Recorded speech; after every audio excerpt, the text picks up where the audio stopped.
Morning, morning. Happy Sunday. Are we alright? Morning, Daniel. Ben.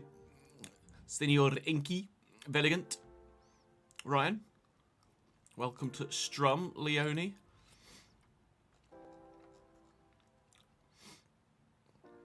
I don't know, Leone. The gap is still 6 points. Let's not get too carried away.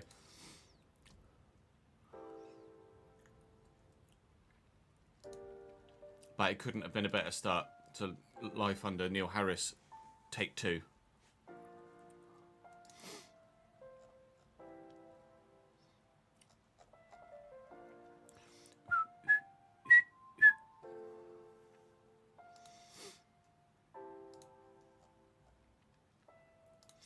The league still looks like this. Oh no, but we're not bottom anymore. Hooray!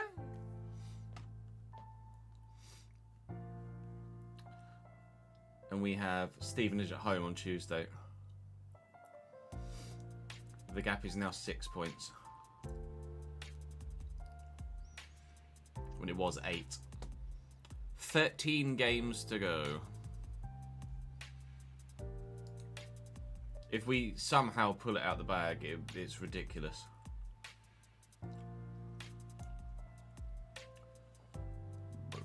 So is Birmingham being... Well, to be fair, they've got all the fucking money in the world, haven't they? So maybe not quite so much of a surprise. FA Cup today. Newcastle, Brighton at 1:45. Man United, Fulham at 4:30. Fantastic. That's what we'll have on the telly box above me.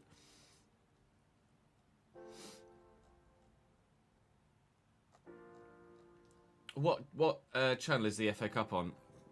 Terrestrial, presumably. Yeah. Newcastle Brighton's on ITV. And then Man United Fulham's on BBC One. Fair enough, fair enough. Helps you put those lights on, cheers.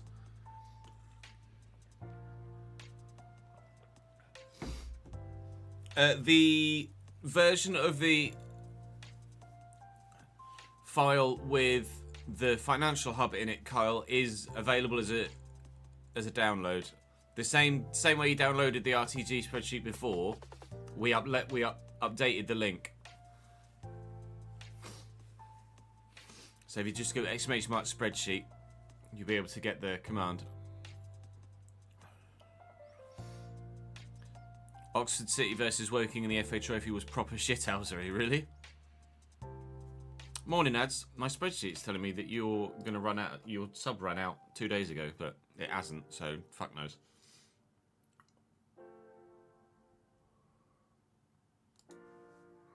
But short month, isn't it? February's short month, so it'll probably run out on like the 4th or something.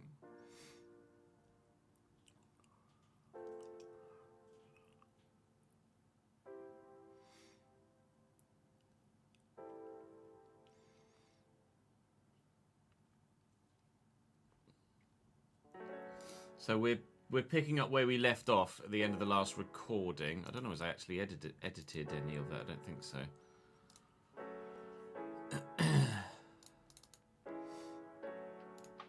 No. FC? RTG S4 13 part 1. I think it's what that is.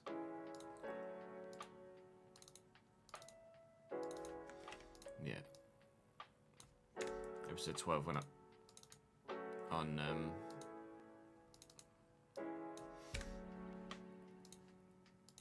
well, it goes up tomorrow actually. Yeah, it goes up tomorrow. What I do need to do is add to Dropbox for Herr Editor Belgique. Which really is episode 13 as well of that 4th season too. Sub ends tomorrow. Perfect. Thank you, mate.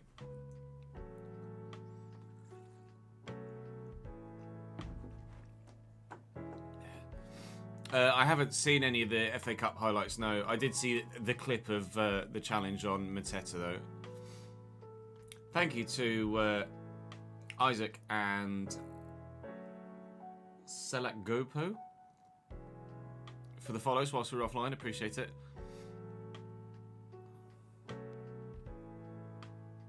What's EC? Out of curiosity.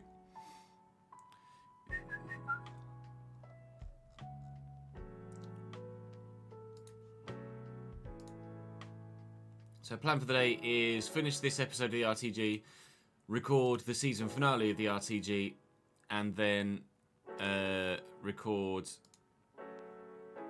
some Journeyman. Oh, Elimination Chamber Wrestling. Oh my god, what are you guys, like 9? I saw the clip of Cena turning heel though. He's like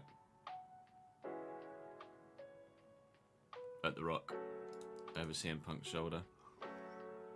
Us cool beans. You cool beans. Cool whip. Let me just double check the names on the board behind me are the same from the last part of the recording. I'm sure they are. So I think we ended the last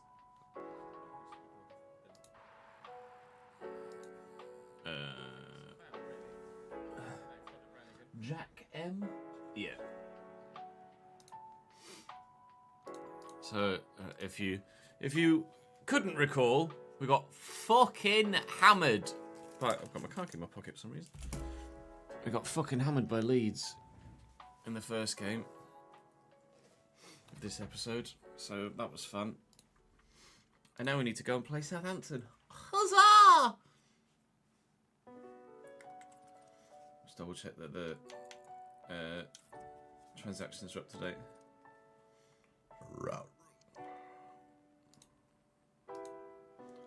Shirt sales, wages.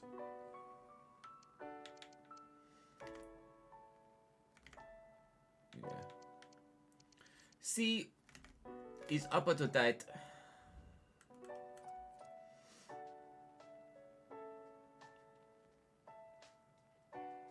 Four saves and the goal to win it in the penalty shootout. Jeez. I was just the quarter final as well. Nice.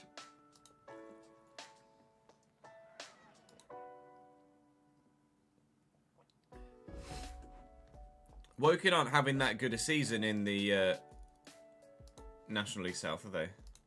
Sorry, in the National League this year. I don't think. I might be completely out with that.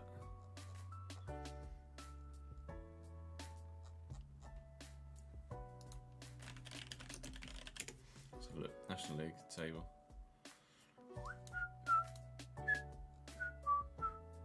Yeah, 16th.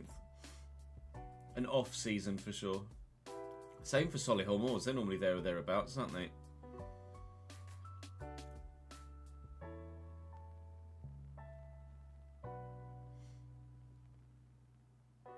Who went down last year? Oh, Forest Green. Forest Green and Sutton.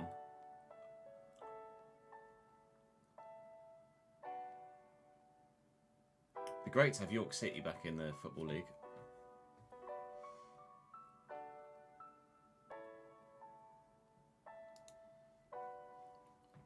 Be really great, wouldn't it? Oh, has there been a managerial change, has it? You want me to start Tavide? I think I have to. I kind of have to, don't I, really?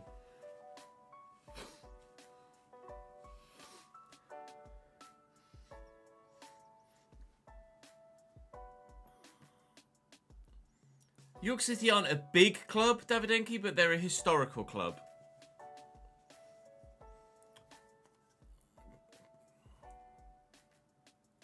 York's like a famous city in the country. And York were always Football League for years and years and years. I'm not sure. Let's have a look. Hello. York City seasons. No, not New York City. Fuck off.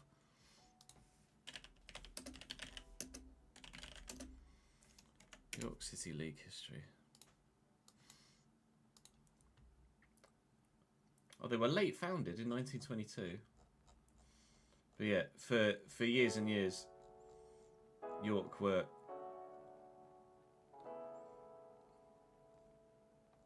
York were Football League.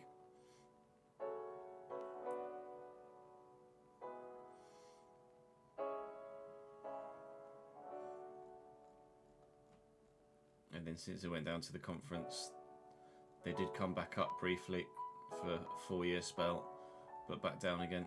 And actually went down back-to-back relegations, down twice, before then coming back up. Wow, Linnell John Lewis is a name I've not seen for a long time. Same Clayton Donaldson, fucking hell. Yeah, 35 now.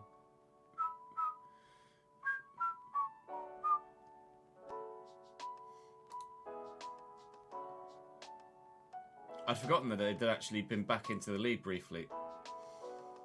But back-to-back relegations. And then even when they got back to the National League, it's like 19th, 20th, and now this year they're second. I don't know whether they've got any sort of takeover or financial boost. Yeah, 3 up, 3 down would be great, Connor, but I don't think it'll ever happen. Because it needs League 2 clubs to vote for it, and they're never going to vote for it, are they? Yeah, good, thank you, Danny. We'll have the FA Cup games on above us whilst we're recording this afternoon.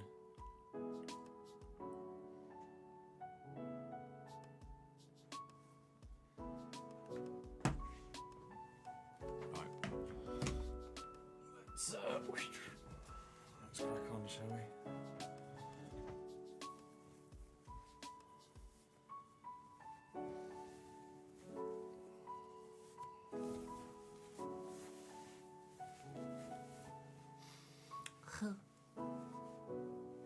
Oh, you were 19th when Doyle was sacked, so you've risen up the table a little bit. 19th to 15th. Neil Ardley's a name I've not heard for a while as well. He's Wimbledon. It was old Wimbledon, wasn't he, Neil Ardley?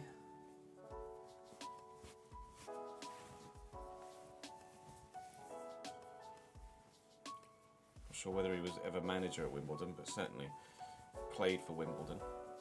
My brain's telling me he was a right back, but I'm probably well off with that. I'm gonna have to Google it now. Neil Ardley. No, not the jazz pianist and composer.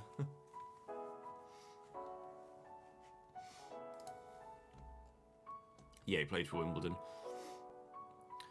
91 to 2002, and then managed Wimbledon 2012 to 2018. Oh, he's a right mid, not a right back. Oh, I was close.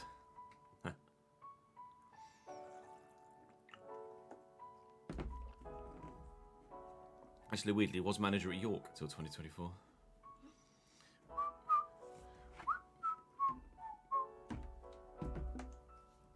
So we're just speaking about York.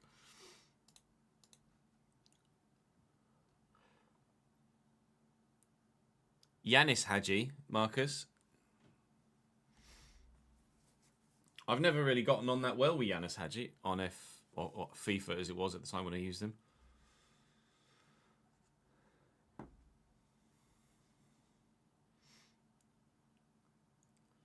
United's game's on the same time as the IndyCar season opener. Oh no. It's fine. When Fulham go 2-0 up inside the first 15 minutes, you can just switch to the Indy, can't you? A herder.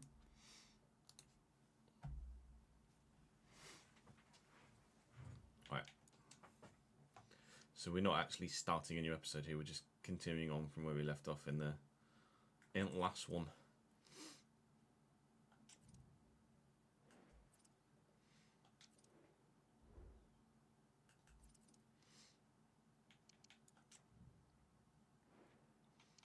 Oh, good. Everybody's fucking tired. Great.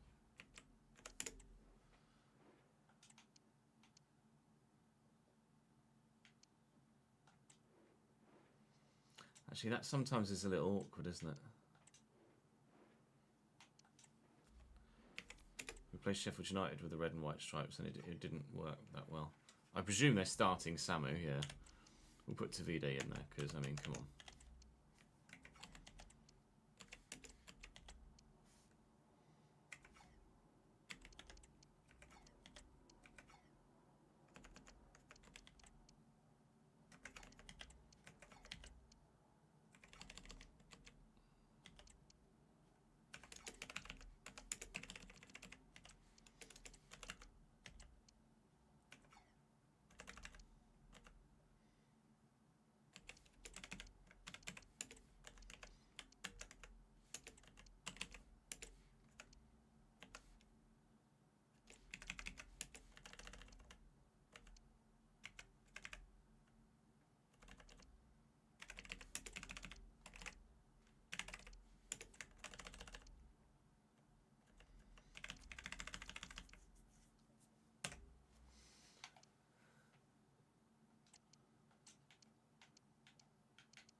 Kind of annoying the whole backline needed replacing, but what can you do?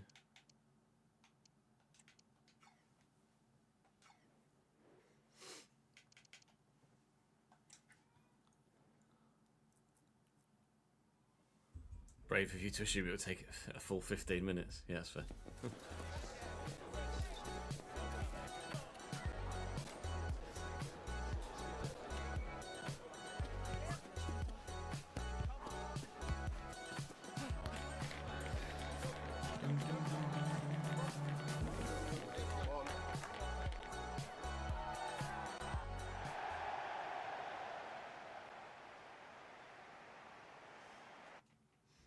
Tavide grew by 3 immediately, yeah.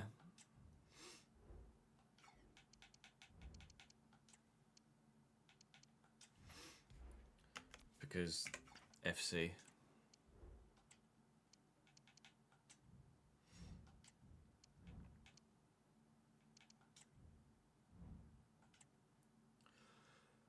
Had to rotate the entirety of my defence for this game with Gooch, Connolly, Fitzwater, Bradbury now in, just because of the closeness in proximity of the two fixtures. And then Jebo starts at striker ahead of a tired Josh Coburn. It's Southampton, so I had to start Tavide, really, didn't I? Rather than Samu. Owagan Jakir in goal for them, though, at 80 rated. Alistair Johnston at right back. Taylor Harwood Bellis alongside Clemens Riedel and CJ Egan-Riley. And then Kyle Walker-Peters in about 5. Jana Stukers on the right at 80 rated. Don't know anything of him. Same Vidas Genetis. Flynn Downs in the midfield as well. Samuel Adozi on the left. And now 79 rated Samson Tavide up top. He left us, obviously, and then immediately grew from 76 to 79 because that's just how the game works for some reason. Just his potential window was immediately maximised. So, sick. If he was 79 rated, I could have got a darn sight more money for him, couldn't I? Dreyer on the bench as well as Shea Charles, Mateo Perez-Vinler, who I don't know anything about, the 86 rated Samu, who's league top goal scorer, but I had to start Tavide, didn't I, really? Christopher Horvath is on the bench as well as Ryan Manning and Ronnie Edwards. So, Saints are Saints. They're third, I think, at the minute, because Norwich pipped them into second spot. I'm going to try and not lose this by as many as we lost the last one. It's been a very embarrassing past couple of days thus far, hasn't it? With the solid defeats against Sheffield United, Brentford, and now Leeds United as well. Could really do with avoiding a thumping here. Not least for our goal difference, let alone the morale. Genetis, not far away. Saints, before we've even touched the ball, very nearly score.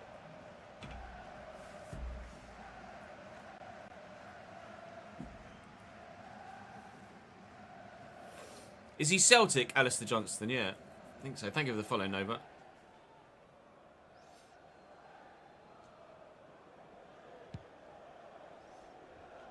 Jebo's up. Jebo's down. Sturkers gets to it first. Dinked over the top. Can we win that? No. Tavide outmuscles the man. Very well indeed. Flynn Downs. Adozi. Tavide. Good save by Bergstrom. We know what Tavide's all about. So, in theory, we should know how to defend against him. But whether you can actually do it is an entirely different thing, isn't it? Having the theory down is one thing, but the practical side of things is a completely different challenge entirely as Flynn Downs shoots nearer the corner flag than the goal. Be nice to have some possession at some point. I've probably had about 10% thus far. 2% in the opening 7.5 minutes. And that's just because I've kicked off. Or just taking the goal kick. That's my 2%. This is going to be a long day. Okay, now.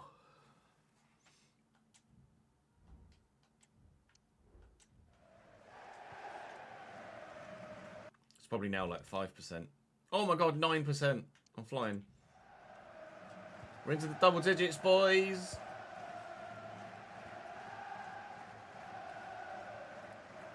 Gooch. Jebo's made a decent run, so we'll find him. Just trying to hold the ball for a little bit based on the way things were looking. Bowie. Can he make the right run? Not really. Good for Tommy Lee. And then Jebbo in behind. Well, you didn't expect that, did you? Daniel Jebbison gives Bradford City a 1-0 lead. Lovely little ball back to him over the top from Tommy Lee. And quite the finish. Ghosting in between the centre-backs. Onside because of the deeper full-back. And sweeping us 1-0 in front. That's quite the finish. Daniel Jebbison basically on trial with this loan spell as to whether he will or will not get a permanent contract at the end of the season when his deal at Bournemouth expires and he becomes a free agent. On that evidence, well worth the pickup, although wages would be pretty astronomical. We're paying 50% of his wages that he's on at Bournemouth, and he's my top earner.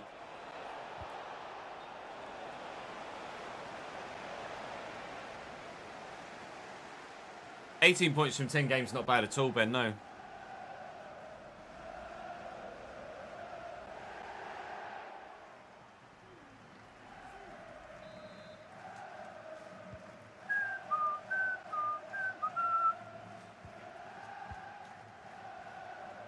Lee. Oh, it was meant for Bowie. To Vide. He's offside there out wide. He's onside now. Adozi controls it with his nose. Turns inside. Support then from Cole Walker-Peters. And a nice tackle from Callum Connolly. Drill it forward. Hope that Bowie gets to it first, which he has. And catch Saints on the counter-attack. Oh, hello. On the back of a terrible defeat. A 2-0 lead against Southampton was not on the books at all. Kieran Bowie at it again. He is the man. Samson who? Not missing Tavide at all.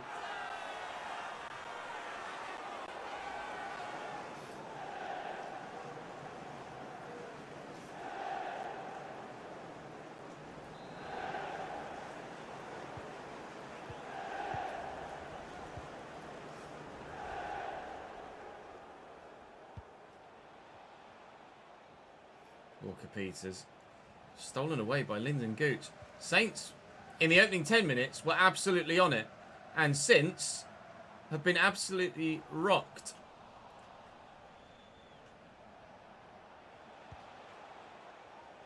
Walker-Peters. Ah, he's done me. Can't pass it, though.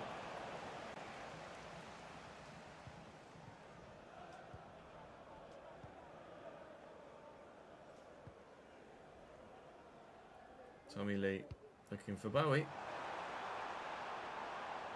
Plenty of defenders around. Reese, thank you for the 57 months in a fucking row as well. My guy, 3 away from 5 years. Cheers, pal. Appreciate you. Did you have to add the only one you know? A dozy. Thank you. That wasn't a great ball. Janatis. Good tackle by Lee. Lay this in front of Kelvin and then drive inside. Look for a ball to Jebbo. Challenge and a half from Taylor Harwood-Bellis. That is the challenge of an 81 rated centre-back. Very well timed and executed. Perfection from the centre-back to deny our striker the chance to run through and really put the game beyond any reasonable doubt at this stage. Jay Stansfield scores for Birmingham against Norwich to give them a 1-0 lead at Carrow Road. Birmingham not in and around us at the bottom, I don't think. They might be, actually. I can't recall. Brannigan out to Kelvin.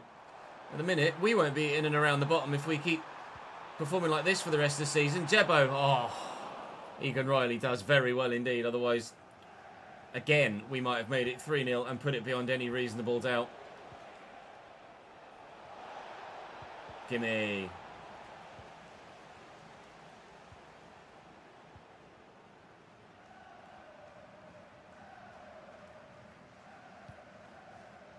That's a great ball. It wasn't meant for Kelvin. It was meant for the right back, but I don't much mind. A set up nicely. Good save by Jackier. One of those banana volleys that look sensational when they fly into the back of the net. Not that lucky on this occasion. If Connolly can win this, then Matt Grimes could, well, I was going to say maybe find shot, but I needed to look for the pass. Have they taken Tavide off already? I see Samu there. Oh my god. I don't know if he picked up an injury, but after half an hour, or less than 40 minutes, Samson Tavide has been hooked. They've switched formation to a 4-3-3, and Saints immediately adjust. Not a happy return for Tavide. I wonder if it says in the match events whether he picked up an injury at all. Nope. Just 38 minutes is all he lasted on his return to Valley Parade. Thank you for the 13 million, Southampton, or 12.5. Cheers, lads. And the 3 points at this rate.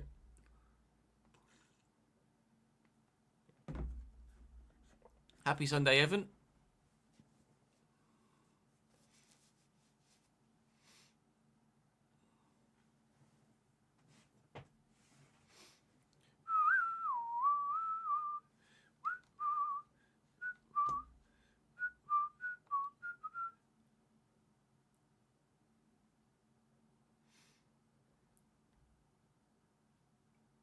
I mean, I wasn't at the game, so nice try, swimming.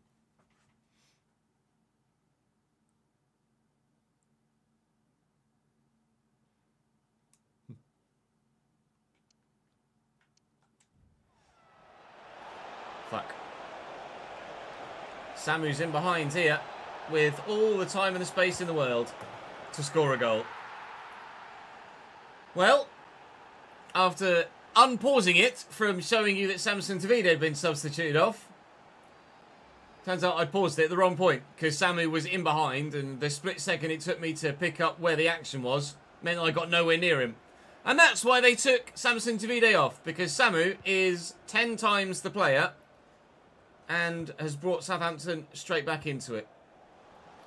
Uh-oh. Remember when I just said thank you for the 12.5 million and the 3 points? We'll put an asterisk next to that, shall we? Because they might even be level before half-time here. Adozi with the delivery to the back post. Volley blocked. He's going to keep it in play, Janitas. No, he's not. He's going to kick it out for a goal kick. Thank you, mate.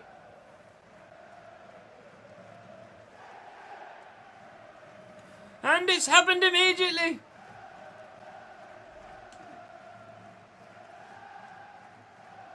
We miss you, Murray. Morning, Mike. Evening, Mike.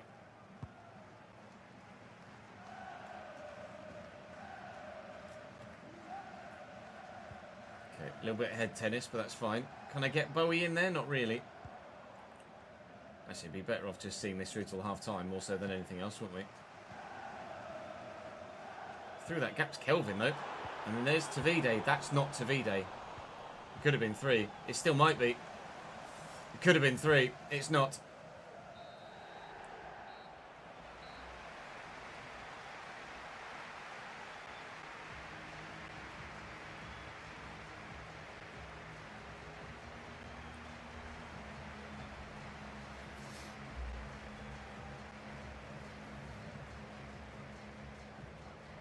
Tomo, thank you for the 6th month, mate.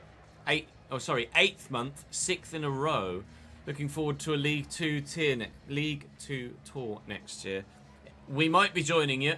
It doesn't look great for Shrewsbury.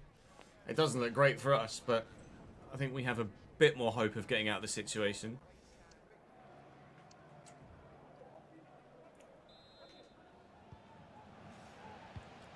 You guys lost yesterday to Peterborough, right? Brannigan. Tommy Lee.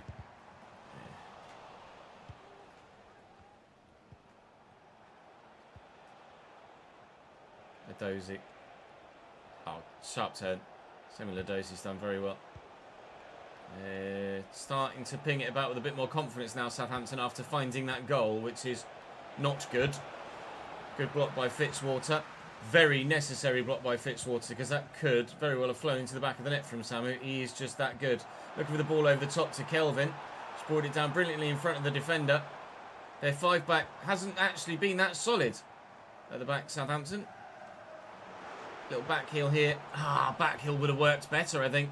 And the little reverse pass might have been more accurate, and Tommy Lee could have had a strike on goal. It's still 2-1 Bradford. But Samuel Edozie has other ideas. He's just able to keep the ball in play. Lyndon Gooch also has other ideas. So does Flynn Downs. Edozie away. And running. And running. And running. And back to Janitis. Good save. I didn't want to try and clear it, because it would have just hit Samu and it could have gone anywhere. Just run away. Run away as fast as you can, Fitz. Kelvin's up for this. And again to Tommy Lee. Bowie makes the right run. He made a decent run. I just didn't play the right pass.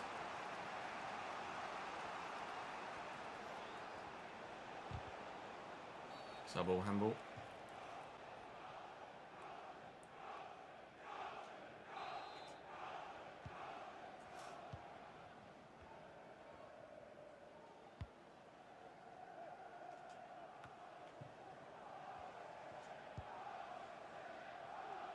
Grimes. And Tommy Lee. Bowie through the channel. Little ball. Back to Jebbo was the plan.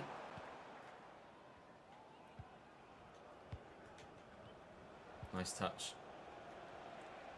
And Sanitis. So this is decent from them. Sanitis. Oh, it was decent from them.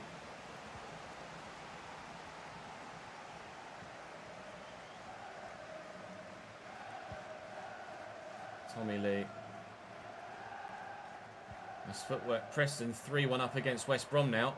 We lost to ourselves yesterday and are now losing to another side near the bottom end of the table. West Brom having a really off season this year in this save, despite having a decent team.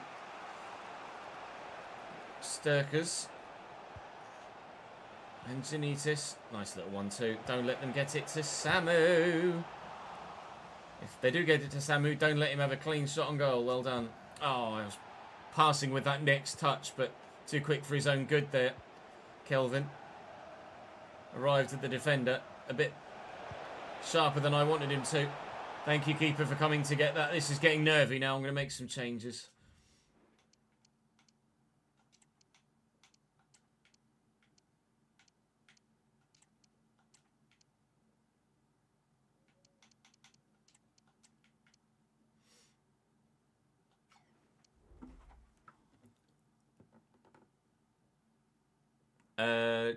Jebison and Bowie.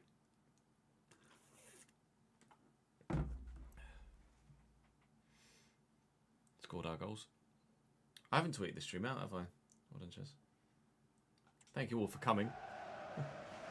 Despite the fact I haven't actually let anybody else know that we're live. Shit.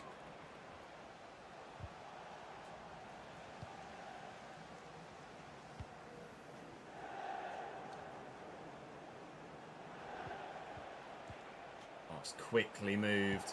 Safe. Faith in the keeper with a shot like that. Making a change. Walker Peters going off for a number 9, I think. I've made some changes in my midfield and in the front line too. But... oh no, in the defence, sorry. Who did they bring on? Dreyer.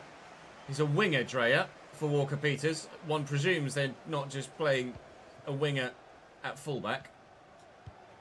They might be. You never can put it past the AI for doing something silly like that. We'll find out in due course. Doyle Hayes and O'Doyle just lets it get away from him with his first touch there. Dozie to Downs looking for Samu. Keeper's come and remarkably actually gets there. Right, what are they doing with their formation then? How are we going to counter this? Now they've gone 3-4-3 with Dreyer on the left, Johnston on the right. And then Regan Riley, Riedel and Harwood Bellis at the back. Okay. 13 minutes to hold on.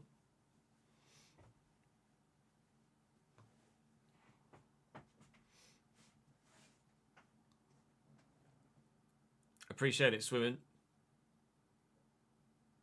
Thank you for the long-term support, mate.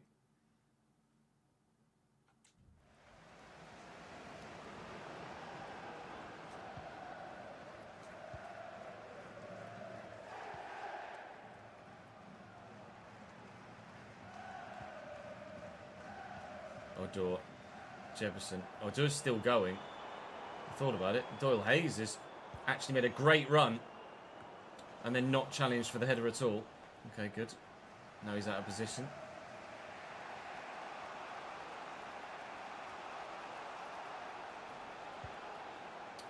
Didn't actually press anything there, and he still went for the interception. I didn't press anything there either, so that's how it works in both ways when the AI makes decisions for itself. Is Janitis. Good save from Lucas Bergstrom. We are hanging on, but hanging on is working. That was supposed to go there first time, thank you. Let's not have any misplaced passes now, please. There's a lot on the line here. This will be a big 3 points.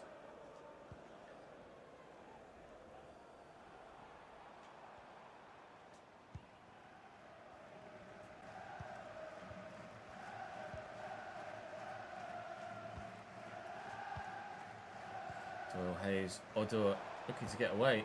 Space for Jebo. Space for Bowie. Pass not quite accurate enough. And now there's enough time left in the game for a chance for Saints. Take the card. Didn't make the run. Oh, it's going to be, isn't it?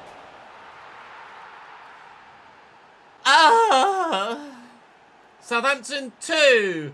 Bradford 2. Samu off the bench. And they'll take a point.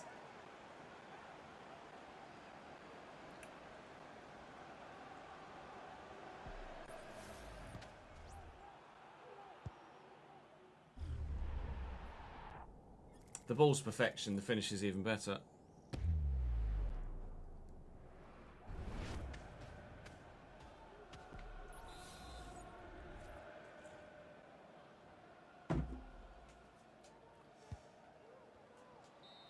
Last action of the game.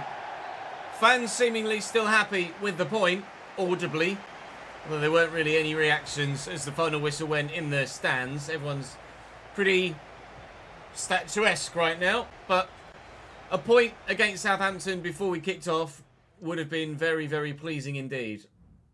As it turns out, 2-0 turning to 2-2. Quite frustrating, but the return of Samson Tavide didn't go as anyone would have anticipated there, did it? Or even close to it.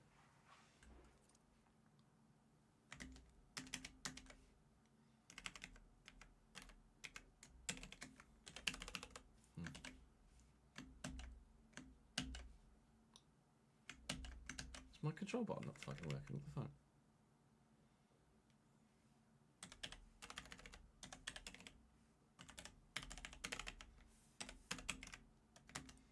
What was the attendance? 24876. Oops. 24876. 574635. 574365. All right.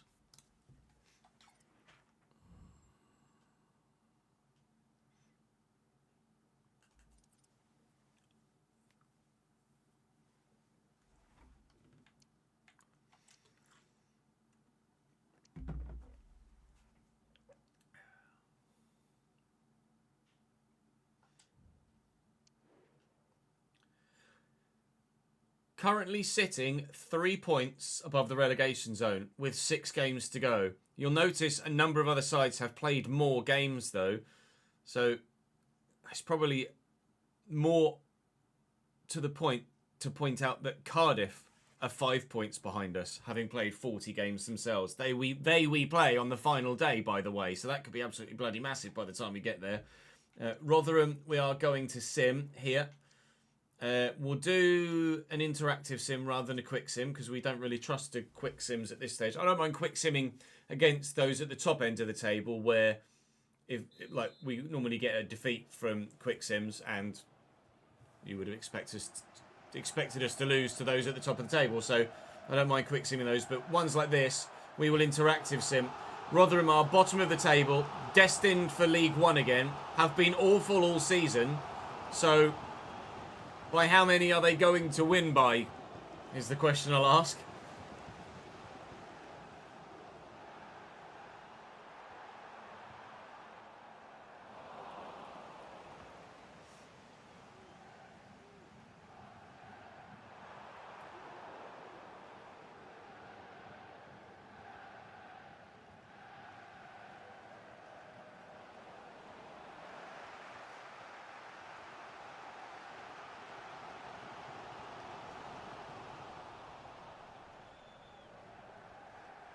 Oh, that's a lovely ball.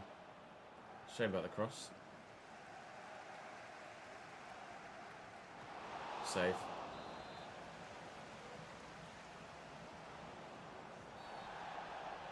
Oh. Rotherham free kick in a dangerous position. Cleared away. Not really.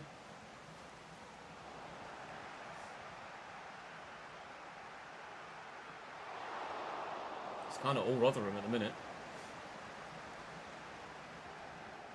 Kelvin through the gap. Go on. Go on.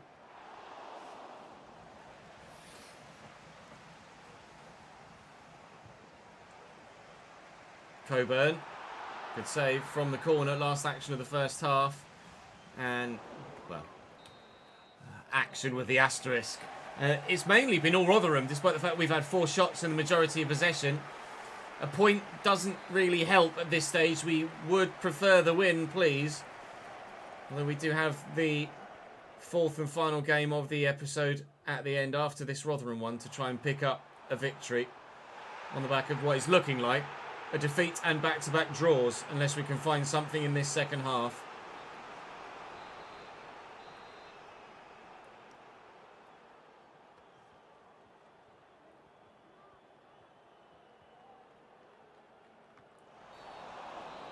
Oh, I thought that was going to be a free kick for us for a minute. I was going to leap in there to take it with Brannigan. I'm going to take Kelvin off because he's knackered. Kelvin for Dobra. Coburn for Jebo. As Rotherham score. McGuckin makes it 1-0 to the away side in this South Yorkshire derby. Or Yorkshire derby. South Yorkshire with West Yorkshire. It's advantage South Yorkshire. As we've made 2 changes. Dobra and Jebison coming on.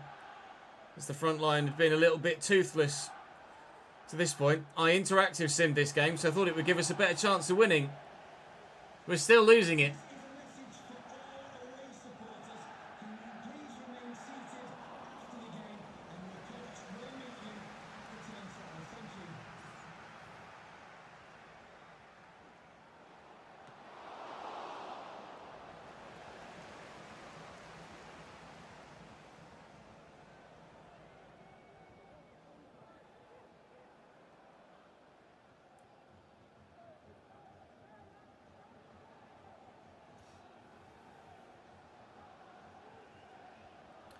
Two minutes added on and Rotherham in possession. That's probably going to be game. A defeat at the Valley. We didn't have a single shot in the second half. Well, I was going to say that is not good enough, and the home fans with those boos know it.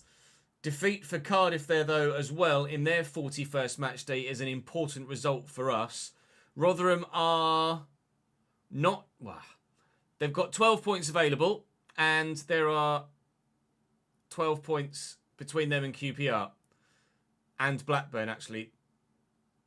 But, let's be honest, Rotherham are down. If we'd have done anything other than lose that game, then Rotherham would have been relegated. We could have relegated them. They've staved off the relegation for at least one more week. Cardiff, 5 points still. Huddersfield, 3 points still. QPR and Blackburn, 2 points behind us. This is probably going to go down to the final couple of days at least. Whether it goes as far as the final day of the season, I don't know. But up next for us is Millwall. So watch out for flying boots in your face. We've got Huddersfield as well. Christ. Big finale, isn't it?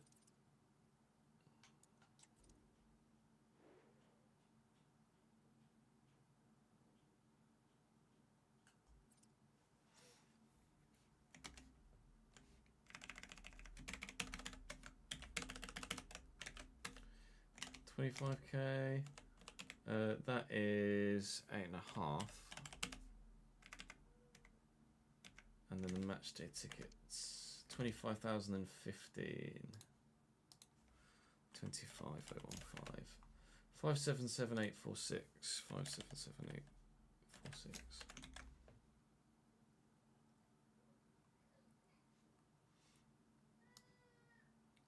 profit of 21 million this season. So we're going to have a hefty tax bill this year, that's for sure.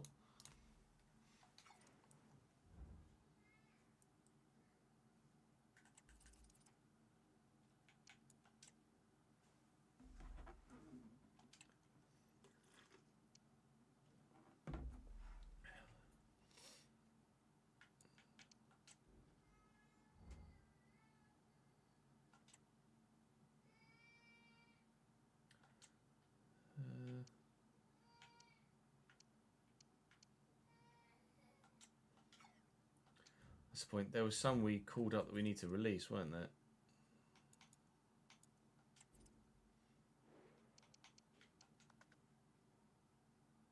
Did we call them up? Or did I not get as far as... I must not have gotten as far as calling them up to then release them from the Youth Academy. No.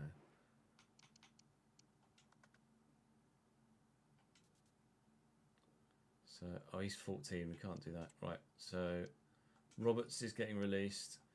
Tremblay is getting released. Williams is getting released. And Francis is getting released. That's annoying.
Going to look to sell Fitzwater next season, although he can play, to be fair.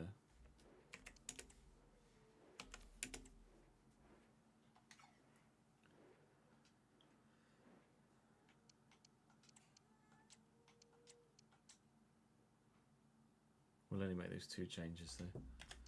Fleming, Kelly.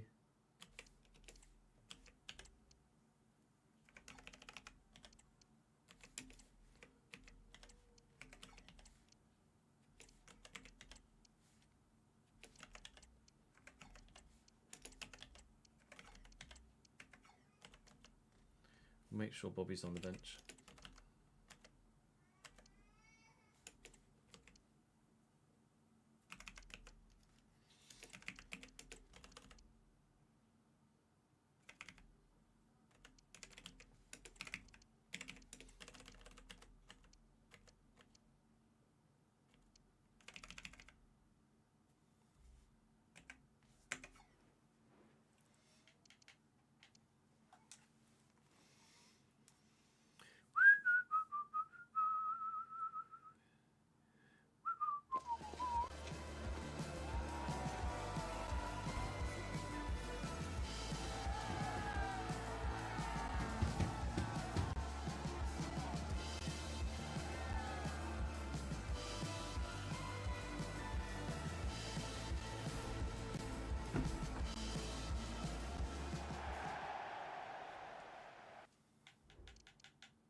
Hello computer, how are you?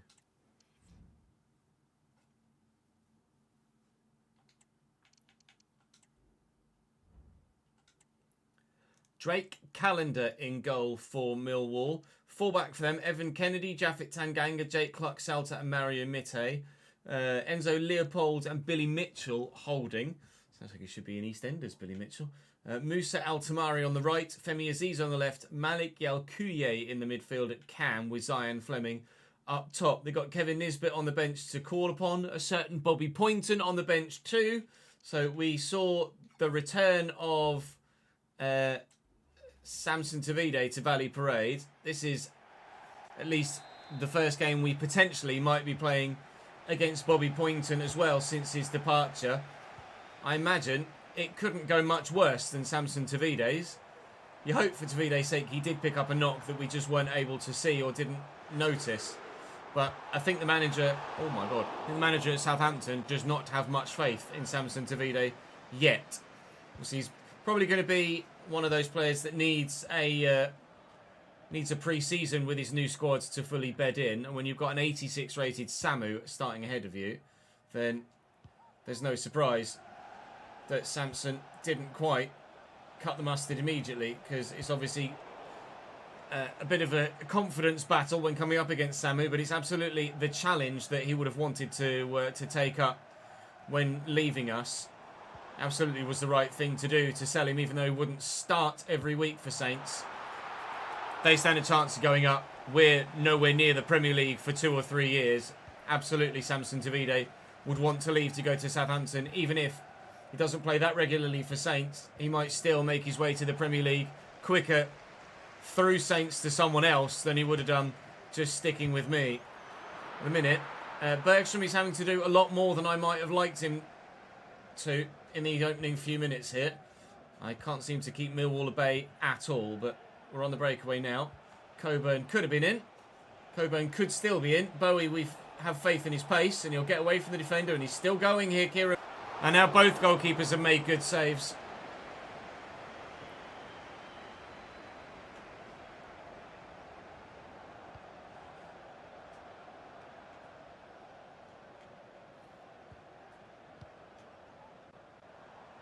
El Cuye. Nice touch by Brannigan. Just lay that inside. Look for Cam again through here. Kelvin's going to be out to the left. He will look for, it's a lovely ball to him. Good. I've been so underwhelmed with Kelvin, I can't even begin to tell you.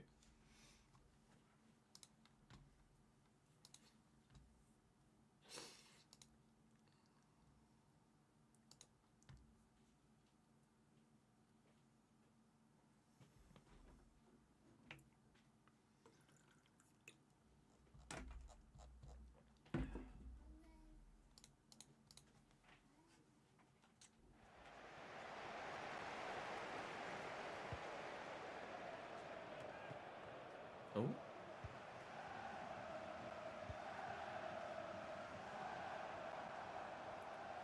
Mitte. Can't get there with Halliday. Thankfully didn't need to. Connolly forward to Grimes. And Fitzwater to Brannigan. Kelvin. Coburn. Kelvin could go again and have to work it around to get it to him. But find him it will. Kelvin's a player that blows hot and cold. Fuck. You weren't a fan of signing him, really, despite his attributes and performances against us.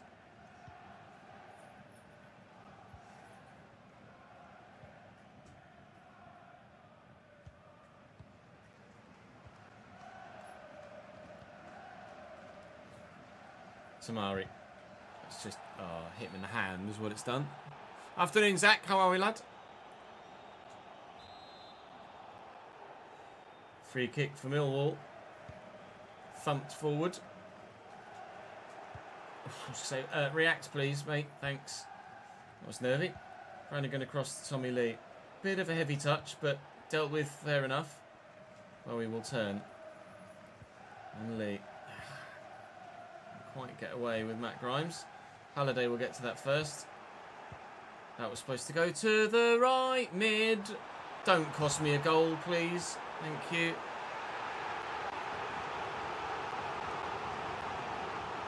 One of or most recent NT. Corner Millwall. And one by Mitai well wide. I'll check Google.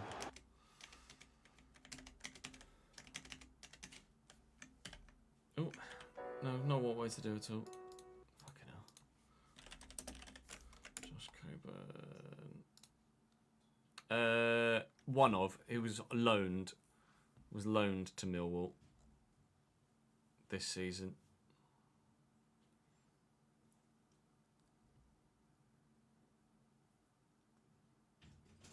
But it was Middlesbrough that let him go.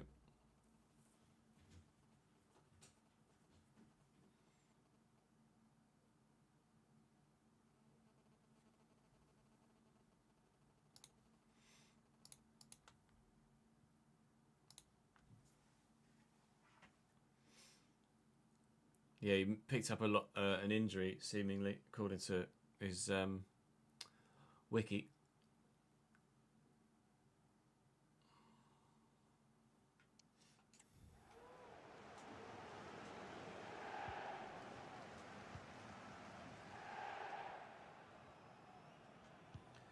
Halliday with a little dink.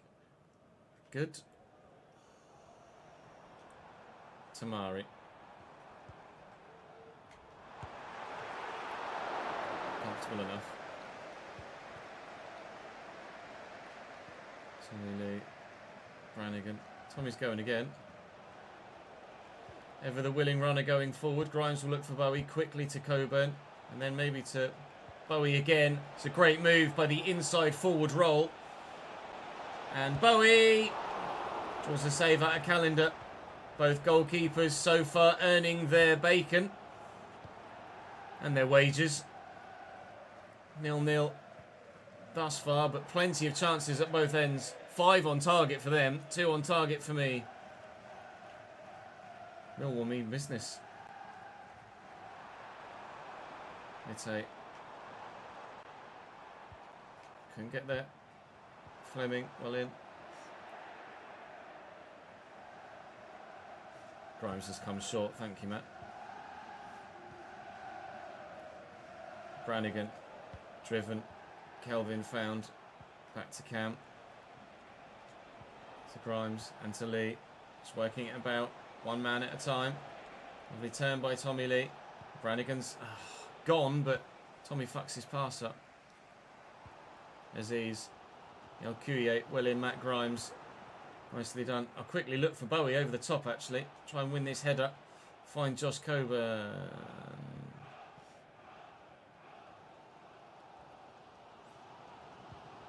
Aziz through the gap. Yelkuye away, and he seems rather rapid. Good tackle. Callum Connolly. Connolly going to be one of the players that sees the axe in the squad next season. But at the minute, he and Jack Fitzwater, who's the other centre-back that's going to probably see the axe next season in the squad, doing the job when called upon. Oh, if he'd have made that a bit more dramatic, maybe there was a penalty there. If he'd have taken the turn, maybe there was a goal there. As it happens, now I'm getting caught on the counter. I might just have to take the chop. What a challenge. I'll be honest, I would rather you put it out for a throw, though, than hook it straight back to an awaiting Millwall man. Mite. Unbelievable. That challenge from Callum Connolly, why did it not just go out for a throw? How has he been able to hook it back up the line 20 fucking yards straight to a Millwall man? That's ridiculous. Alright, sweet. Cheers then. 1-0 Millwall. Just the A things.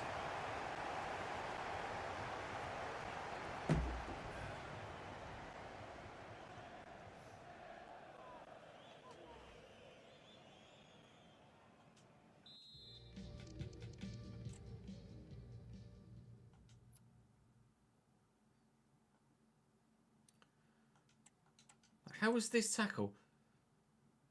It's like the game has just said, the game has thought to itself, someone needs to be in possession. So as I slide tackle here, how was that hooked ball then just gone all the way back down there to him? Like, he's not put that much force behind the tackle. That should just go out for a throw. But the game's gone, no, someone's got to be in possession. It has to be at someone's feet. So we put the tackle in and boing! Straight back to them. Excellent. And then to the man that was just tackled, who then scores the fucking goal. Oh, mate. If we get relegated, it's that goal and the late Samu equaliser that will be the reason.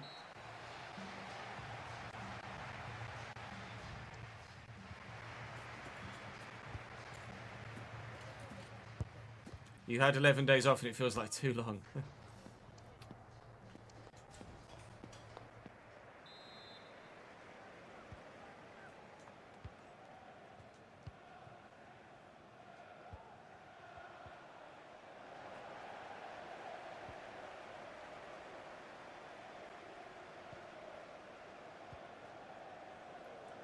Kuye into Fleming. And Fleming, good block. No, it's not where I fucking aimed it. Oh, why is the game got to do this to me? 2-0 Millwall, none of it my fault. Trying to play that to fucking Matt Grimes.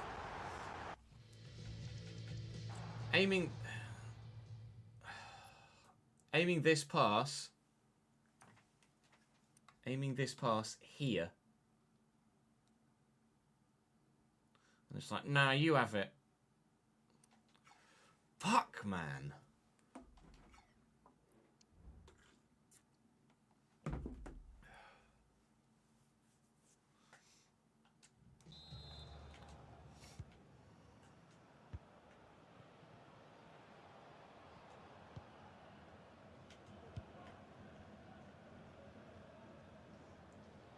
Coburn, Brannigan.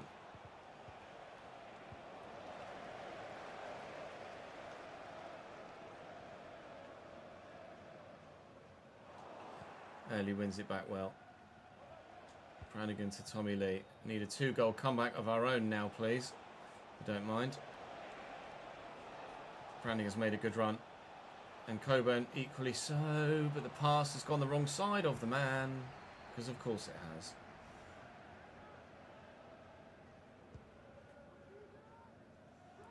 Kuye. Turn and burst. And Mitte. Well in. Bradley. Throw back. Here's Mitte again. Change player for me fucking twice.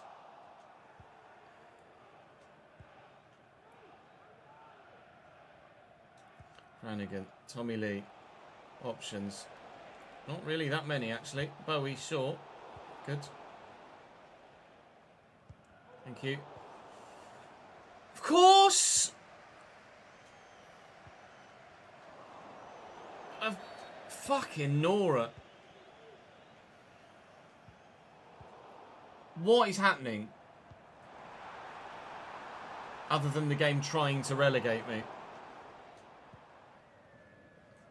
Kelvin's out wide. Spin the man. That didn't really work. Brannigan looking for Kelvin again. Fuck's sake.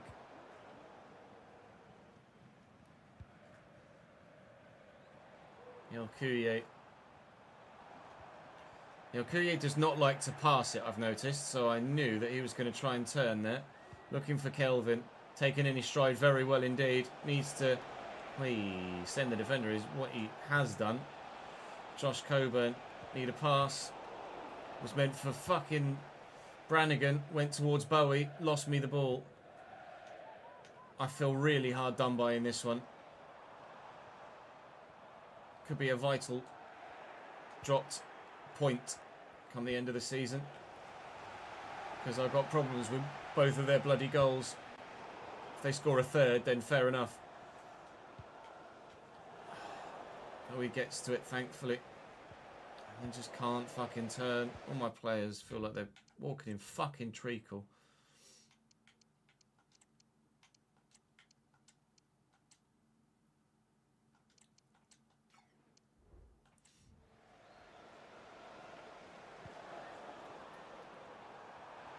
Oh, the touch.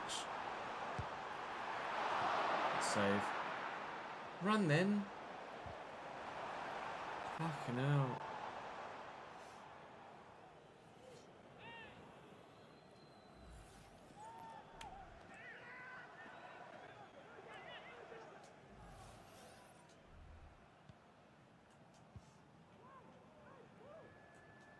Gooch. Forward to Tirick right with a give and go. He's gone. Coburn needs to go too, please.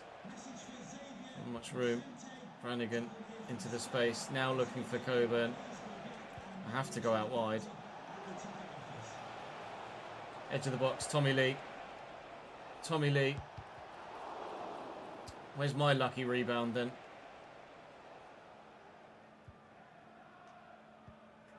Thank you. Oh, come on. Rhymes quickly to Tommy Lee. Out of his feet. Looking to get away. Just run out of room. Not enough passing options. Wait for the through ball to Zion Fleming. Well in, Callum. Come on, lads, we need 2 goals.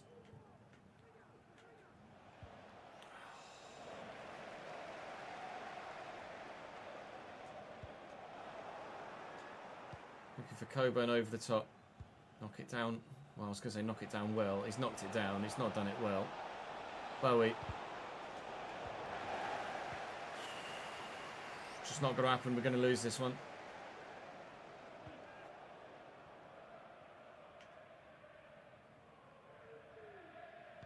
Good block.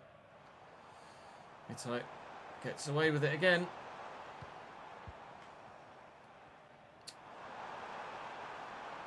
Really well done by Millwall here. El Cuye with the effort blocked. Oh, touch. Billy Mitchell. Zion Fleming. I don't know how the defenders missed the ball there. But he did. We're going to lose this one. Doesn't matter how good we've been at times or how unlucky we might find ourselves. If we're not getting the result, we're not getting the result. Tyrrell Mitchell. Josh Coburn, I thought they'd expect the pass, so went to go the other way. Hasn't worked. Should have played the pass. Well intercepted by Gooch. Lay this across. Tommy Lee. Bowie's tucked in, and now I need him out wide, annoyingly. Halliday going to drive down the line and deliver a good cross, I hope. Coburn's there. Coburn's there again. Looking for Bowie. Just can't get it under control. Time's out anyway. It would only been a 2-1 rather than a 2-0. Another defeat for us. This one I feel particularly disappointed by. Leeds were just too good. In this one I feel cheesed. Like properly cheesed. Zion Fleming looking to add a third. But won't. But that's game. Defeat against Millwall away from home. Shit.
Well, as we end the day with 4 games to go, we are 18th still and 2 points above the relegation zone.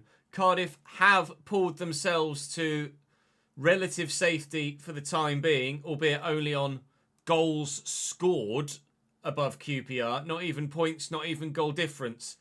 In the final 4 games of the season, we play 21st place Cardiff and 23rd place Huddersfield Town, as well as Birmingham, who are... Where are Birmingham? Oh, Birmingham are 11th. They're much higher than I thought they were. Huddersfield, Birmingham, Cardiff, and I find myself gravitating to the My Career tab over the calendar too many times. Coventry. Coventry away. The Rico is now in the game as well, I think, isn't it? Rico Arena. Or whatever its brand deal is these days. So, where are Coventry? Are they down the bottom as well?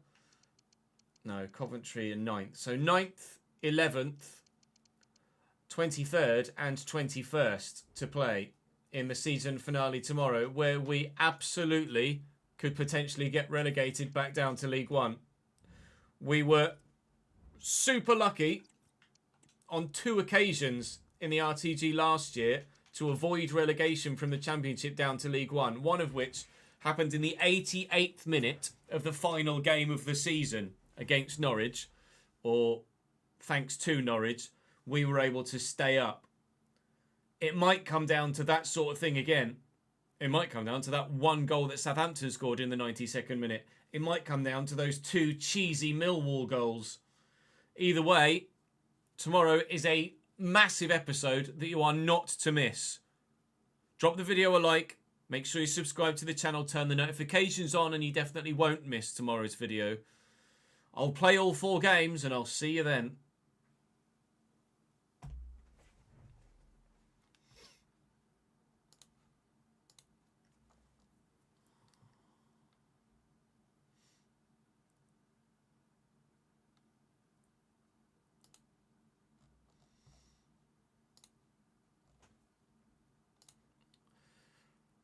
Oh, shit in hell.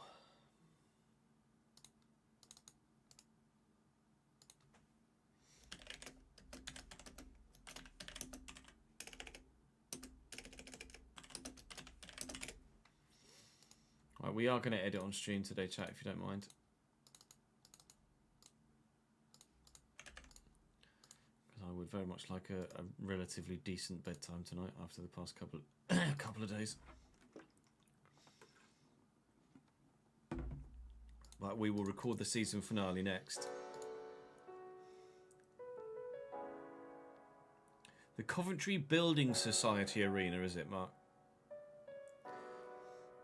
We don't record manager wages because I have no control over them.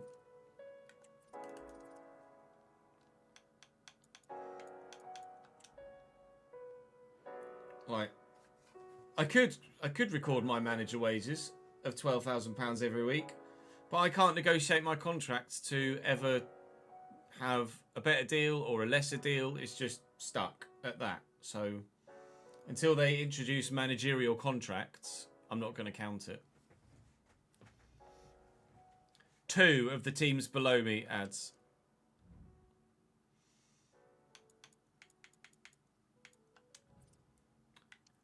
Our first game of the next episode is Huddersfield, 23rd.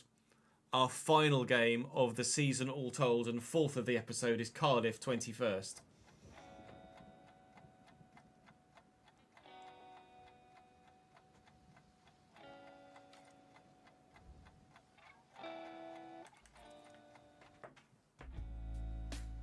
Ooh, indeed.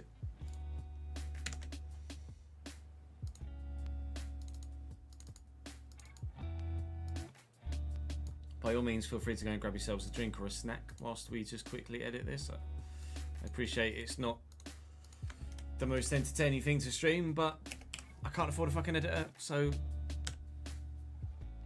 it is what it is. If the Patreon doubled, then I could afford an editor, or if views doubled, then maybe I could afford an editor, but until that point, no.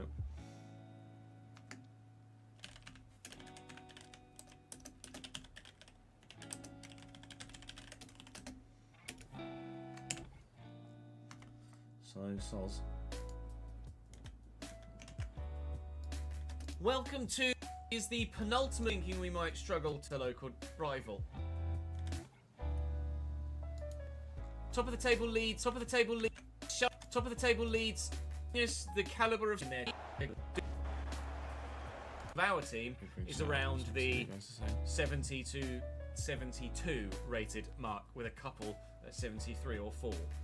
So plenty of work to be done. It's a very good goal. Raul Garcia sends Ellen Road into raptures. 1-0 leads. Ramazan. Quite the bug. Leeds can have decent headers. Can we score a header? No, of course we can't. Aronson. Nice ball through Ramazan. Close enough to the ball.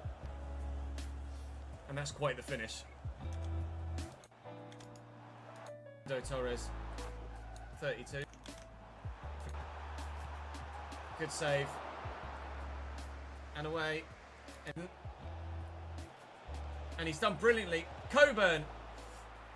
Oh, pen maybe. Yes, given. Leeds. Let's keep that theme going.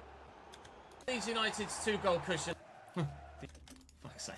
Very next highlight. Of course, the elder statesman of the team at 32 or 33. One of the two. Oh, no. Oh, my God. Hey, good. Facundo Torres makes it 3-1 Leeds. That was a fucking cheesy goal and all. Facundo Torres makes it 3-1 Leeds. William Matt Grimes. Tommy Lee. Bowie's made the run. That's a great ball. And he's in. Kieran Bowie. Oh, what a save. Dean Henderson. Win that header, Tommy. Coburn. In front of Tommy Lee. I should have passed it. But Leeds United are just too good. This is why they're top and why we're 18th. Halliday. And then there's... Flick it round the corner. Drill it into the middle. And equalise. Oh, that's great. Yeah, we were hoping that a point per game, 46, would be enough to keep us up. Was he offside? What? Where was the foul in there, by the way? Oh, nice little ball inside the gap. Aronson, Bambo. He gave that as a foul. Offside? What? Where was the foul? All right.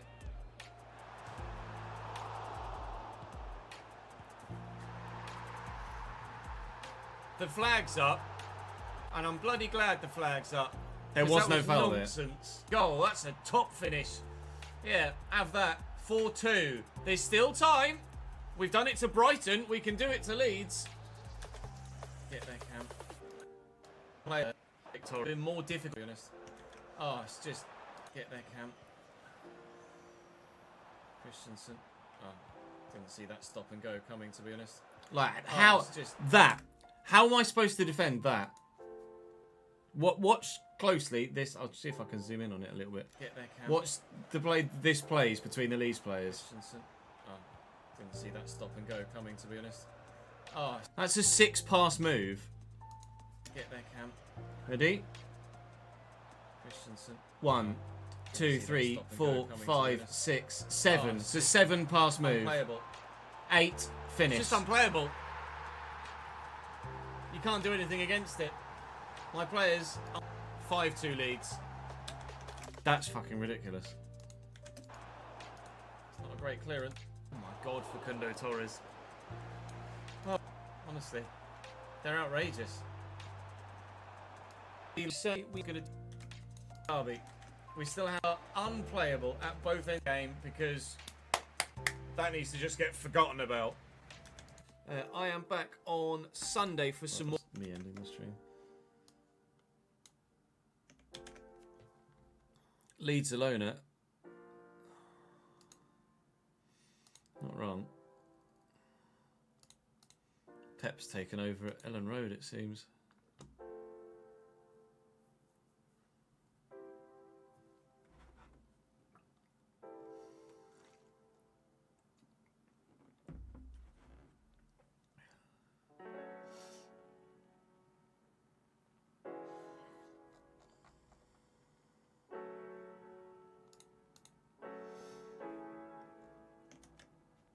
Let me just reload that.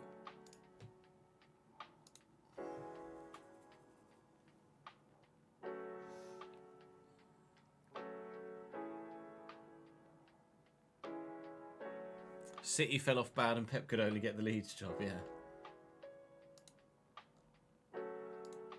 Had to rotate the majority of my defence for Kyle Walker-Peters in about 5. In the midfield as well, obviously, as well as Shado. lose this by the ball, very nearly score. Is he Celtic, Alistair Johnson? Jebo's up. Jebo's down. But 1.5 minutes. And that's just because I've kicked off. Or just taking the goal kick. That's my 2%. This is going to be a long day. Gooch. Jebo, decent run. In between. And then Jebo in behind is that he's on at Bournemouth and he's my top earner. Not on the day at all.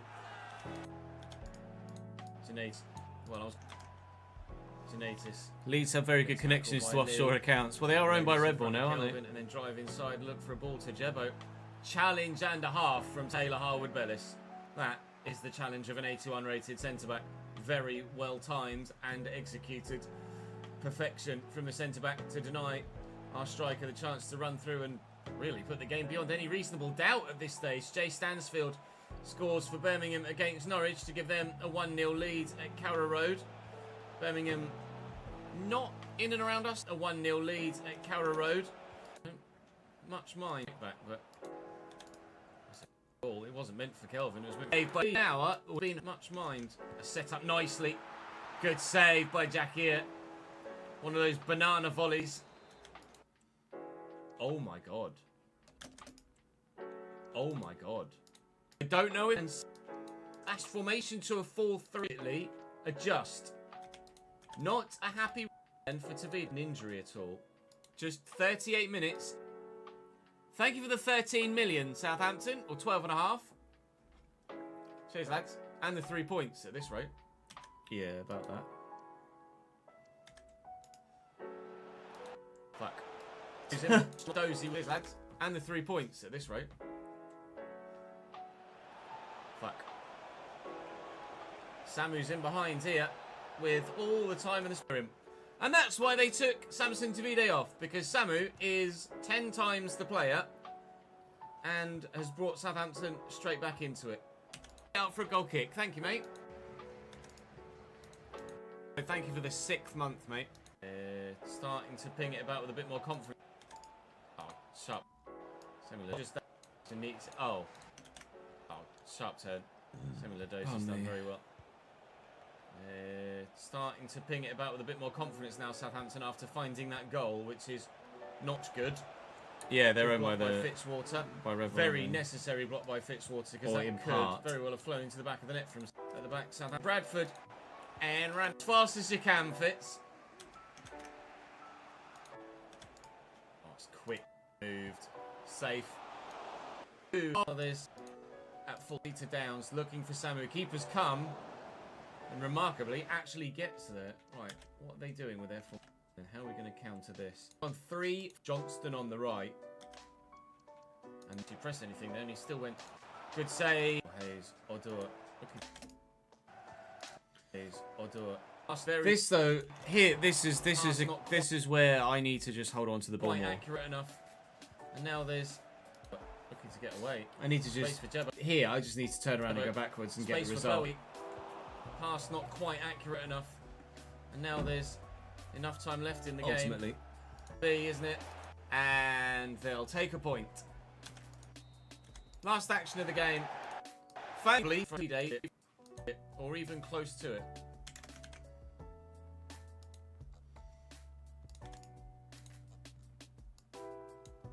Currently sitting. Are they going to win by?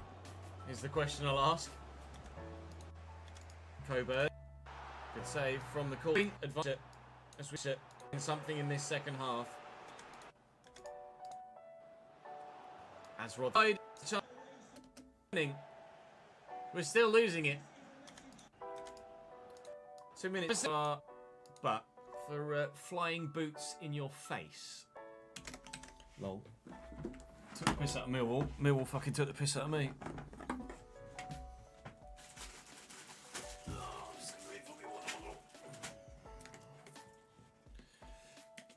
FIFA have banned sleeve sponsors for the Club World Cup. Why?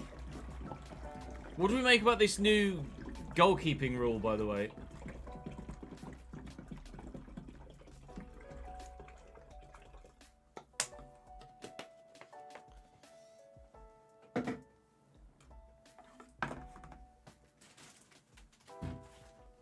for those that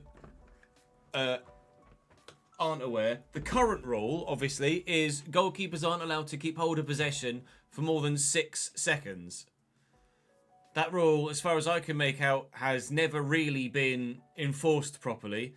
But from next season, they are changing that rule to if the goalkeeper holds on to the ball for more than 8 seconds, then a corner is awarded to the opposing team.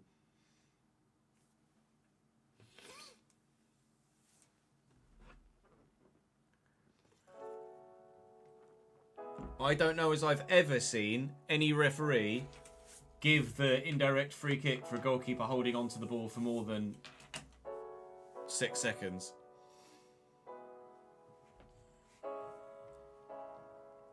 So I don't know as we'll ever see it actually fucking enforced.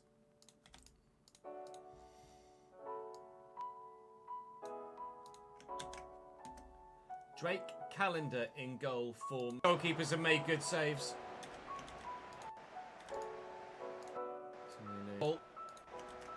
And their wages. 2 on target for them, 2 on target for me. The gap. Go out.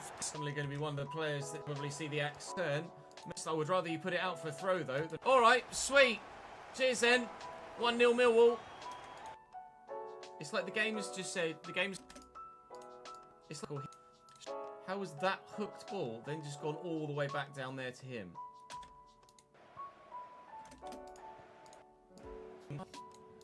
And Fleming, good block.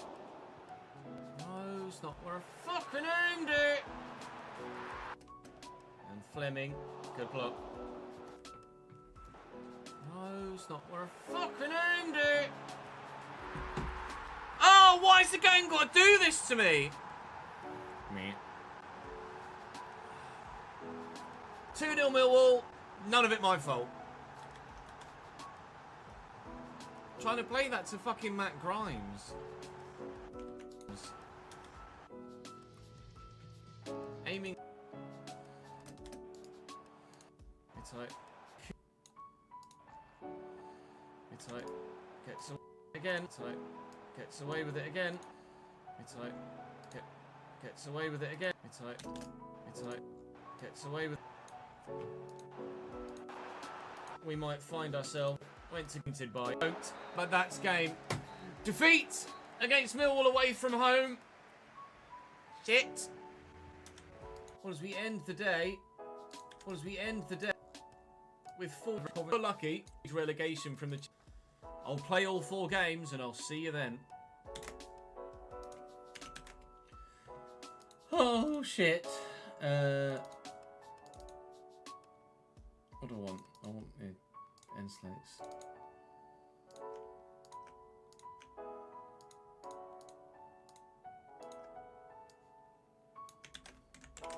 Do I name that relegation a distinct possibility, or do I mention about Tavide's return?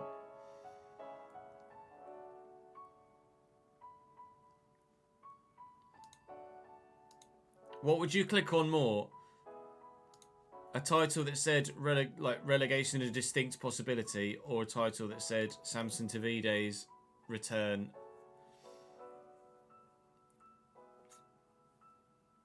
Tavide, alright, Fairs.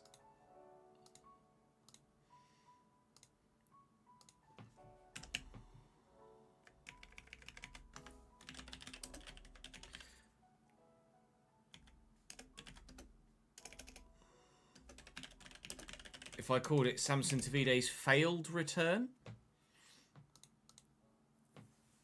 Or just call it Tavide's return?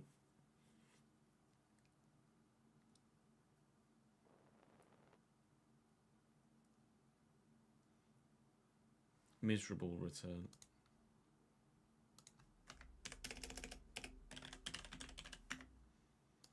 I'll call it miserable return. Right, I'm just going to go and have a quick toilet break, lads. I shall be back in a moment.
Right, it's ready to watch me get fucking relegated then.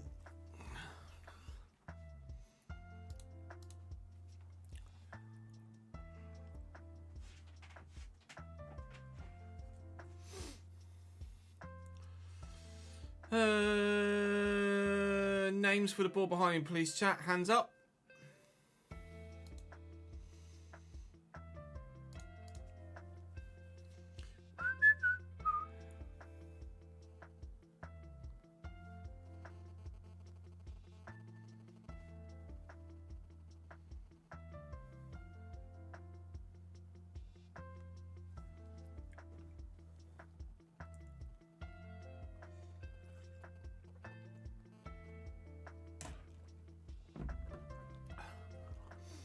Ryan and Mike, you were just on, weren't you?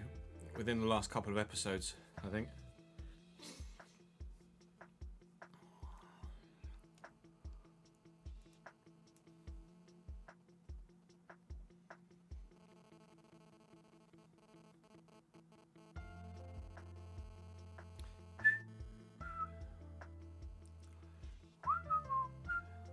Of course you can, Kieran. Let's do you. Kieran Lynn. Right. Put Mr. Musgrove in Leicester Blue. Davidenki in Romanian Yellow. And Kieran, because he was in the YouTube chat, we'll put in red. Bosh. Thank you, lads. I'd already put you, Reese, because you're 57 months in a fucking row, pal.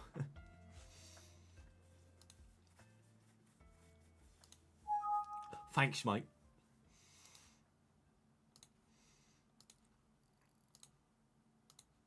Right, now we've got to find a Samson Tavide picture. For thumbnail. That's what tomorrow's video looks like, when I'm like, this called like, well, that was truly embarrassing, or something like that.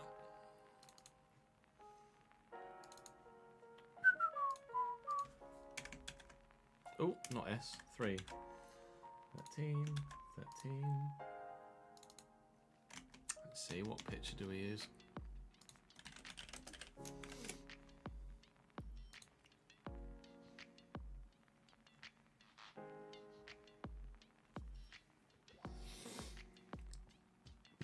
Pardon me.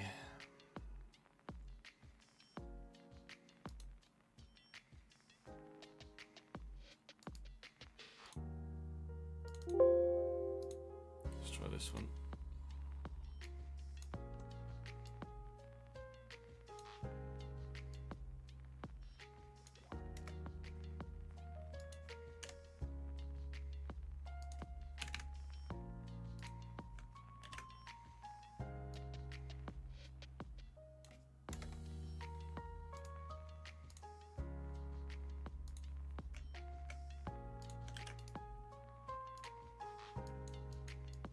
Ooh.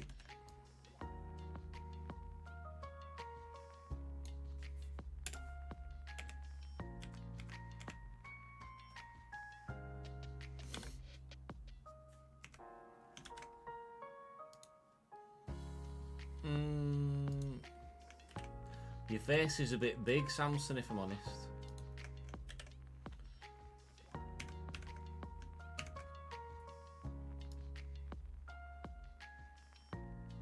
Let's do that. There you go. There you go. That looks a little funny, but it'll survive.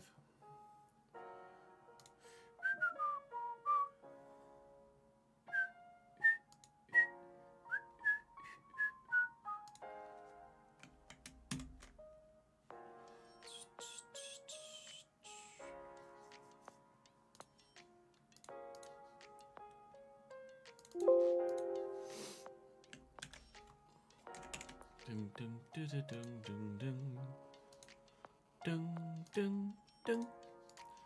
Set that top load quickly, and then actually we'll tweet the fucking stream out, I guess. Still haven't tweeted the stream out. I appreciate those of you that come from having your notifications turned on, or the fact that you stumbled over the stream whilst you were already on Twitch. How many of you have notifications turned on for the channel and knew I was live because you got a notification? I presume it was most of you.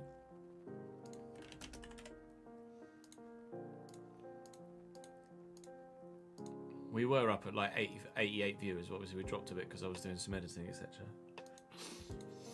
So I don't know how well the notifications work on Twitch. On YouTube, they're pretty good.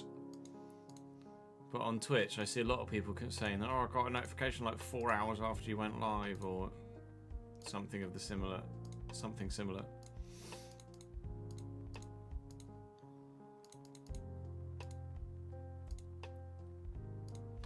Right, that's Tuesday's episode. It's so weird actually being ahead on content again for the first time in nearly a month. I say that as we don't have a Journeyman episode recorded for tomorrow yet, but you know what I mean. Alright.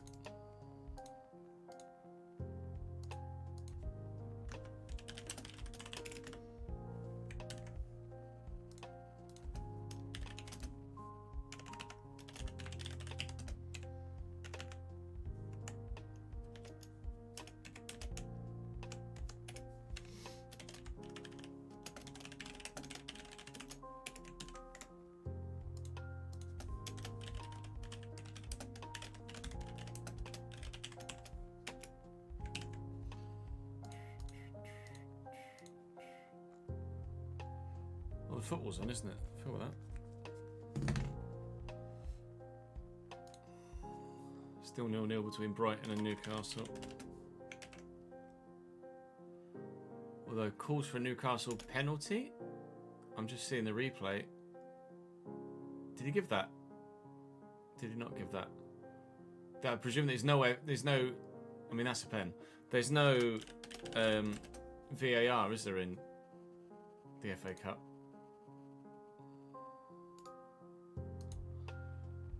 Or is there VAR now in this round?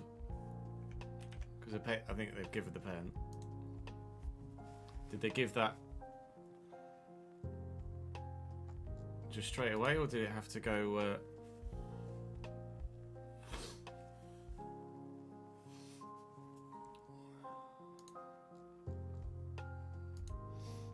There is VAR from this round. See, I find that entirely inherently unfair. You either have to have VAR for the whole competition, or you have no VAR for the whole competition. Like, if a club went out in a previous round because there was no VAR, then how is that fair? Whereas a club could now go through because of VAR. Isak scores the pen, 1-0 Newcastle. Oh, that didn't go very well, did it, Zach?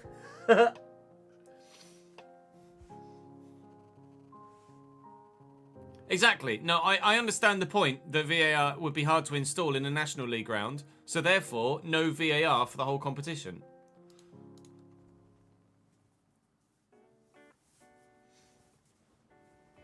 It's not fair otherwise, is it?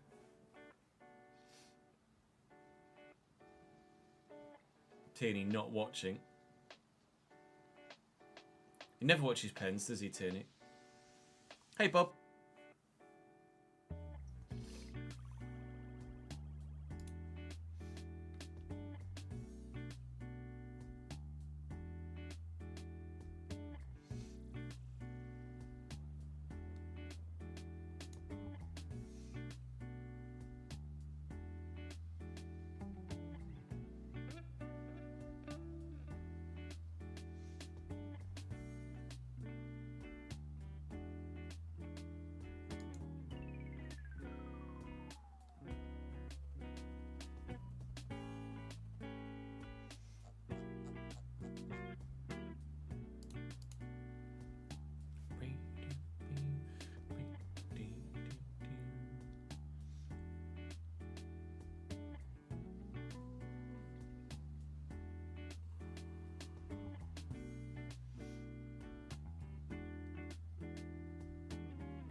Hey, Bex.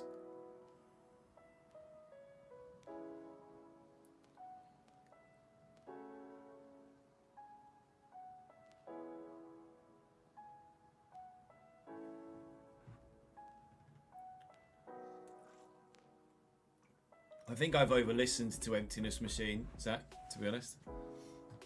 Oh, Bob, sorry to hear that, mate. Hopefully you're able to get on top of it soon. Does it really, Will? Let's have a look.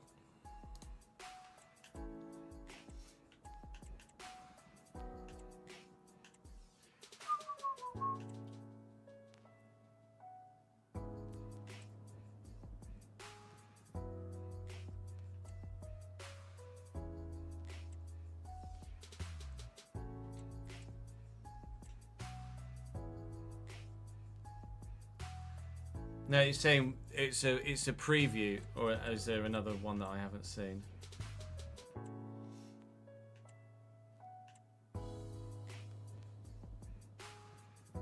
Oh yeah. It says having drawn the first meeting of the sides, Bradford slumped to defeat against Millwall this time round, but it says 1-1.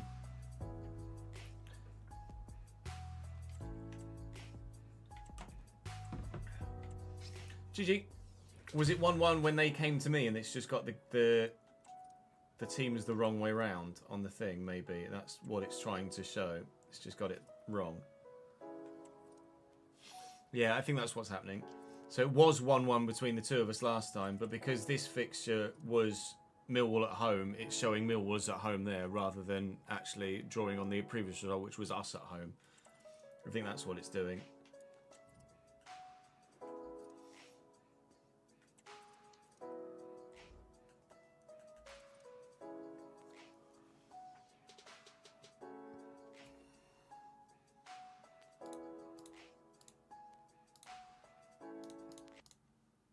Right. Shall we record the season finale?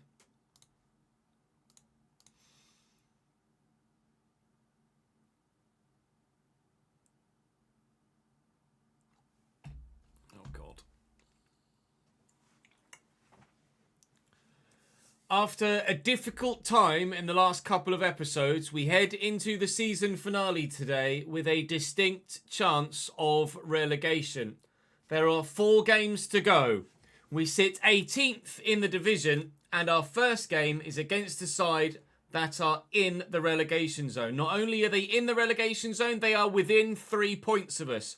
Goal difference is in our favour, thankfully, but Huddersfield are the only side below us that can catch us where goal difference is in our favour. Bristol City level with us, and Blackburn, Cardiff and QPR all have better goal difference than ourselves. One saving grace is that Huddersfield, Blackburn and Bristol City have played a game more, so we have the opportunity to gain points on them as well as the opportunity to hopefully stay above them between now and the end of the season. There are 4 games to go in this relegation deciding season finale. We start with 23rd place Huddersfield. In between that and the final game of the season, we have 11th placed Birmingham and 9th placed Coventry. And then the final day of the season is against 21st place currently Cardiff City. So we play 2 of the sides below us between now and the end of the season. This is going to be tense. Even more so if we lose against Huddersfield Town. Our form of late has not been even remotely close to any good. 2-0 defeat to Millwall, 1-0 defeat to Rotherham. Somehow we drew with Southampton. I should have kept the ball better in the final stages. Absolutely. We drew that 2-2 with a 92nd minute equaliser for them. That's my bad. 5-2 defeat to Leeds. 2-1 win over West Brom. 6-2 defeat to Brentford in the Cup. 4-0 defeat to Sheffield United in the league. 2-1 defeat to Swansea in the league. And a 3-1 defeat to Luton in the league. With that 3-1 win against Preston looking the odd one out at the early stages of that month. February was just as bad. Defeats to Leicester, Bristol City and Watford. Win against Blackburn though. 2 wins in the Cup there, but I would much rather have won in the league. We've not won many games in the league at all since the transfer window. 1 against Blackburn. 1 against Preston, 1 against West Brom. The rest have been mainly defeats. Huddersfield away, just 3 days after that defeat to Millwall, Birmingham at home, Coventry away, Cardiff away. It is going to be tough. It is going to be rough. And we will find out what league we'll be playing in next season by the end of the day. Please do drop the video a like to ensure that the content is pushed to new audiences. I'd appreciate it very much indeed. Do make sure the subscription to the channel is active with the notification bell ticked as well. I'd be very appreciative of that if you could watch as many videos as possible. It would really help me out. Reese, Davidenki and Kieran on the board behind me. Thank you for your continued support in the comment section and in the live chat as well. Of course, we live stream everything we do. So you can see that over on Twitch or on the Chesnoid Live YouTube channel. Links to everything in the description down below. Time to head to the Kirklees Stadium with a slightly rotated 11. Thanks to Stamina. For the chance to, please, for the love of God, stay in the Championship.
No, if we get relegated, we get relegated, Bob. It's all part of the story. I'd like to think we'll be safe before we play Cardiff, Davidenki, but would a player from Huddersfield come to Bradford? Probably, but only with the right deal. 2-0 Newcastle, Isak again. Deadly finish.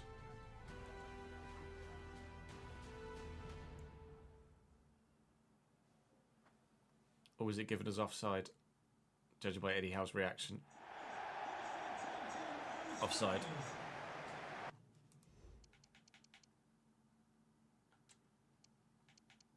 He's fucking deadly at the minute, Alexander Isak, isn't he? Actually ridiculous. Miller is the back five. Christopher Akpan, regen of some description, or just youth prospect. Herbie Kane and Scott High in the midfield, with Josh Koroma and Kian Harrott up top for them. Reece Healy benched. Healy last year in the RTG was the go-to goal scorer for Huddersfield against us in almost every game that we've played. They do have some options on the bench. They don't have a great team, but it's comparable to ours at the moment. So there's absolutely the chance for either side to win this. Under the lights at the Kirklees Stadium in the pouring rain, someone has to go down of these two. Will it be us? Will it be them? Might be us. Herbie Kane, Huddersfield 1, Bradford 0. 90 seconds in, I've not touched the ball.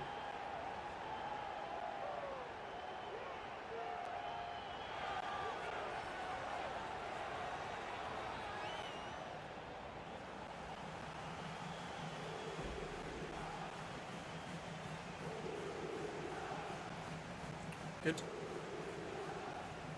Yeah, Sean Maloney sacked at Wigan. Fans and players, presumably, not happy about that, actually.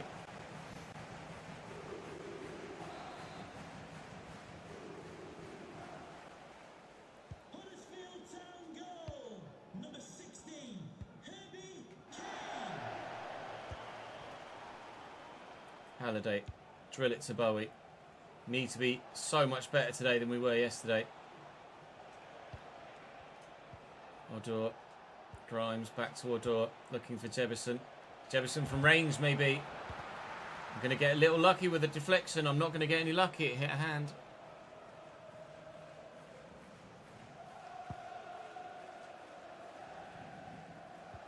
Good tackle by Matt Grimes. Brannigan will lay this in front of Odor. And Brannigan again, slightly deflected, but we get away with it. Is the luck turning my way? Not judging by the way that Huddersfield scored their first goal without me touching the ball, but maybe. Loose pass. Odor. Jebo. I'm not going to go for the pass.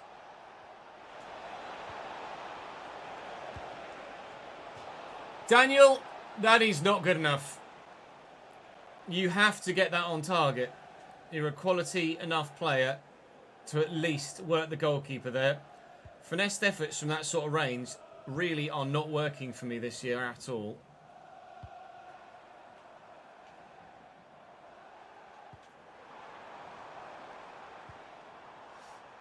Here's Miller. Deep cross. Away was the intention. Away is where it hasn't gone wide of the target with a final header.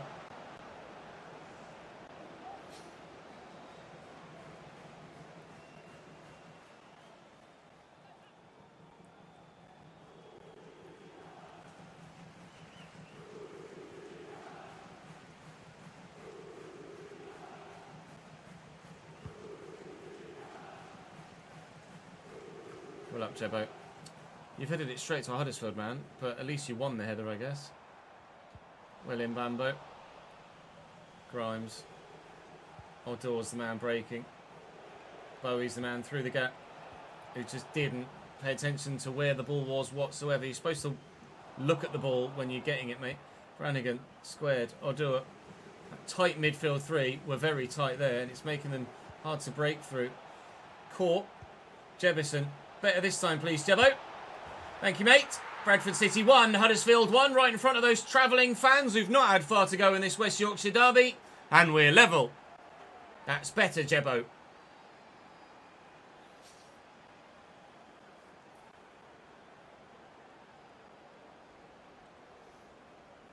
Wigan made loads of signings in January, though, right, Craig?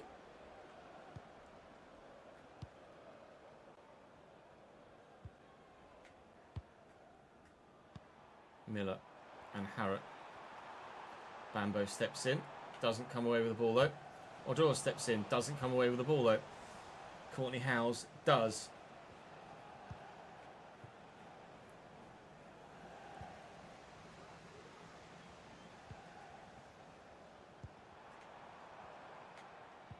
Nice tackle. Ah, it's poor.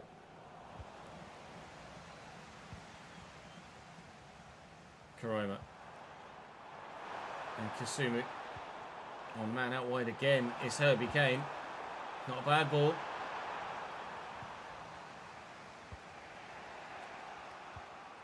Caught after the ball had gone there. Challenge.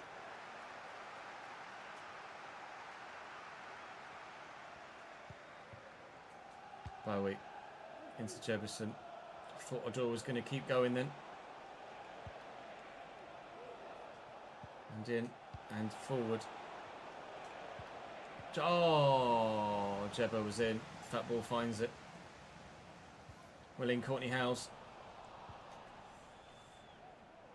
Heavy touch. We've stepped in. It's very rare you see the AI actually do that in the rain.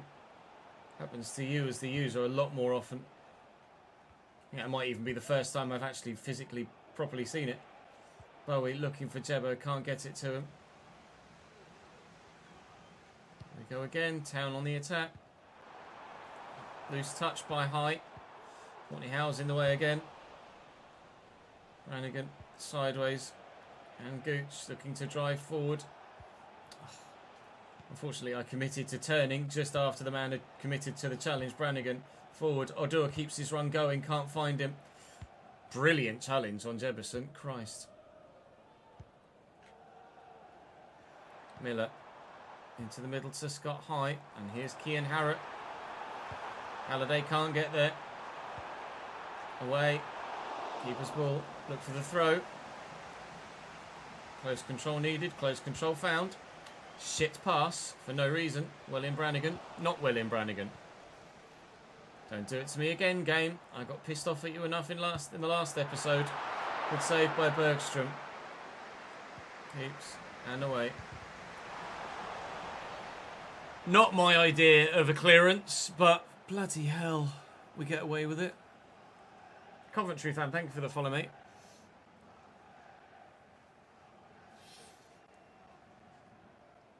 Oh yeah, Birmingham are definitely going to win the league. Hey, Kimi, what's the story, my man? Halliday. And Bowie. There we go. Odor. It's just such a bad ball for no reason. Other than, oh, it's a little damp. Scott high in the box. Back to Miller. Fullback having the effort and winning the header against Bambo. It's back to his feet. Bambo Diaby. Miller again with the effort. Bambo Diaby in the way for the second time. They will get the corner here, Huddersfield. Can hear the atmosphere in the ground. It's electric right now at the Kirklees. Away, please, Bradley. Right will chase Akpan. And get in the way of it. That'll be a free kick for handball, though by the looks of things it is indeed. Slightly more dangerous angle, this. Could even try and catch the keeper up by going for goal. He's gone to the back stick. Courtney Howes flicks away. Can we survive till half-time? With Bowie getting to that first, I'd like to say yes. And we'll go for a switch here, just to make sure we keep hold of it. Thank you. It'll be 1-1 at half-time, but this is a tight affair between two lesser quality sides that are giving everything.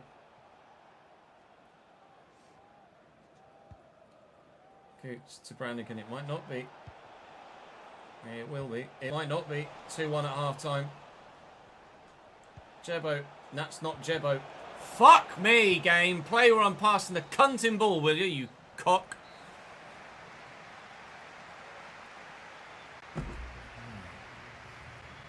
Yeah, all good, thank you, Kimi, mate. Oh, Bromma got a game in hand as well, do they? Christ. As if they need it.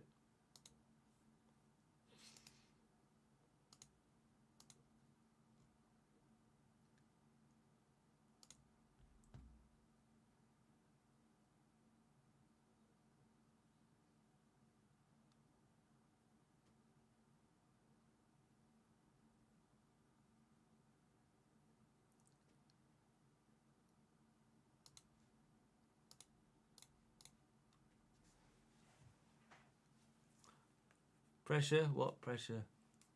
Pressure's for tyres.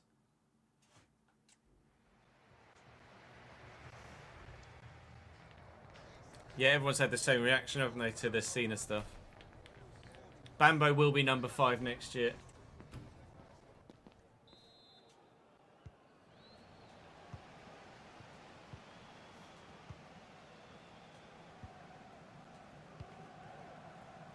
Use the fullback. Go down the line. Needs to make it. Quick throw. Brannigan. Oh, Christ.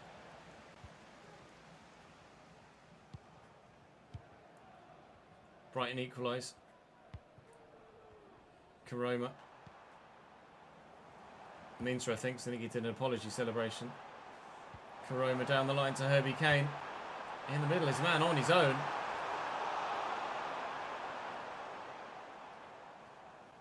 Very much so, Murat.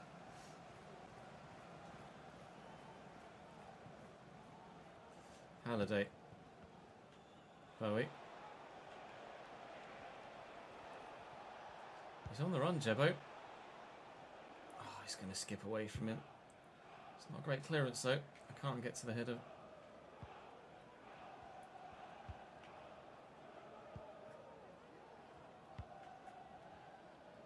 Harrop. Oh, it's nicely done. Miller. Back inside. Harrop. Halliday battling hard. Doing well.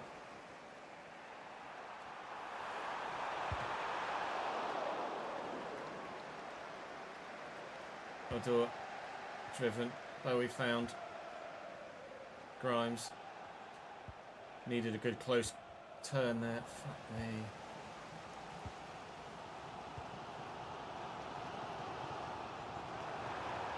Oh, how's he gotten away from everyone? Bergstrom with a save. This is just not fun.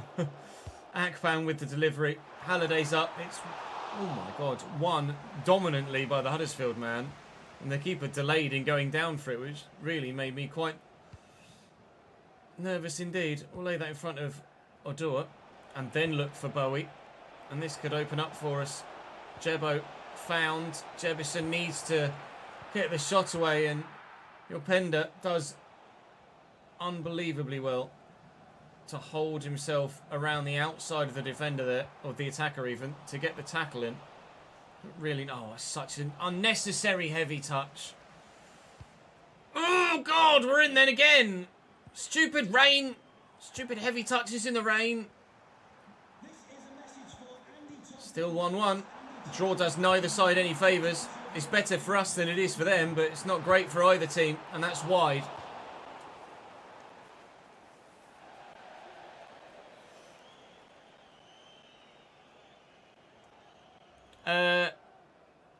Well, you say they'll put the 8-second rule in FC. The 6-second rule is in FC, and all that happens is that the goalkeeper just punts it. So presumably they'll just extend the time that happens, and the goalkeeper will just punt it.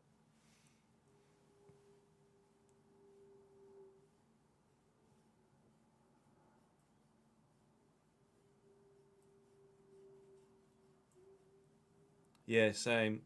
Guys.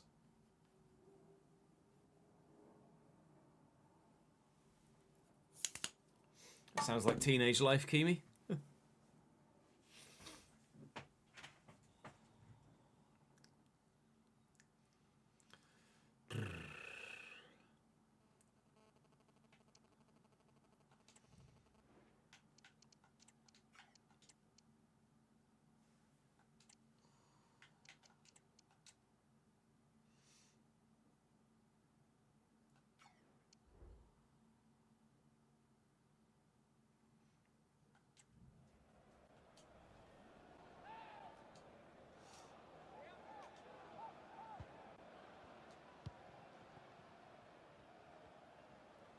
Halliday.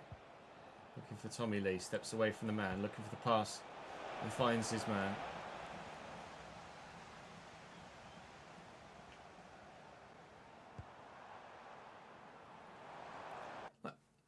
Why does the centre-back just fucking sprint towards his own goal there? This is what annoys me about the gameplay. There's just no intelligence whatsoever from the AI. Like, the ball's played inside here, and the rest of the defensive line...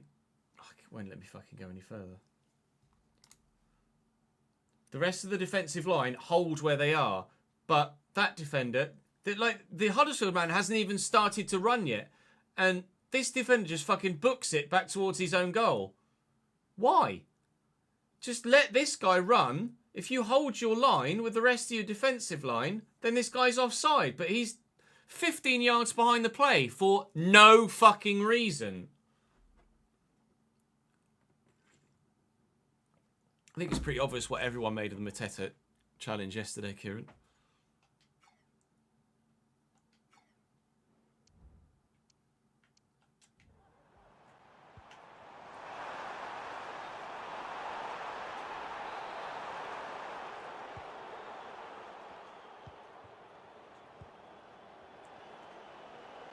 Lee.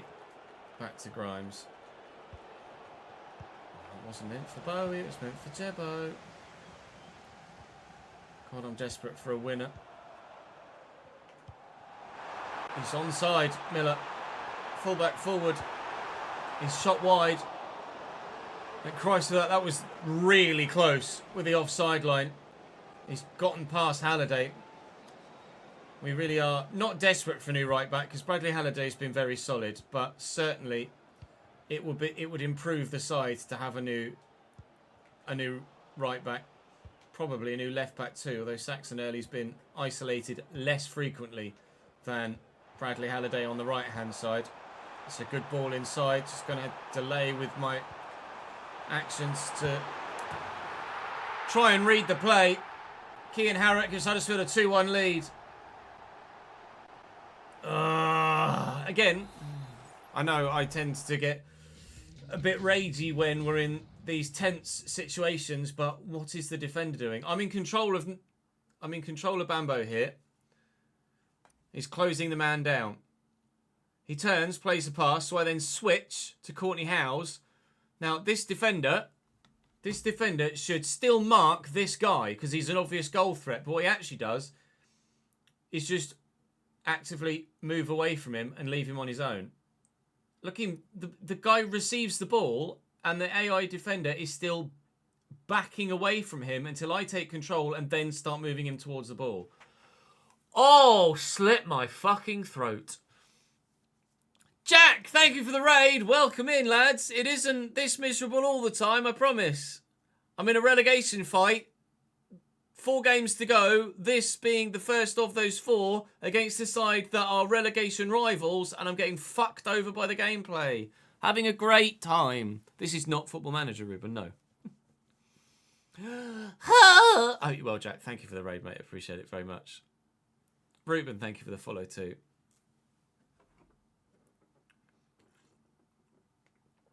Oh. 2-1 Huddersfield. Yay.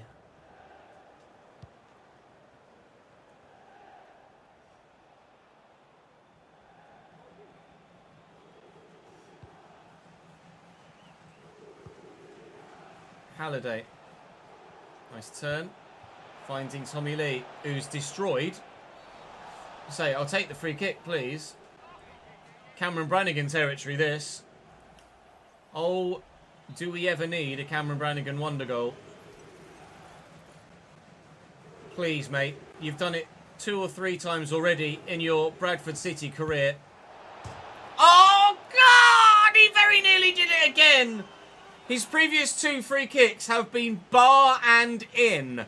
This one, bar and orbit of the moon.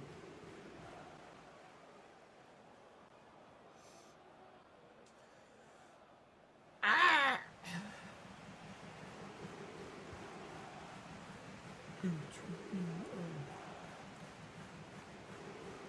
Trying to force a mistake from him, but just can't do it. This ball down the line. Halliday's going to try and run around the outside the man and get there. In the actual fact, he just ran into Kean Harrett, who's dug a cross out that's going to go out for a throw-in.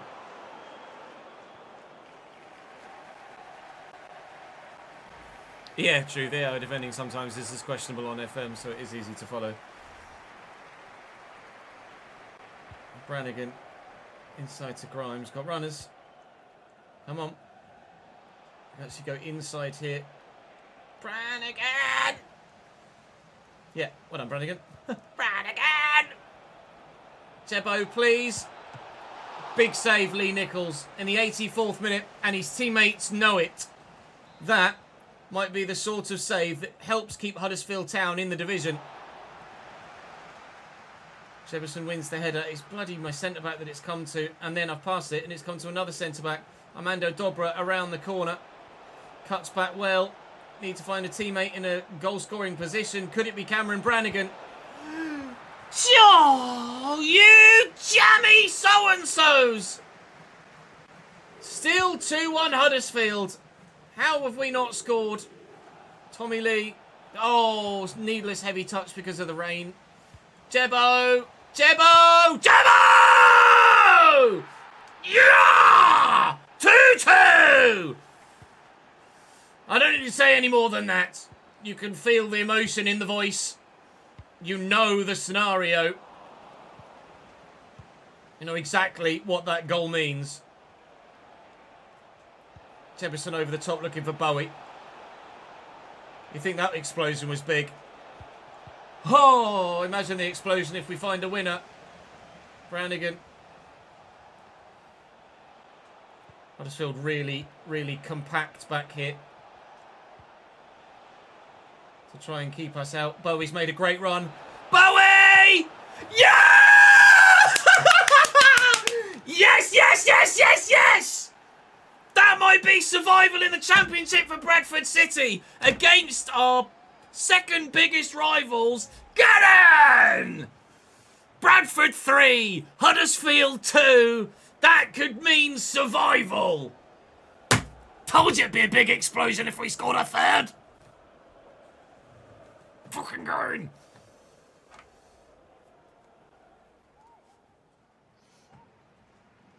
The movement from Bowie. Mwah, chef's kiss. So fucking good.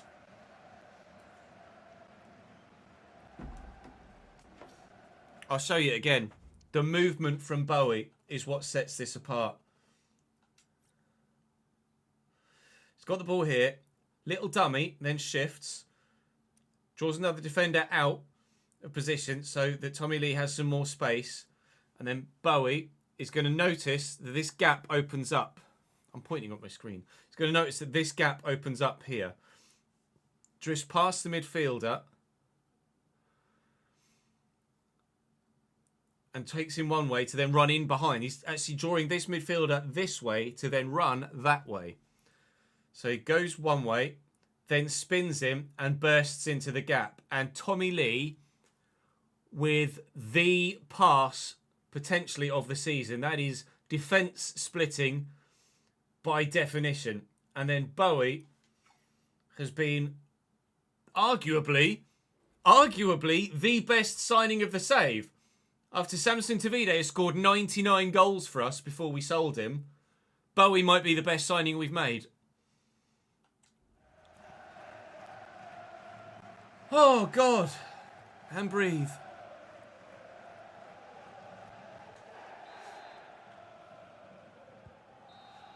Last kick of the game. You always get drama in a Chesnoid Gaming season finale. It is never orchestrated. It is never scripted. It just happens organically with the fact that I'm not that good at the game. We just find ourselves with those sorts of scenarios time and time again. Wow. Cardiff lose against Leicester as well. That's a giant 3 points for Bradford City. I'm not going to give in to Jake Doyle Hayes' wage demands. I'm letting him leave on a free. He needs to shut his face. Right, let's update our spreadsheet. Oh my God.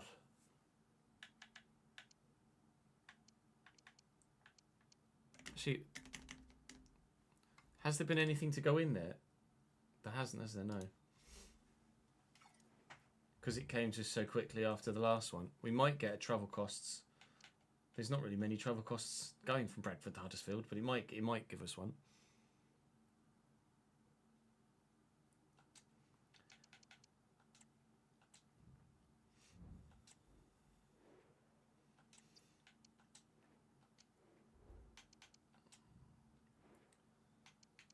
Right, because we've done our youth intake, I can't take these guys.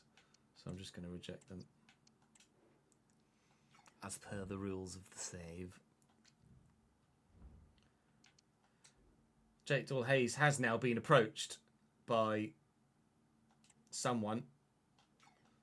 So taking me to a menu where I can't actually see who it is that's approached him. I also don't recognise that badge. So it could be anyone. Will it show me in the transfers? Firenze. It's Firenze. On a free transfer. SC Firenze. My brain is saying Portugal? But I don't know. It's stupid that it takes you from here. Oh, actually, to be fair, the prompt says renew contract in Squad Hub. I can appreciate that. My bad. It would be my preference, though, that it takes you to the transfer hub and then prompts you to renew the contract. So you see the offer first. Or maybe that's just me. They are Portugal, are they? I thought so, like.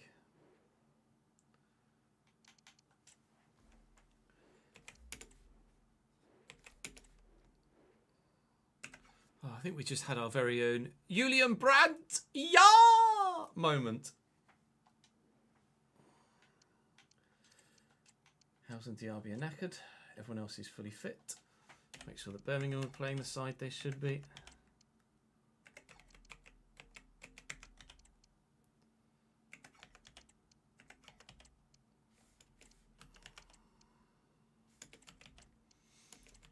Which they now are. Actually, I didn't check the goalkeeper there. Yeah, Allsop out for Peacock Farrell.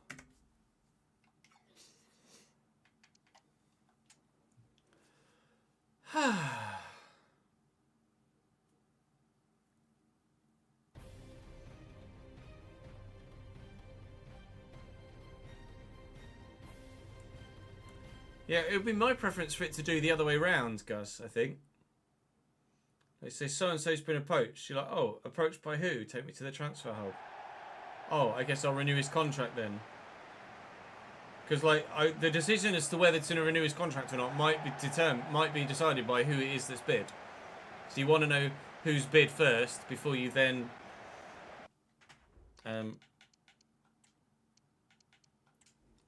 make the renewal. We changed the AO lineup, Bucky, because the game doesn't pick the best 11. It will pick, say, a 63 rated player over a 74 rated player sometimes.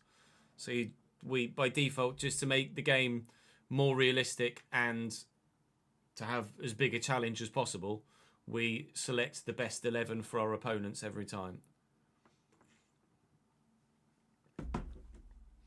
Because the game's not good enough to figure out who should be in the starting lineup every week. It's been an issue for insert number of years.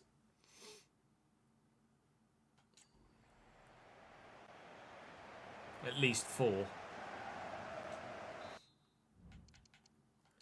Birmingham City lead League One in real life by 13 points with a game in hand. In this save, they are Championship, as we are now, obviously, and hope to stay. And they're mid-table and safe at this moment in time. Bailey Peacock Farrell in goal for them. Ethan Laird, Christian Bielik, Andrew Gravelon, and Lee Buchanan at the back. That is a strong back line. That is a, defensively at least, with a lower rated goalkeeper, that defence is like a close to promotion level defence. At the beginning of a save, at least, anyway, before the big Premier League boys come down with their inflated ratings. Mark Leonard and Christoph Clara sat holding. Scott Wright on the right. Ayumu Yokoyama on the left. George Hall at cam. Former Chelsea youngster, I want to say. George Hall behind Jay Stansfield, who's still here and leading the line. Lesser options available on the bench, but some of them are quite good. Sung Ho Pak is a player that we looked into signing in the RTG last year with Cambridge and never actually pulled the trigger on. He was always just slightly above the window for rating, and then when he was available, we weren't in a position to sign him, or he'd already aged out and was starting to come down in rating. I'm not sure. Wright draws the save out of Bergstrom right from the off, if you pardon the pun. Leonard with the delivery, and Bielik flicks that on, and Connolly will get rid of it. The only 2 changes from our regular starting lineup in this game are that both centre-backs are rotated out. Howes and Bambo Diaby both too tired to play this one. Everyone else is, as you would expect them to be. Kelvin restored to the lineup on the left-hand side, and Josh Coburn restored through the middle, although arguably Jefferson might well have deserved a start in this one. But we will continue to favour the player that is our own as opposed to the loanee.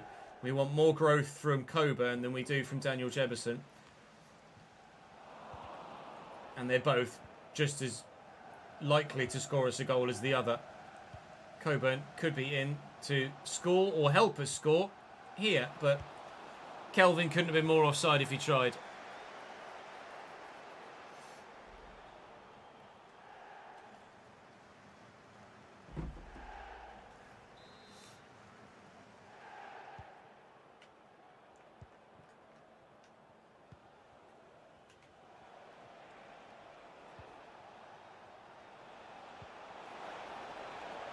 George Hall inside to Ayumu. I was hoping Tommy Lee would just be able to outmuscle the man. Connolly stood firm and in the way. And Kelvin has loads of space on the far side, but I can't get it to him. Just get rid of this. Come short, please, Kelv.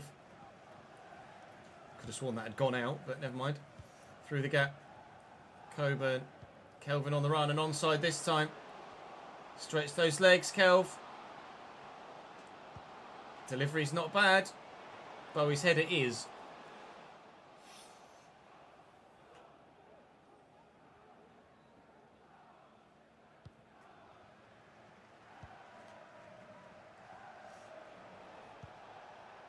It's a great ball into Jay Stansfield. It's a great take as well. And with George Hall in support and Stansfield still forward with him. It's a great chance, this. Oh, Fitz is in the way. It's brilliant defending. Get away from the man, then play it short. Josh on the shoulder of the defender. Run through the gap, Josh. Good lad. Coburn and try and close in on goal. Maybe find Bowie, who's held his run well, which has afforded him the space to find the shot and the goal. Kieran Bowie is good. Kieran Bowie single-handedly keeping us up. 1-0 Bradford. I like his left foot a lot.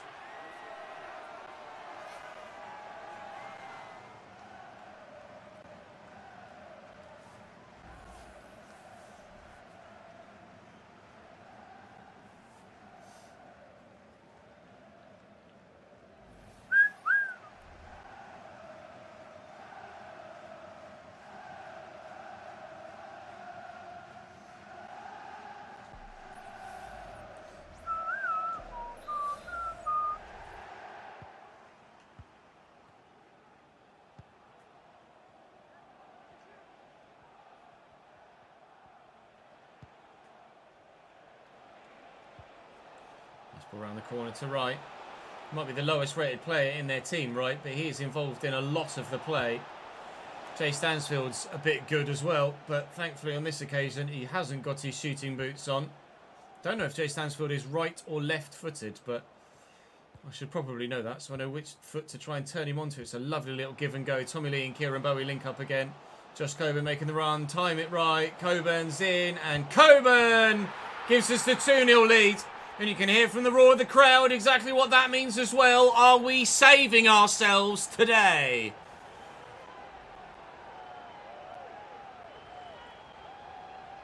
What a time for back-to-back victories. Potential victories. Let's not get carried away. Up the fucking chickens. Or rephrase, stay up the fucking chickens.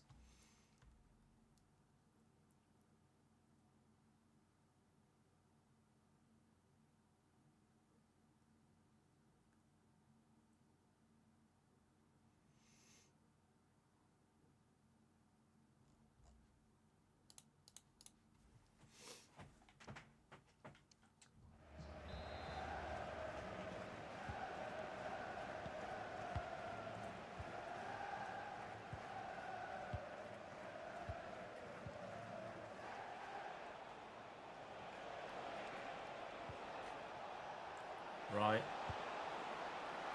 Wrong. I don't know, AD. It's still 6 points.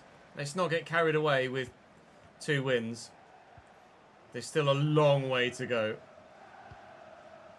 But it would be a bigger miracle than 2 years ago, for sure. Free kick for Birmingham. Stansfield to take it. And it's floated well. It's equally well won by Callum Connolly. Flicks that to Kelvin. And Coburn through the gap. And Birmingham have left themselves open here, but Coburn's first touch has taken him a little bit wide. Kelvin going to dart inside. Good footwork shown. Tommy Lee run offside. Still offside as he's trying to get back in. Brilliant defensive line from Huddersfield to play the offside trap like that. And Brannigan is now going to wait for Kelvin to make the run in behind again. Looking for Coburn. Coburn at the near post. Overhead kick. Side netting.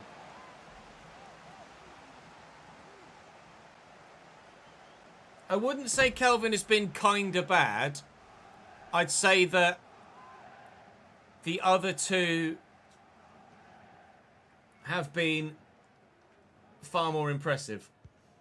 Kelvin has still been more influential and has still got more goal contributions than either Dobra or Tyrek Wright.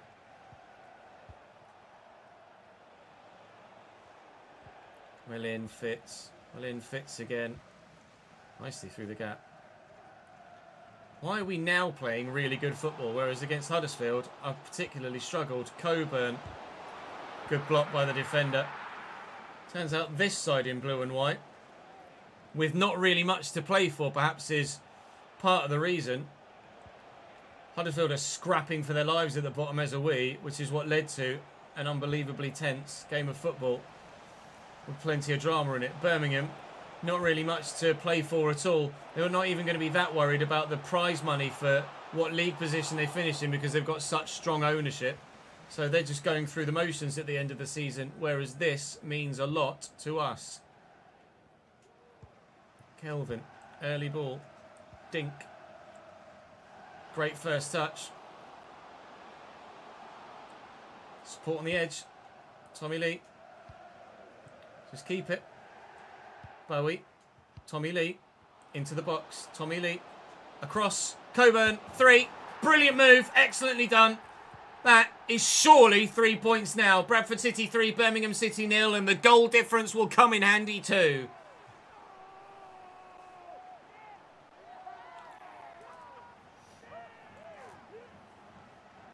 Yeah, Kelvin would definitely be better as an inside forward.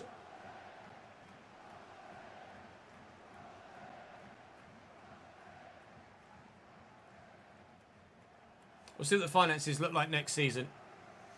We might look to get a more creative winger and use Kelvin as a backup striker rather than signing Jebo.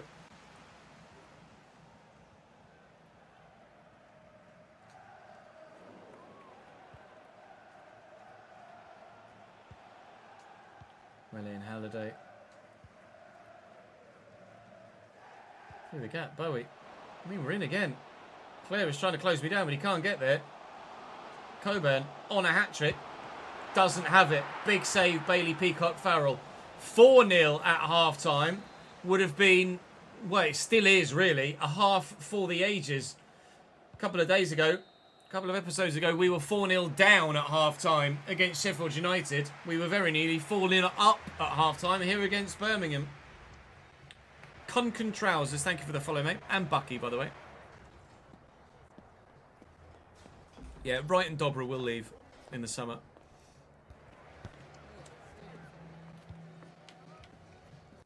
Kelvin's short passing is only 61, but he's finishing 72. His ball control's decent. Good long shots.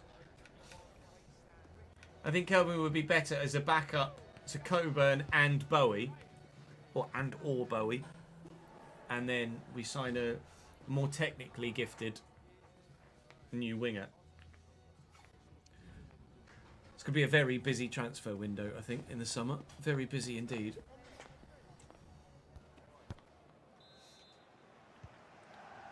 Got to stay up first, though.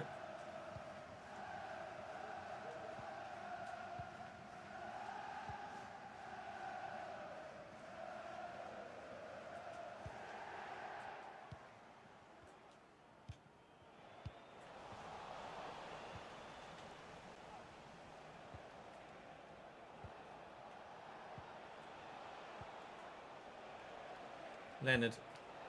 Forward into right. It's past the challenge. George Hall. And Ayumu. Effort.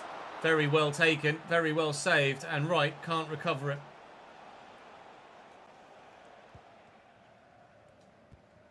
Jebo's been good, yeah. Can't deny that.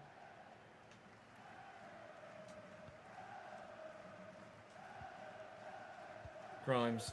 Forward to Coburn. And Lee. They're playing some sensational stuff today. Where it's come from, I've no idea. Because we were terrible against Huddersfield. Too much behind it. Do you think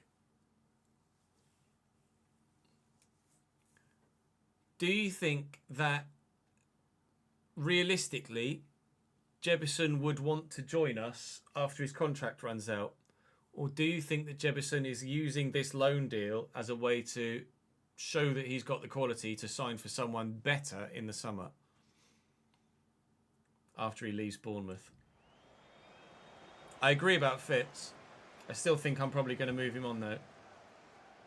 Although maybe it would be better to have a lower rated player that doesn't demand first team football that performs.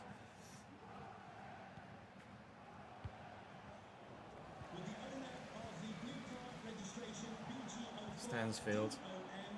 George Hall. Can't quite get there. Connolly in the way well. Connolly dispossessed. Stansfield!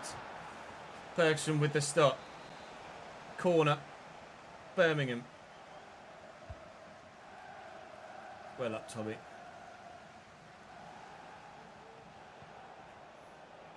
George Hall. Deflected again. You think he'd sign even if he was backup?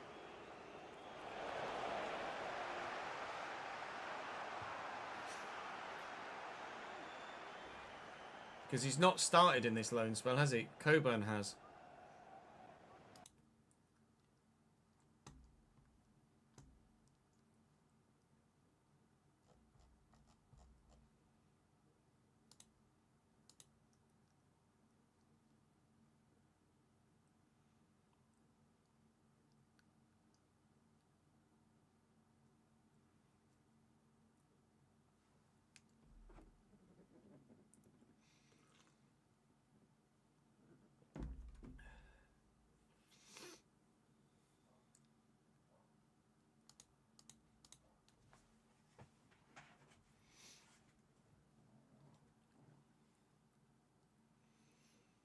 I wouldn't sell Coburn. He's only just joined for free. Not then going to sell him 6 months later after he's led the line for half a season.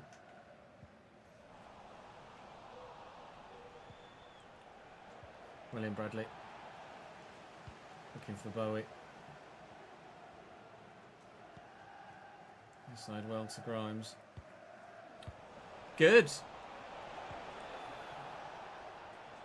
Brannigan.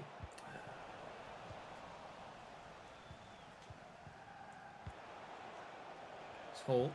Looking for Pack. Played in well. Options in the middle. And very nearly found one of them. Just lay that back. Brannigan out to Kelvin.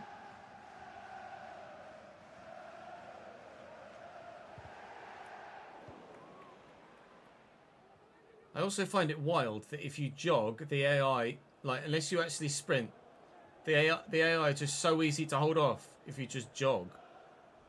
Like, this is like beginner level shit. I'm just literally running backwards and forwards with the left stick with Brannigan. It's so easy to just work the AI. Like, what is that?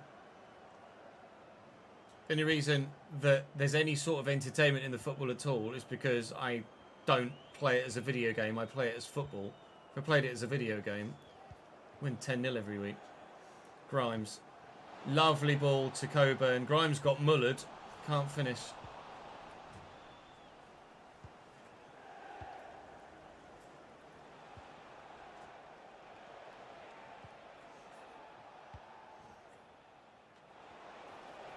Ayumu. Halliday. And Hall. Good block. Oh, how lucky do you want to get? Never mind. Not as lucky as I did. Lovely ball by Tommy Lee, or it would have been at least. If it was struck slightly firmer. George Hall. Thank you. Alright, Ayumu. Stansfield, good save. Birmingham have had chances in this second half. We've not really looked like extending our lead. They've looked like they have the intention to try and lessen it, but they haven't actually had the quality to do so. Coburn's offside.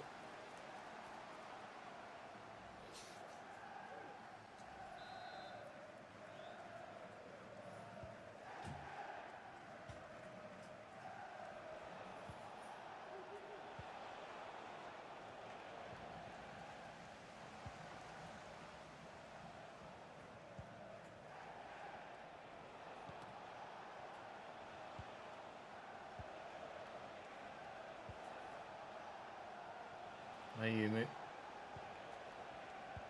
Lovely little 1-2. Ayumu in behind. Stansfield again. Great footwork, but we deal with it. Great footwork again. George Hall looking for Stansfield again. Holding firm as best we can. As we say, goal difference could be and more than likely will be important at the end of the season. At the minute, this result could seal our fate. A positive fate. Brannigan can't quite get to that, but Grimes will get to that one. Looking for Tommy Lee. And Bowie through the gap. Kieran has been bloody sensational since signing. Ridiculous player, Kieran Bowie. At this level, right now in this save, Fitzwater's head goes over. They brought on Lyndon Dykes in the final few moments here, but it's obviously too little, too late. In the 88th minute, we are going to win by 3 goals. Well, I say by 3 goals to nil, who knows. But we're going to win against Birmingham City. At this point of the season, back-to-back victories are priceless. Absolutely priceless. And these back-to-back victories might have already decided our fate before we get to that Cardiff game on the final day. I anticipate Coventry away being pretty difficult. Try and deliver this looking for a teammate. Oh my God, and Cameron Brannigan is found. And that would have been a ridiculous goal if it had buried itself in the top corner. It's a really pleasing, very much needed 3-0 win against Birmingham City.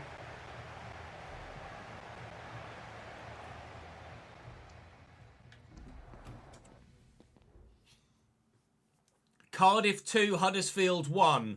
Now that's another massive result for both sides. Doyle Hayes continually approached by Firenze in Portugal. We have 9th placed Coventry next, and the league table looks like this. We are safe. Full stop. Bradford City, 48 points. QPR, 40 points. An 8-point gap. 6 points available.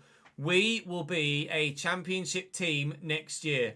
Continually, we have lost exactly half our games this season. But by averaging, as we anticipated we would need to, by averaging a point a game, we're going to survive. We could potentially finish as high as 16th. We could potentially finish as high as 15th, actually. So it's worth playing the next games to try and maximise our potential prize money. But we will be a championship team next year. Thank expletive.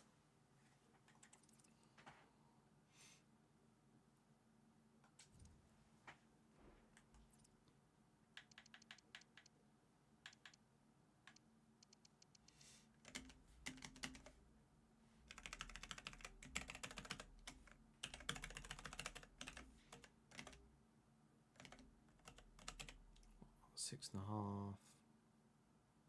No, 8.5.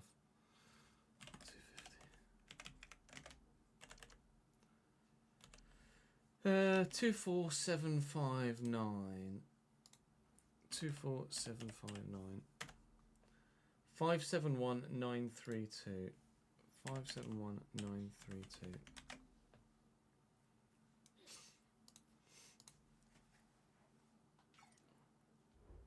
Happy's not necessarily the word for that noise, Ben, that came out of him.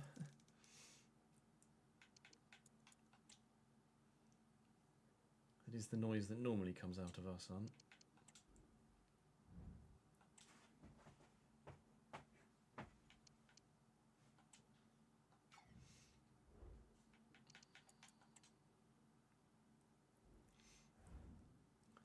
Jake Doyle-Hayes confirms that he will leave us to go to SC Firenze in Portugal next season. Best of luck, sir. Thank you for your service. He's on his way. That will free up... How much money? Doyle-Hayes, where are you, sir? Doyle-Hayes. £9,350 a week. That's a healthy reinvestment into the squad, isn't it? Time to go and play Cardiff. No, Coventry, then Cardiff.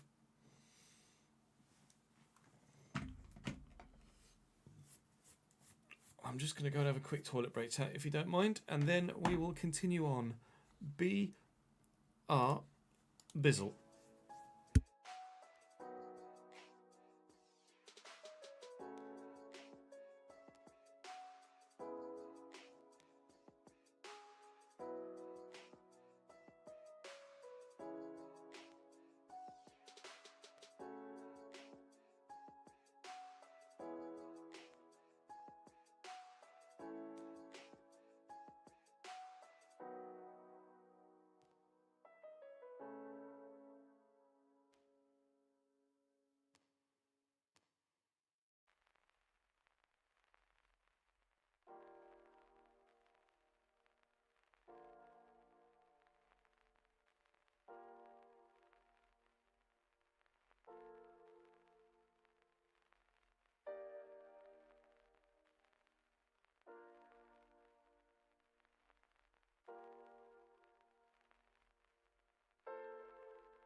Come on then, Cov, you bastards.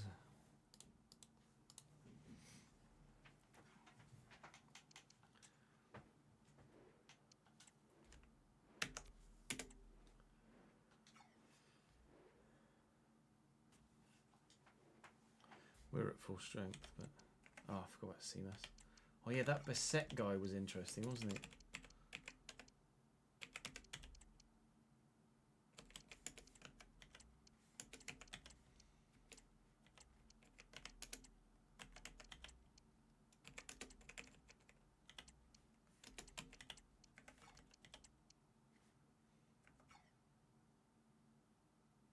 Coventry got a really good bloody team.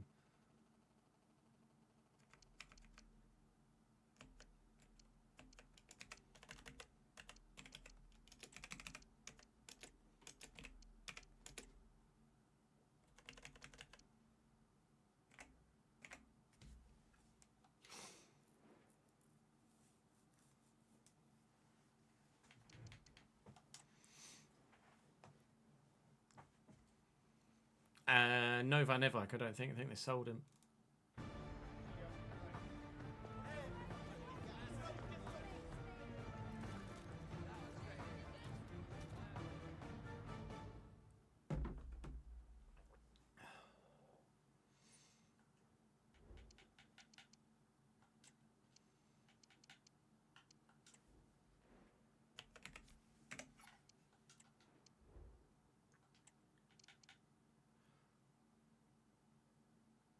Oh, was Van Evijk in there starting lineup at right back, was he? Oh yeah, my bad. I didn't recall actually doing anything. It was your exclamation of Van Evijk, which made me think that he wasn't there. Timon Viner in goal for Kov. Milan Van Evijk at right back, 80 rated. Bella Kotchap alongside John Gushin and Jada Silva. That's not bad, is it? Josh Eccles and Petar Sucic holding with Bermancevic on the right. Paxton Aronson on the left and Jack Radoni starts at cam behind Stefanos Simas. On the bench, that Norman Beset guy that we were looking at potentially signing at striker. I don't think we will be now that Coburn has come in and performed. But still decent options for them elsewhere as well. Hadji Wright included. Let's try and end the season as best we possibly can, as high as we possibly can, because there are a few £100,000 difference between potentially finishing 19th or 20th and potentially finishing 15th or 16th.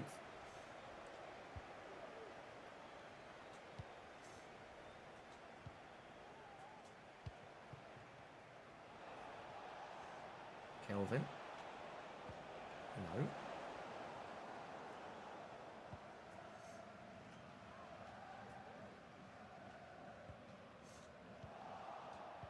Kelvin, Brannigan,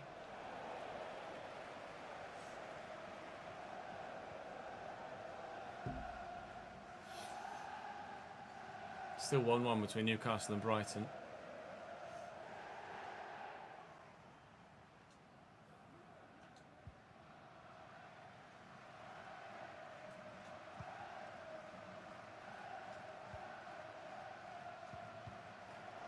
Jesus. A tackle and then an instantaneous back heel.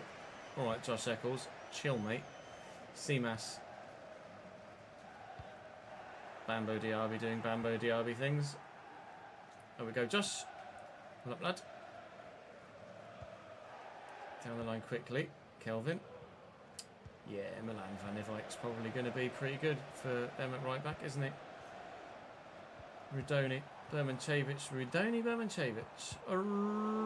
Not Rudoni. Well, yeah, Rudoni. And away.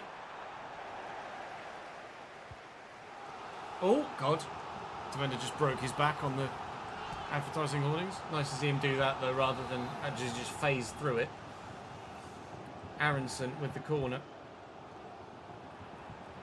Kelvin arrived. Aronson with the corner. You're going short. Eccles, that's not bad. That's not great. That'll do. Run, Josh. Oh, it's Tommy Lee. Jada Silva's quite quick though, right? At fullback. Paxton Aronson. Oh my god. Could he have hit that any harder? I don't think so. Strike and a half from Seamas. Straight at the keeper, thankfully. But it is thankfully, because that was travelling. Tommy Lee, hold off the man.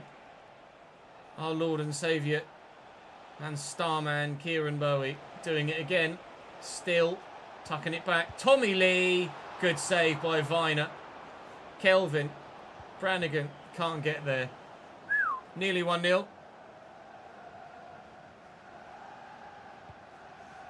It's a great ball. Keeper's there. Slightly acrobatic. Acrobatic? Slightly. Not acrobatic at all. Over dramatic. Oh, acrobatic. Acrobatic came to my mind.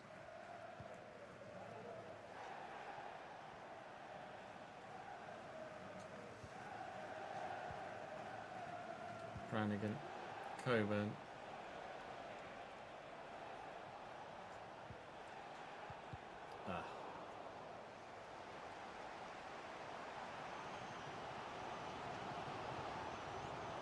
Rodoni.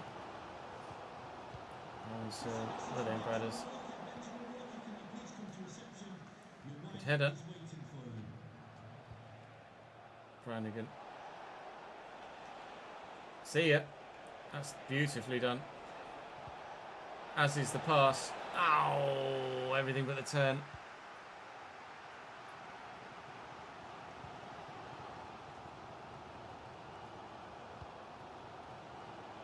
Rodoni has gone.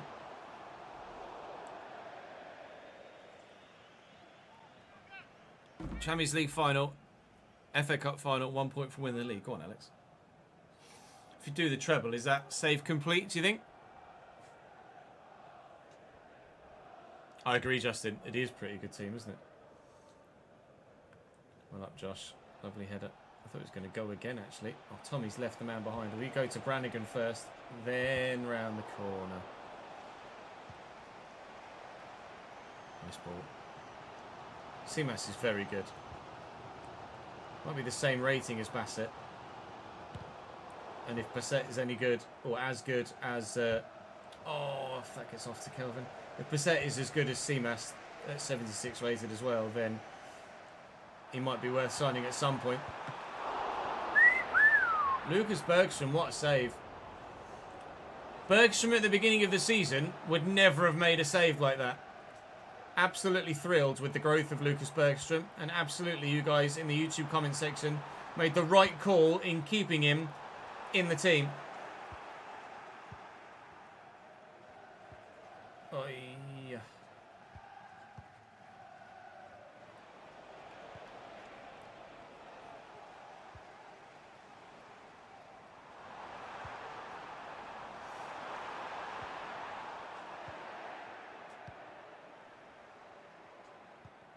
Nice ball.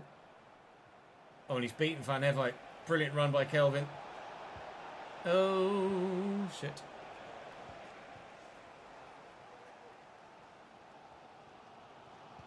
Should have tried to turn and then pass.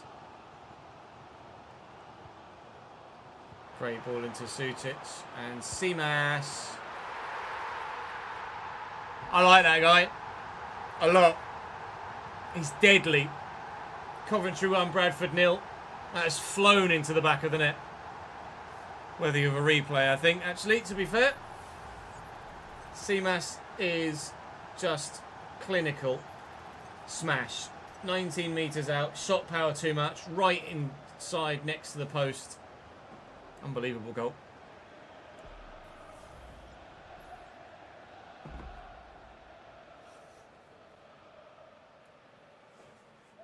Your lowest rated starter is 86. Christ. That's a bit good, that.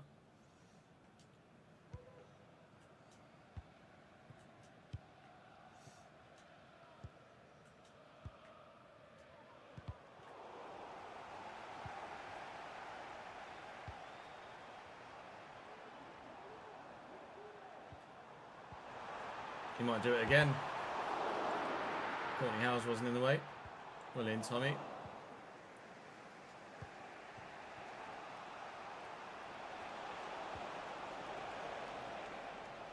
Come on, Cam. Brannigan! Oh, I tried to do what Seamas did and didn't do it very well.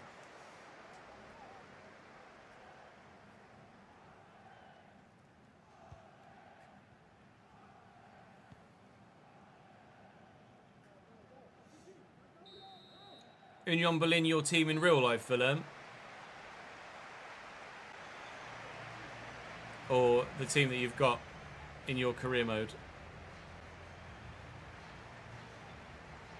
Your team in real life. They've definitely fallen off after the past couple of seasons, haven't they? Since they got to Europe.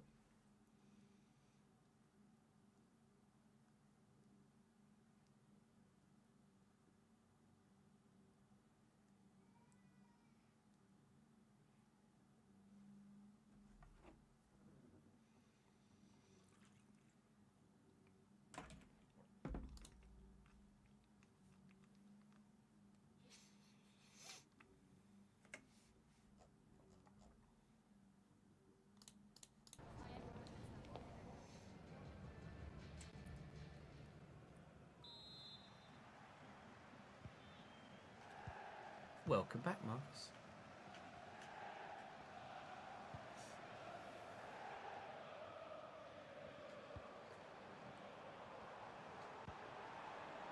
Challenge. Alright.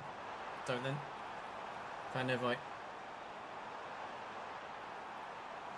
Strength from Courtney Howes. Kelvin. Loads of room to break into here. As Van Nevite had gotten forward. It's Cameron Brannigan that's alongside me. I need to find now. Should have played it a pass earlier.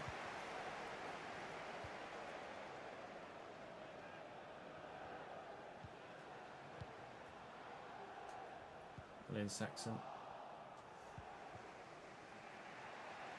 Lee. And Brannigan. Across to Tommy Lee. Hell of a run this from Tommy Lee. Shame about pass.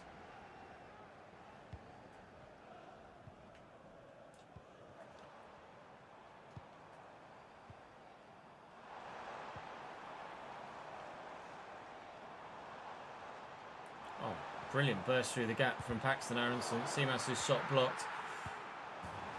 And as we're swinging at it to clear the ball, they nip in and add another. I just need to see that again, see exactly what happened. Halliday, yeah.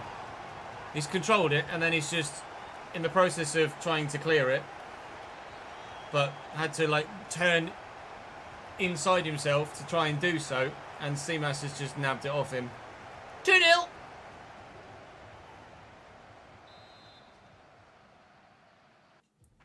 What's Gordon done? What did Gordon do to get the red?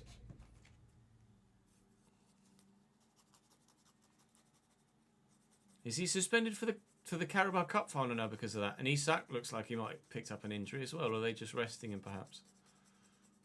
Or not taking any risk with a little knock?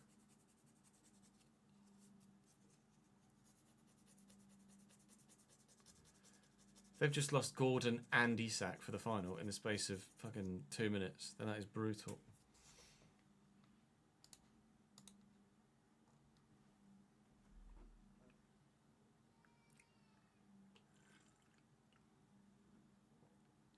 He'll get a 3-game ban. Sorry, he'll miss the League Cup final if he gets a 3-game ban for that. Was it just a straight up head loss?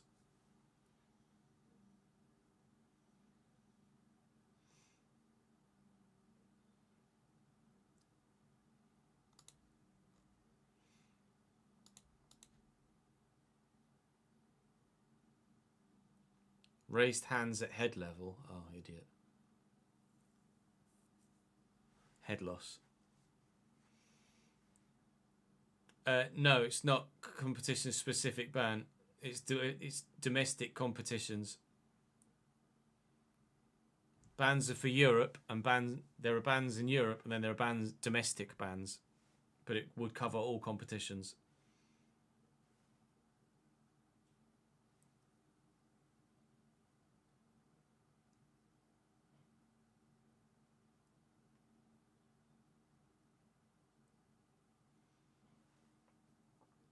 Is Cunha getting 4 games though because it's not his first offence too?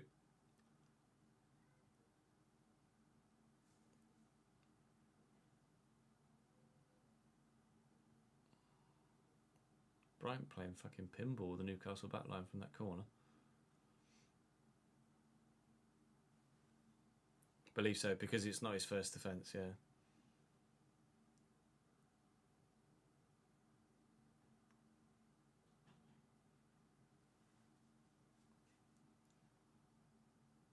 Yeah, we'll wait and see what sort of... Did the Millwall keeper get sent off? I don't even know. All I saw was the challenge. Yes, red in the cup also means that you miss league games. It's a domestic ban. He did get sent, Fez. But again, that could be extended because of violent conduct.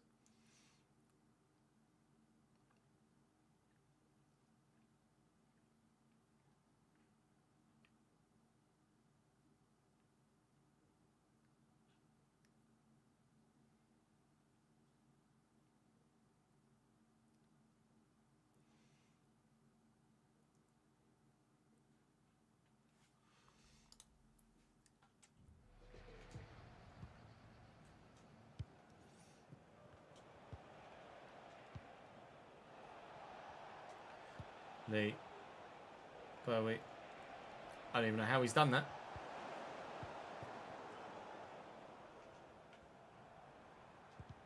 Good block by Howes. Relegan. Lee. There's 2 through the middle here. Coburn. Oh,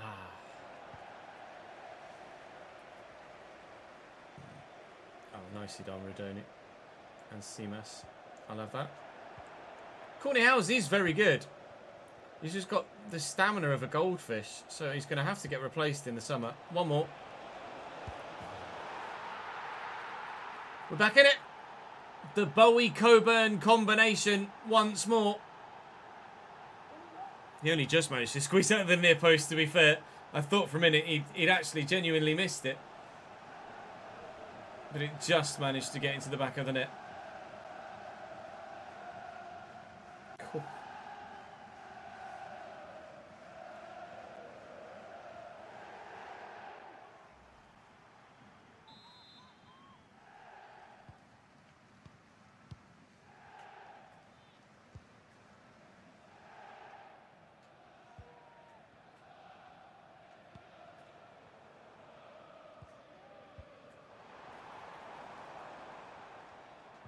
Well in, Courtney. That's what I mean. How's his genuinely good? Bounce. Christ. It's like John Goosey was made of rubber.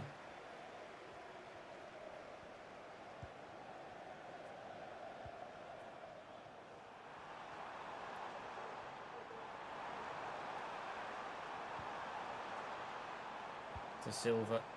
Good delivery. Early's there. Driven out to Kelvin.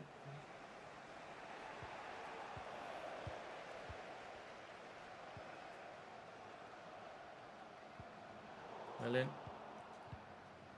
Lovely little layoff by Kelvin. Huddersfield 1, Watford 0. That could be a big result for Huddersfield Town in their fight for survival. Can't tell you how pleased I am to have guaranteed our survival before that final day against Cardiff. That would have been just too much to take, really. It was a case of winner stays up, loser goes down. Oh, good save, Bergstrom. I thought that was going in from Aronson. Bermanchevich. Back to Jack Rodoni. He's a player we very much enjoyed using a number of years ago on the channel. Never say never to seeing Jack Rodoni return in a save as well. Maybe even this save. He's been very good in this game. Simas has been even better. Nearly bagging himself a hat-trick. 15 minutes to go here. Coventry making changes. We just want to try and avoid defeat if we can and end the season as positively as possible. Ultimate league position could be maximised if we can get 12 straight bloody points today.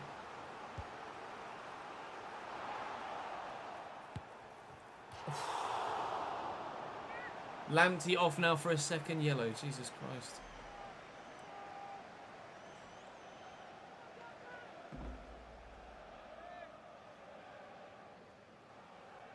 Don't forget Kelvin. What do you mean, Helles? Newcastle 2, Brighton 1, Fabian Schär, 93rd minute. Stunning free kick.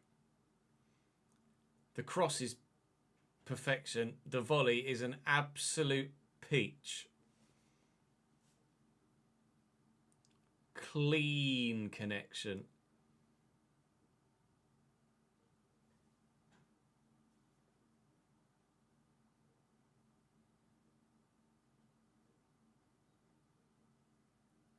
Is he onside as well? Oh, it might be tight, you know. He might be off. Schär might be off. It's a brilliant volley, but I think he might be off.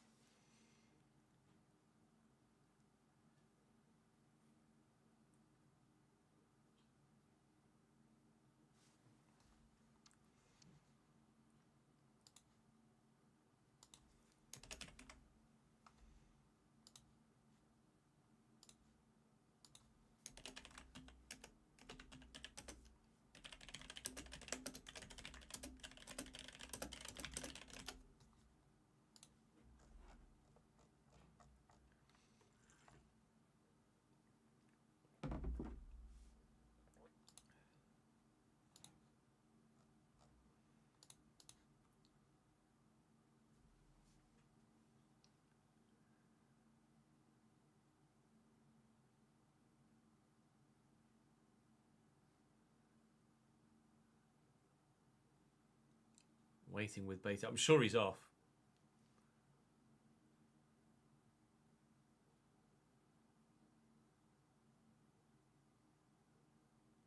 Why don't you want Newcastle to go through, Marcus?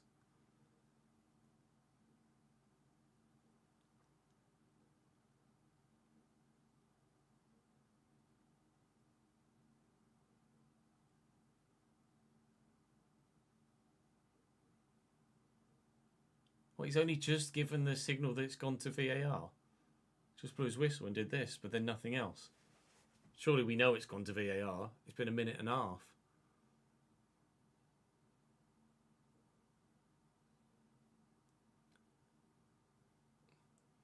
Offside. 1-1.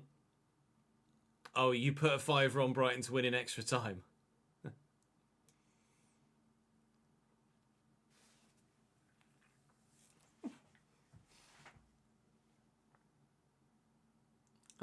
The VAR like graphic replay is like doing the pulse for where the furthest back bit of the defender is, right on the arse of the defender. So that looks really strange. You've discovered Twitch in VR is the way to go. Oh God, in VR, Jin.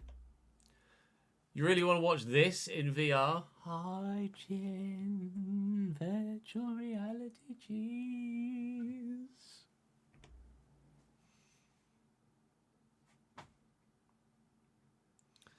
And then Jin vomited everywhere from motion sickness.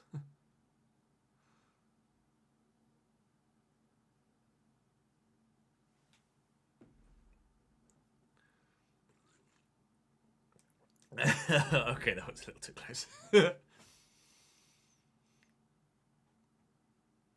Newcastle break. Great block. He wished he screenshotted it time.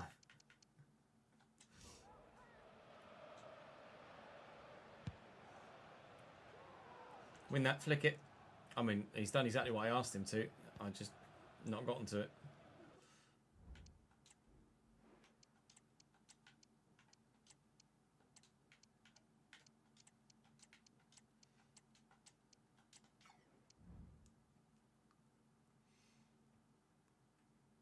You conceded against 8 men, Curtis. Oh, mate. It's not a good day for you.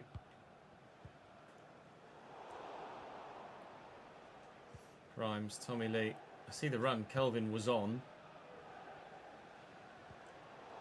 Never mind. Oh, not never mind. I think Van Eyck handballed that when trying to get it under control. He did. Hello, Cameron Brannigan. You've hit the bar. Can you get it in this time, please, mate? It'd be a hell of an equaliser if you can. I'd love it. I think I might put too much power on it.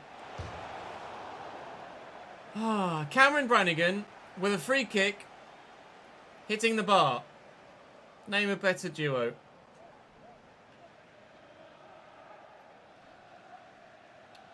Not yet, Marcus.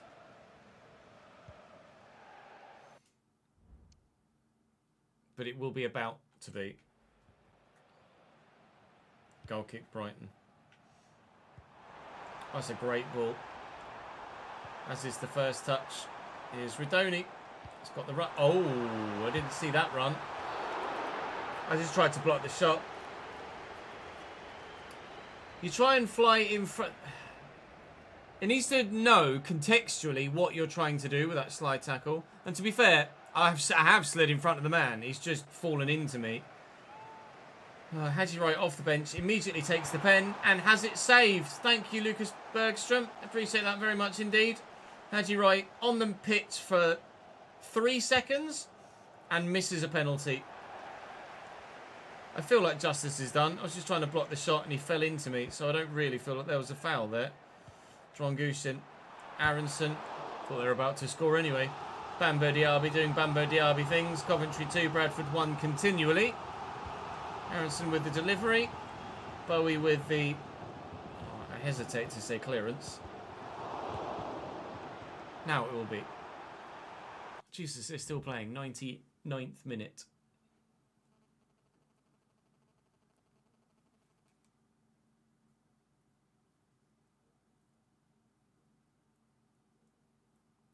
Ref.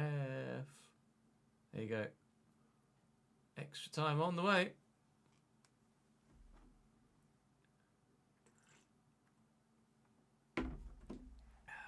Right, now Marcus just needs a Brighton winner. What odds did you get on the Brighton extra time winner?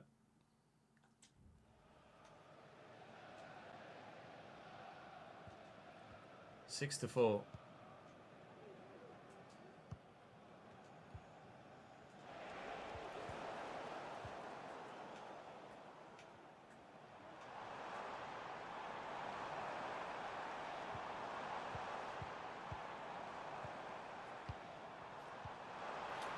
Brilliant from Coventry.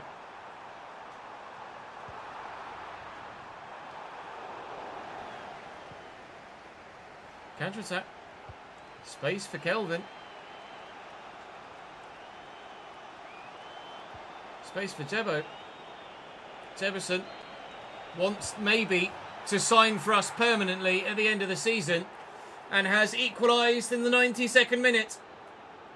I have a question about him actually, and I'll ask it now as he's done that.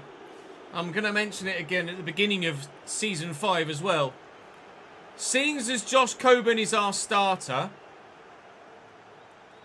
do you think, realistically, that Daniel Jefferson would sign for us permanently knowing that he would be a backup? I believe that he's come on loan to us to prove himself worthy of a starting spot somewhere, arguably somewhere better than us, and would want to sign for someone else first before potentially signing for us. We would not be his first choice, I don't believe. I think Jefferson would want to sign for someone else. So I'm not initially just going to straight off the bat sign Daniel Jefferson on a free contract at the beginning of the new season. I'm going to ask you guys whether you think that he'd want to join us or whether you think it's more realistic that he would look to sign to start somewhere bigger and better and higher up the table, or even potentially in the or be back up in the Premier League or start somewhere else in the Championship. We have Cardiff on the final day and the league table looks like this. We have still some questions to be asked and answered with regards to the relegation places. Rotherham are down. Huddersfield are down. Because of the nature of the league table and the way things stand right now, Cardiff are safe because of Bristol City and Blackburn Rovers have played their 46th match day. So QPR have Leeds United on the final day. And if QPR win against Leeds at Elland Road, then Queen's Park Rangers will survive the drop. If they draw or lose, then they will join Huddersfield and Rotherham in League One next year. We can finish no lower than 18th, but we could finish as high as 16th if we win this final game, because Portsmouth and Watford have both played their 46th game and our goal difference is better. So thanks to that late equaliser against Coventry, the chance of finishing 16th is still alive. We have the opportunity to do so if we can beat Cardiff City in this final game. At the top end of the table, Leeds have won the league and they're the only side in the top 7 still with a game to play. So null and void. Millwall can't make the playoffs. So at the top end, it's decided. Leeds are up, Saints are up, Leicester, Luton, Norwich and Sunderland are in the playoffs. But at the bottom, QPR or Blackburn will be relegated to League One. And we shall find out who sooner rather than later.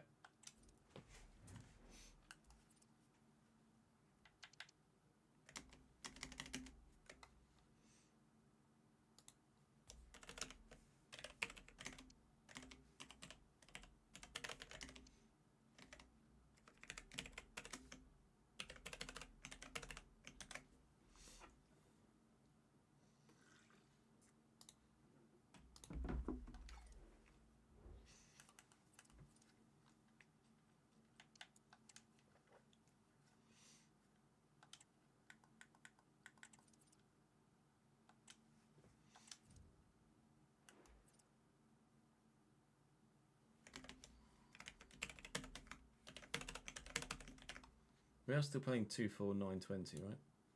Yeah.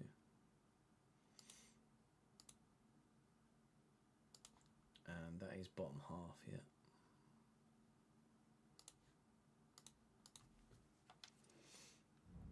Congrats, Alex, on the Premier League title victory.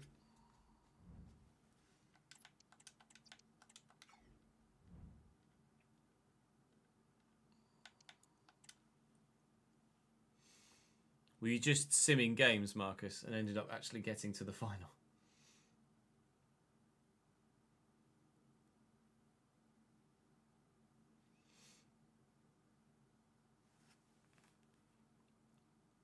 Oh yeah, I did see you mention that earlier, Curtis, when we were in a game, but as soon as we're now out of a game, I'm quite happy to do that for you. Bright Arian B is 77 rated at Lugano in Switzerland.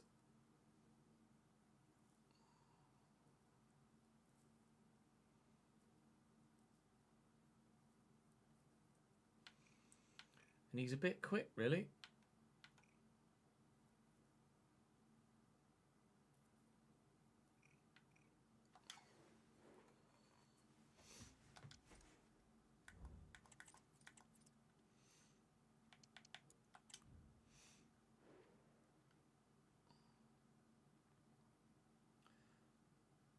In usual circumstances, I'd sim this, but with the opportunity to still finish 2 positions higher, it's worth playing, isn't it?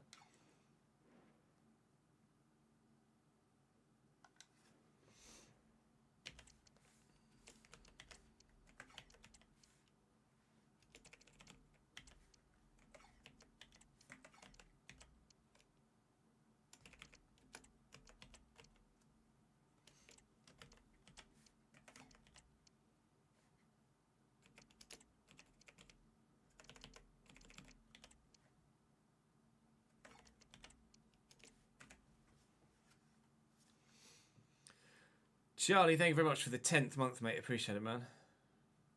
Happy survival day, yeah.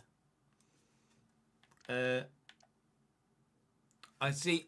What I would like to do, or would have liked to have done, would be to start Sam Walker for a final time, but because there's thousands of pounds on the line, 15th is worth 51,000, 16th is worth 85,000. There's £34,000 on the line here.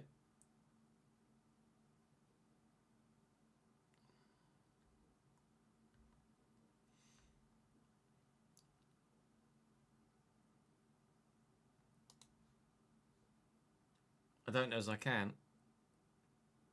Hands to the face, Marcus.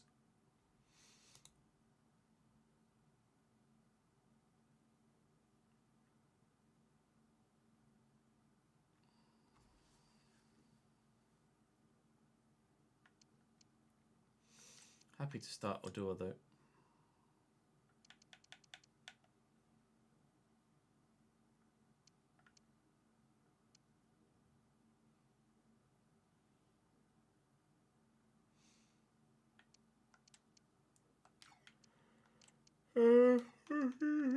Bradley Halliday's last game for the club.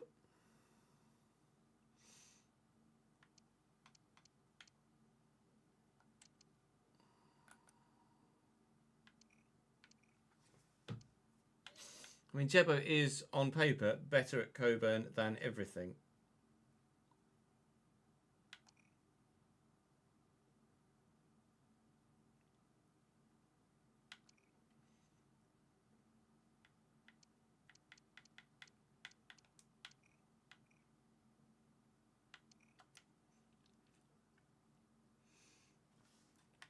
Last game for a legend is better than money. Oh. All right.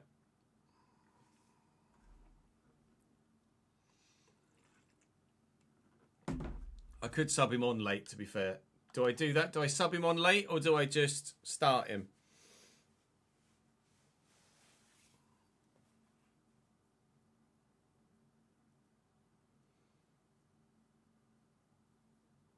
Start him. All right. Start him.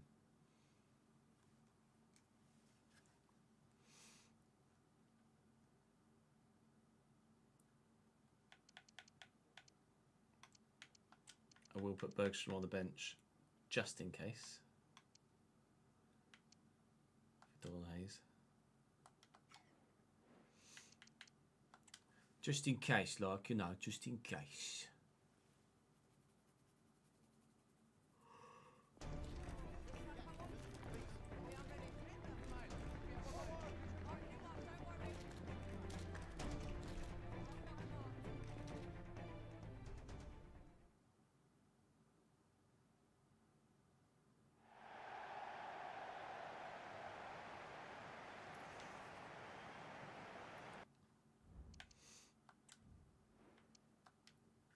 Not got what to do.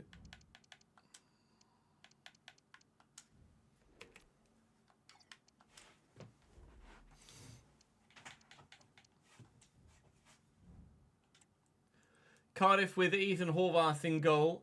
Taylor Bullock at right back. Jesper Dallen's still there alongside Will Fish as their back to centre-back partnership. Perry Ng is at left back. Alex Robertson and David Turnbull in the midfield with Chris Willock on the right, Callum O'Dowda on the left, Ruben Colwell at cam and Isaac Davis up top. Options on the bench are not so strong. And starting for me, in goal, number 59. Not number 59. Rated at 59. Walker. I had a discussion with chat. We could either have subbed him on late or started him. Chat decided to start him. Odua also starts in the midfield for this one. Just one change. Hopefully we can get the win we need to finish 16th.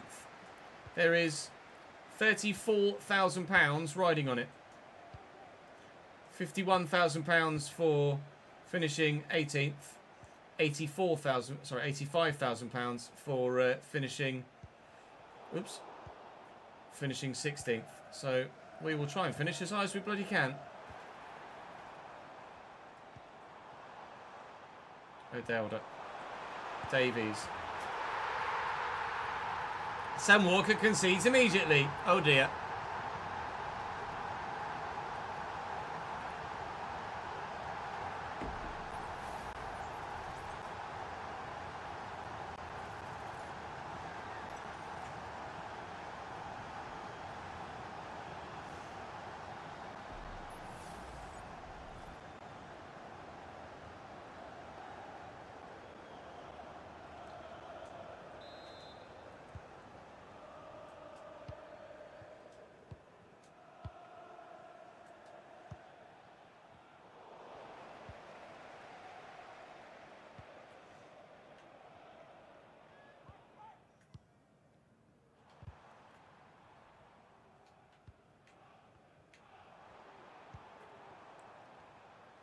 Chris Willett.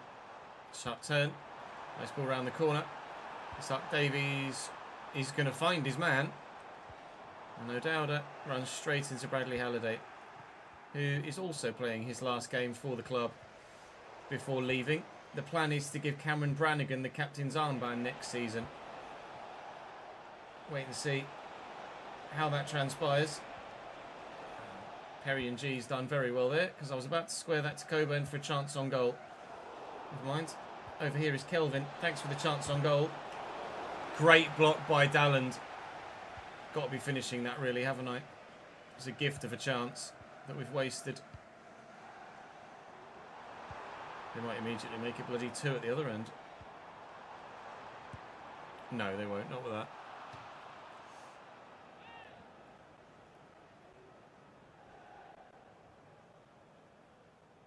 Brighton on the attack. That's not a great cross.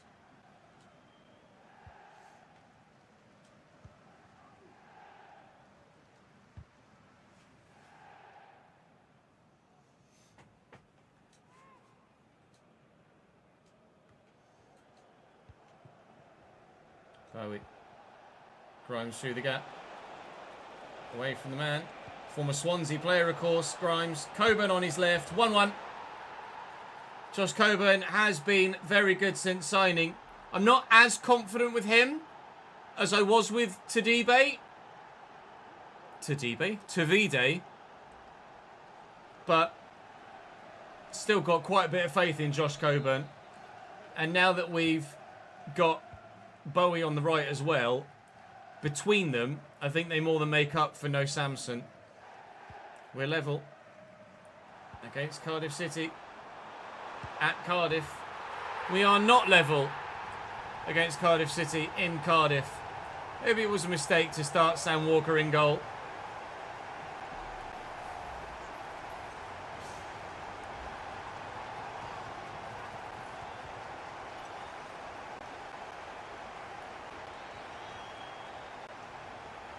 Spreadsheets in VR. Nice one, Tim. Oh, have you got multiple screens up in VR? Your Mac Virtual Display. You got the Union Berlin. Is it Union Berlin? FCB? No, it'll be Bayern. Bayern. Oh, it's too blurry. I can't see what that is. Whoever it is, they're losing.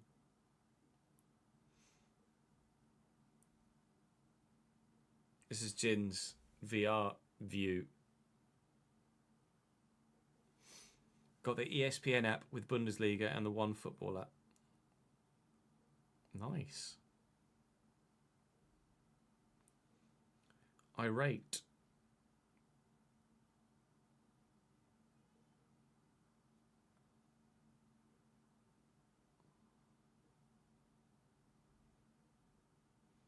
Irate very much indeed.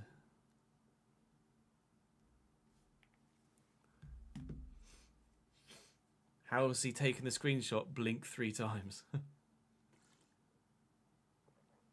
And you can still look at your TV. Oh, have you got the Apple, whatever the fuck it's called?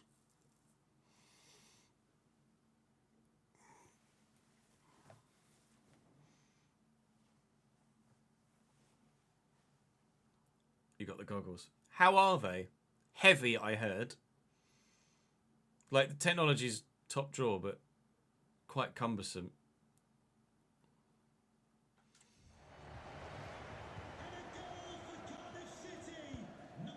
Oh, hobby developing stuff for it. Nice.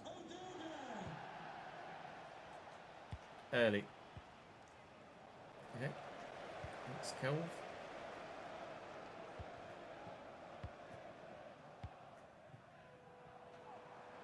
O'Dowda. Out to Perry and G. Early ball. Up we go, please, Saxon. Thank you, mate. Actually, loads of space for... Even more space for Kieran Bowie. 2-2. 2-2 in the 23rd minute. Quite the way to end the season, this, isn't it?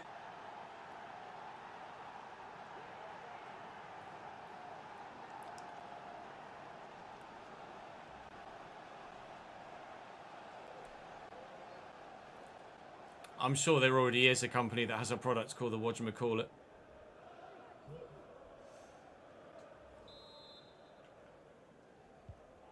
Four, 19, 17, 23. Right. 2-2 then. Well in. Bowie again available down the line. And Coburn making the run. Who's slotted in. Good challenge.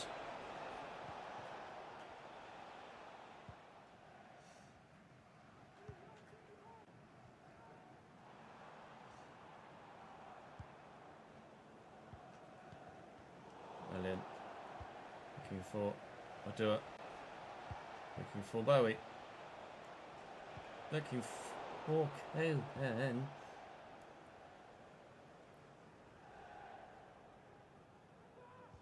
Go. Oh, he's gone that way.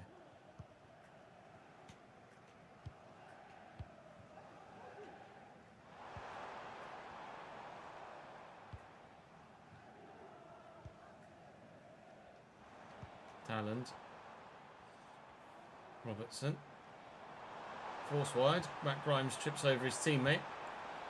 Is it Davies back to Chris Willett? And Courtney Howe says tar.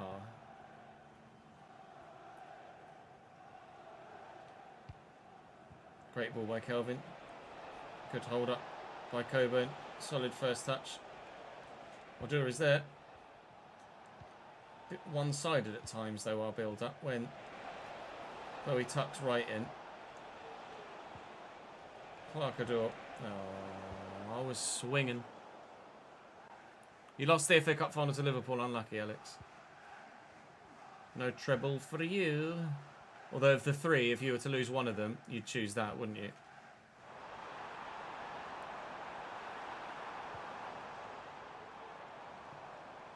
I read you. I fooled you.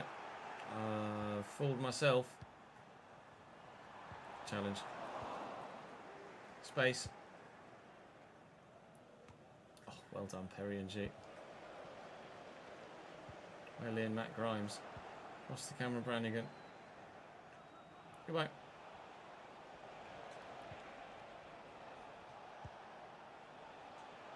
Coburn. Hold the defender off. Okay, don't. And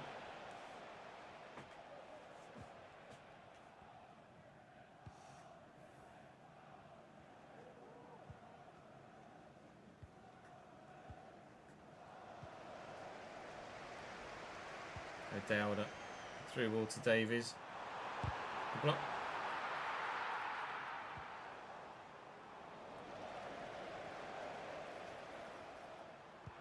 Oh, thought he can't get it past two.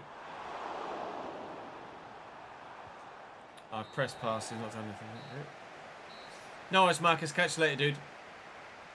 Best of luck with the bet, mate. Chasing the players for Bristol City, still no transfers yet, so they haven't signed anyone in real life. What happens when you get beyond this season, James? You then make your own fantasy signings.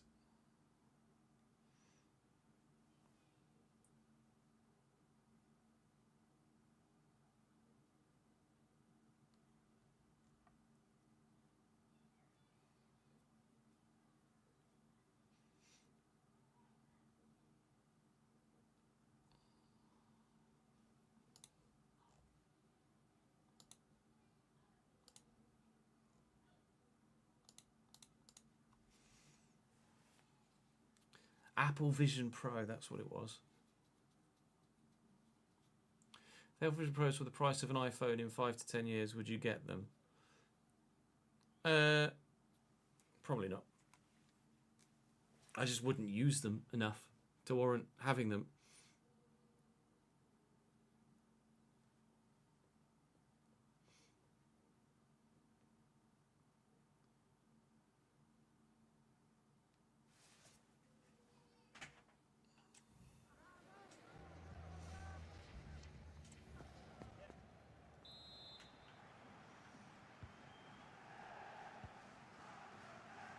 You're going to play career mode or ultimate team? SG, thank you for the follow, mate. Colwill. Robertson. Willock. Dancing through the defence. Calvin into Coburn. Brannigan going. Brannigan gone. I've got the ball to go with him though. Oh, that's a sharp turn.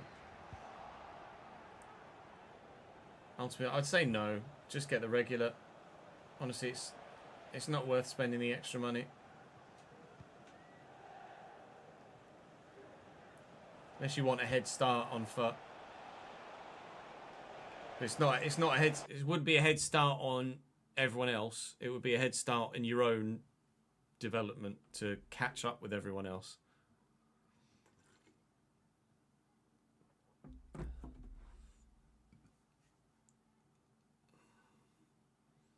You lost the final on pens last time. That's painful. Got to be gutted to have not made it into the autos spots after losing the playoff final this season, right? Or last season.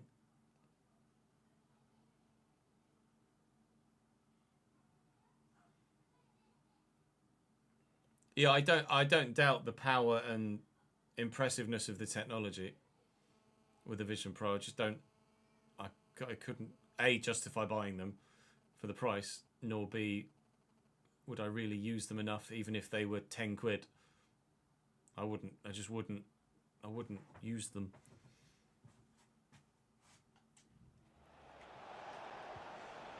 I draw. Can we start the second half? No. With a goal.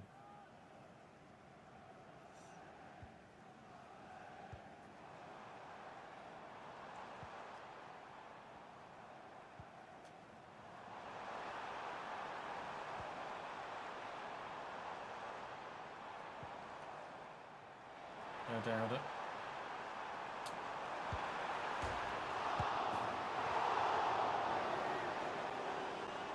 Just the emoji for all of that.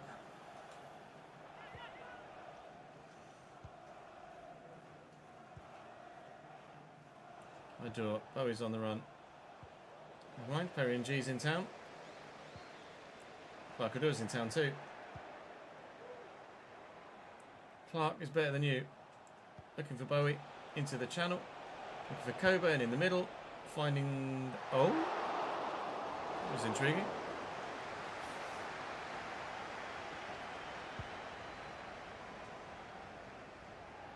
Brannigan. Cross to Odur. Nice turn by Coburn. Oh! And an even better goal. When I heard the post go, I thought, it's gone wide. Nope! Smash. Right into the back of the net. Despite conceding some shaky goals at the back, we are scoring some very good ones at the other end.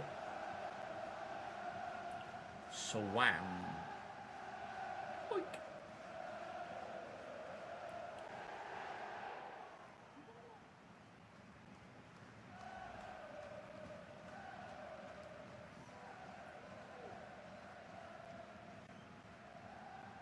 True, the head start isn't even worth it at this point in the year because of the power of evolutions and objective plays you can get for free.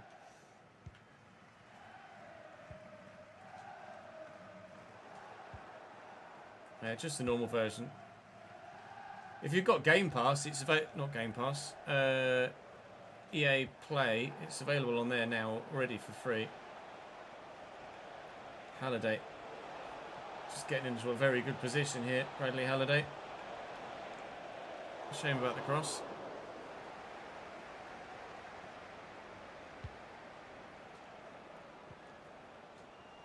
Early. Grimes. Brannigan.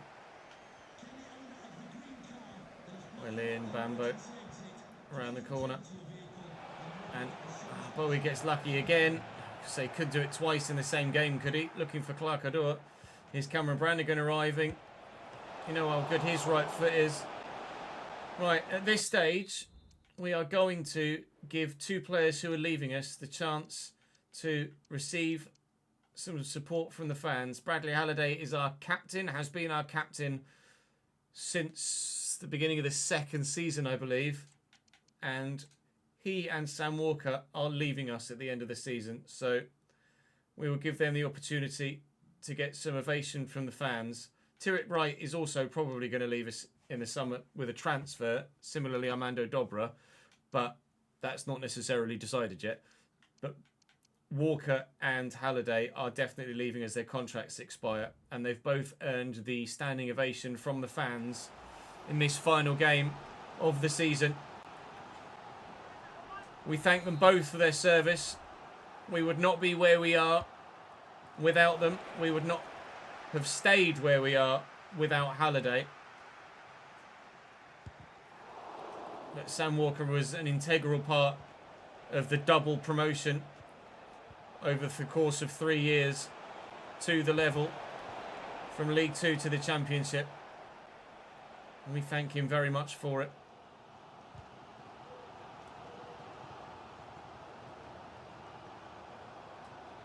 If he had a clean sheet, I might have let him play the whole game and get the clean sheet. But because he's already conceded 2, we'll give him the standing ovation. Bowie. Or do it. Bowie again. Should have gone over the top.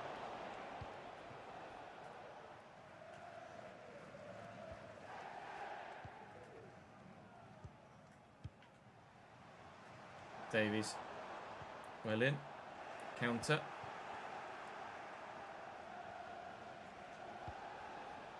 Go on, Kelv. Get on the end of that.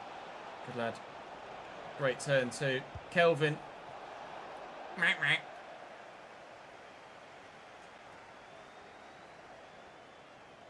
Yeah, Adore doesn't look out of place in the team, does he? At 65. You presume he was early 70s.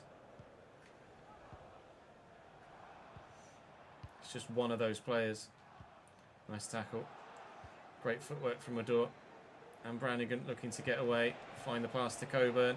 Find the pass to Kelvin. Great footwork. Tried to force it through a gap that just was forever closing. Brilliant. Oh, Clark.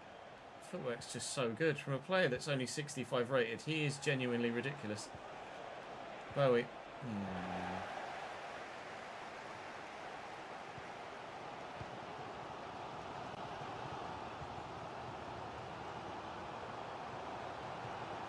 Oh, it's a lovely ball into Davies. It's a good block by the defender. It's a good save by the keeper. And Early just gets to it first. Could have, arguably should have been. 3-3 there. Will find Kelvin. He's going to drive inside and look for the ball, and we've messed it up again.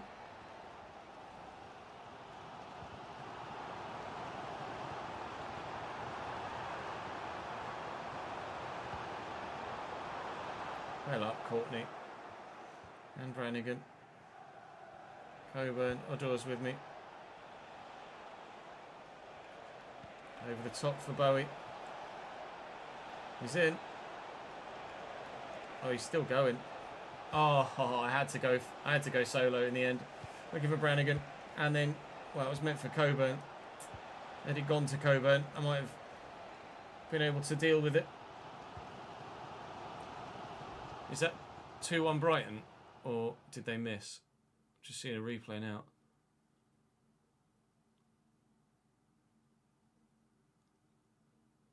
Oh, well bet. Great finish. 2-1 Brighton.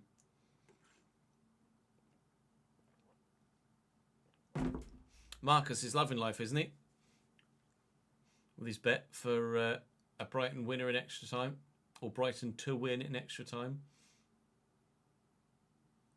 Yeah, it's not great defending.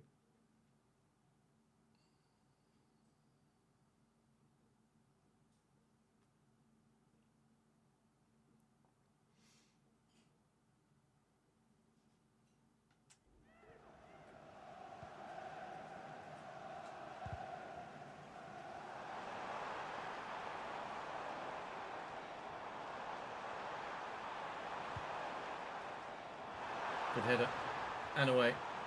Properly. This game. We win on the final day. We go unbeaten in the final episode. And that form certainly was nowhere to be seen over the past 3 months. But we did have some ridiculously strong opponents in those months prior. We just so happened to be in a fortuitous position that we were playing sides that weren't as good, that were in the bottom half in this season finale. Had we had Huddersfield and Cardiff earlier in the season, and we had Leeds and Sheffield United at this stage when we needed points, then we'd have been absolutely knackered, wouldn't we? But we are going to finish 16th in the table. QPR, I don't know if that point keeps them up or not. I think they needed the win to go above some. Does that point keep them up? It doesn't. Goal difference sees Blackburn survive on the final day and QPR go down.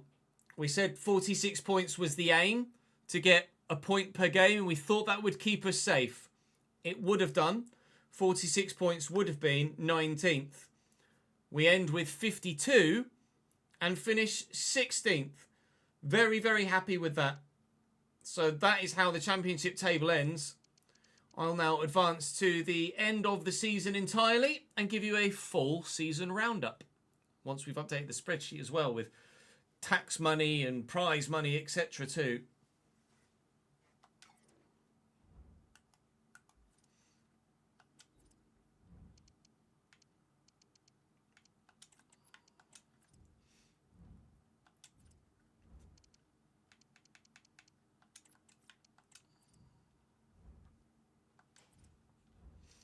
It was very FC defending, wasn't it? I saw one defender deep playing him onside, nowhere near his defensive line.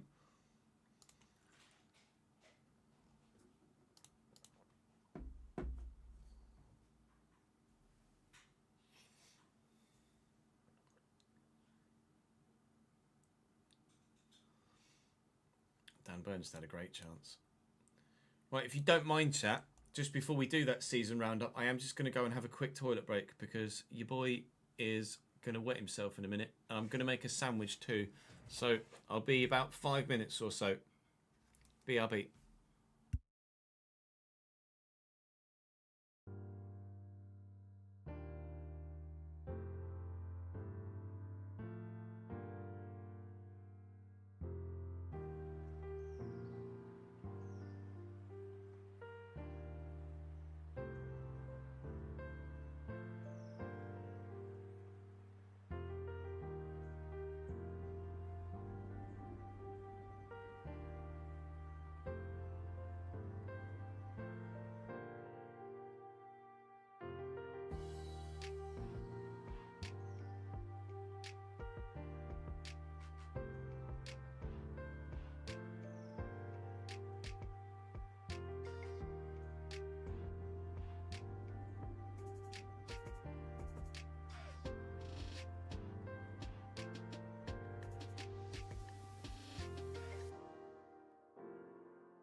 Hello. You okay?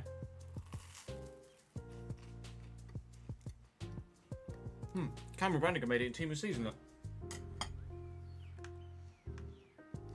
Hang on.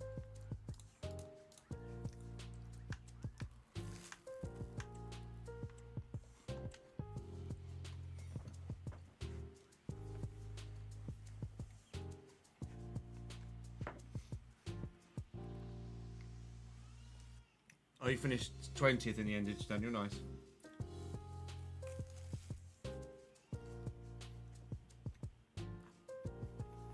Sixteenth, Fulham.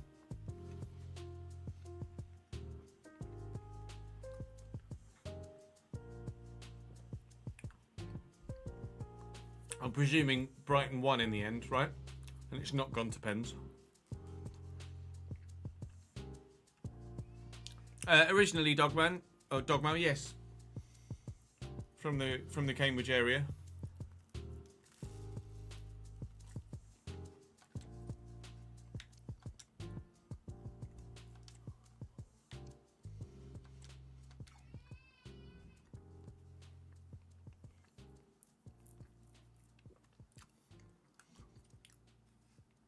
Born in Newmarket, raised in Selwyn.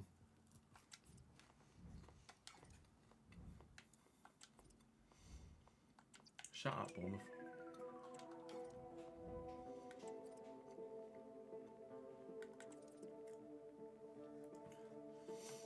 Right. Now it's spreadsheet time. It's just travel costs for the Cardiff one.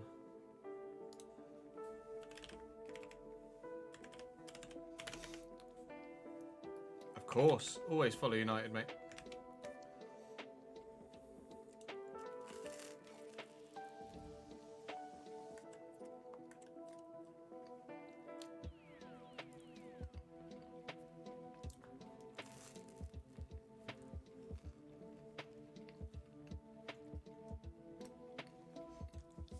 Next game kicks off at 4:30, right? Man United Fulham. Thank you, Ryan.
Yeah, great result for Brighton.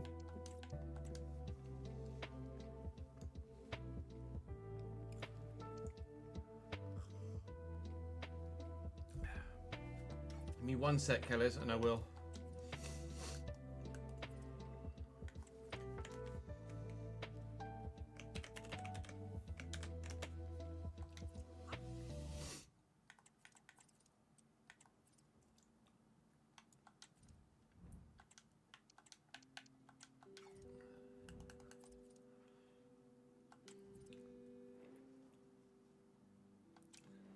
It's on BBC One now, is it?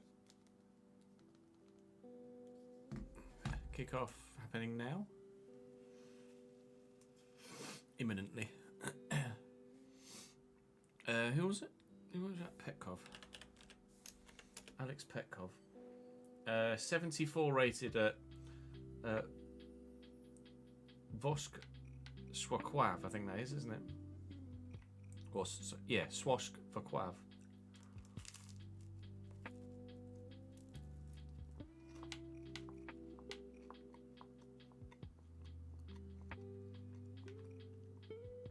Not sure quite how he's 74 rated with those technicals.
8 for Brannigan.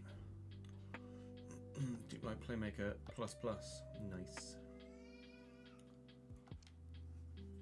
At the beginning of next season, we'll reset skill moves again. Skill moves and weak foot.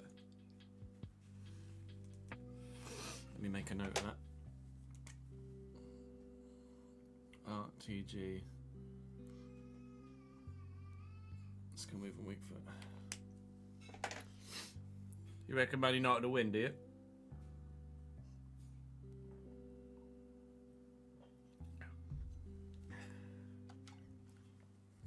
I guess we'll fucking find out, won't we?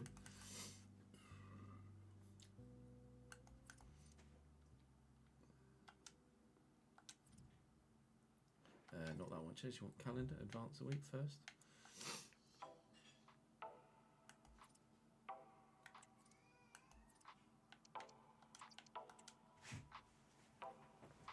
Yeah, we'll record episode 1 tomorrow. We need to get at least part of a Journeyman episode recorded today too.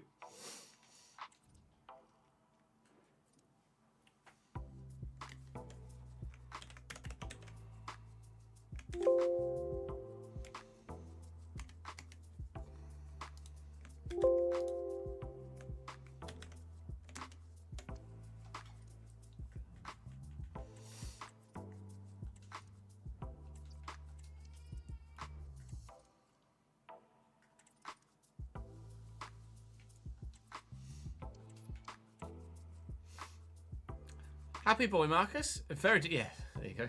I'm very delighted at the result of the Newcastle Brighton game. Are you putting any bets on this one as well, or are you calling it quits?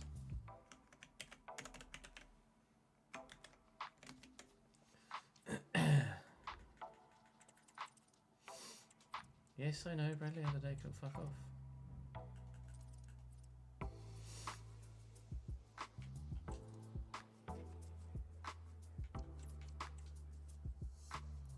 Yeah, no, that's fair, Ads. He's not a problem.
Nice, advance forward ++. Try and get him target forward ++2 because that's where he's actually playing. Well, that's the role that he's actually playing. Right, final advancement.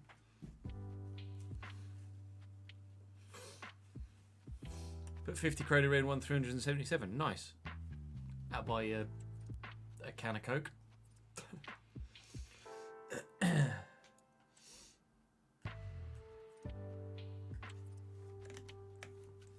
It's currency-based banter.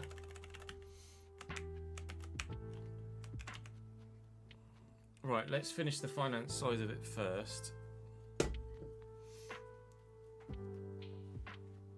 So,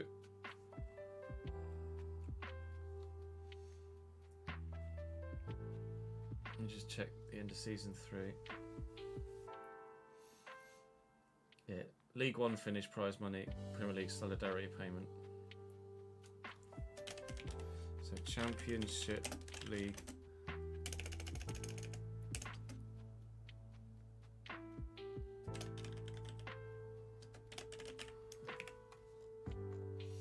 I'm going to call it League 1 finish money. League 1 finish prize money. Championship. Call it Champ. Oh no, because that's a Champ League, won't it? Championship finish money. We came 16th, so we get £85,000.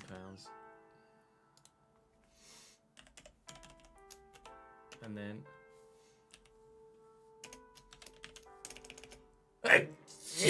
bless me, and then sneeze.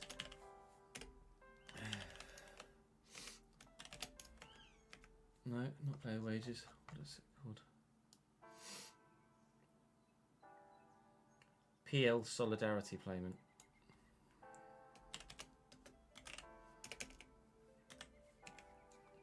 And that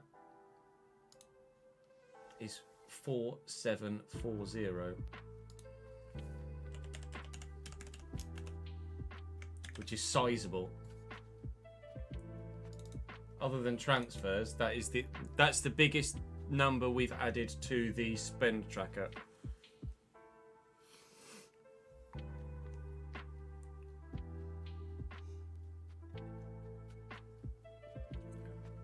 No, transfer window will be tomorrow, Jack.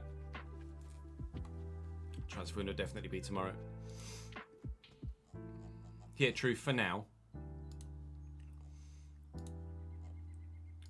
I have a funny feeling our fucking tax bill is going to be bigger.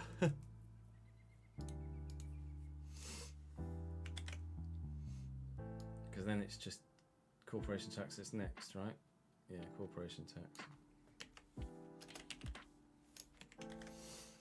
So our overall profit for the season yikes was 23779,455. 23779,455. 23799,245. I probably got that completely wrong. 23779,455. 23779,455.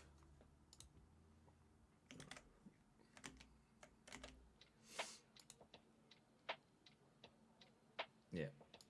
Which means our corporation tax is 6 million quid in tax. 6 million quid in tax!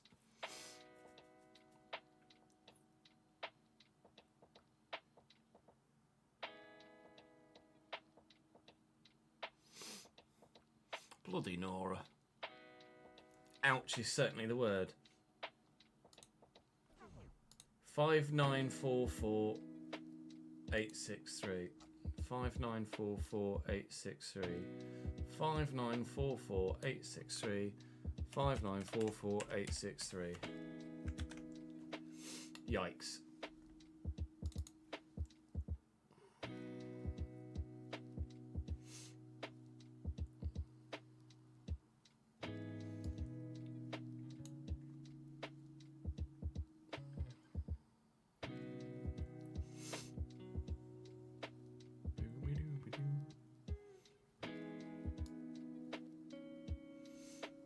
That's the financial side of it complete.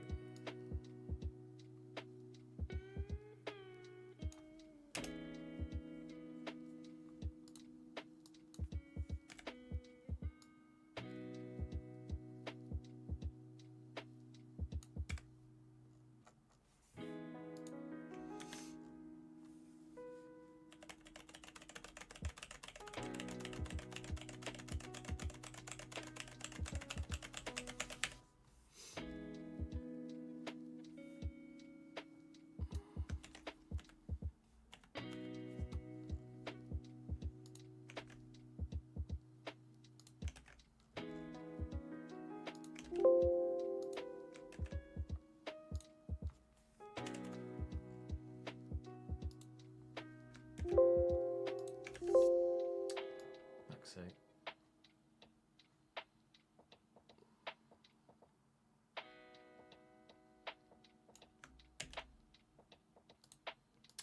Oh my god, fucking there's so many extra fucking functions. I just want to fucking copy. Thank you, Jesus Christ.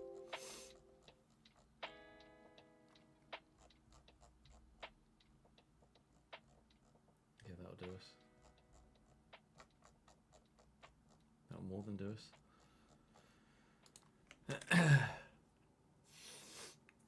A whole blank spreadsheet in my living room is jarring. Sorry, Jin.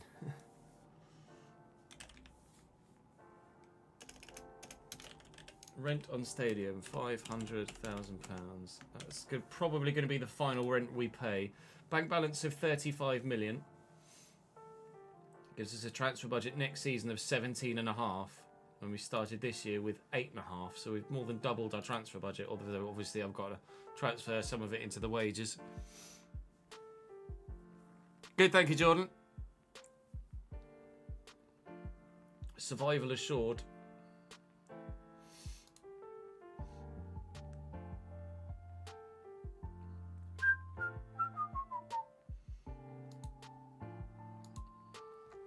Right, squad tracker time.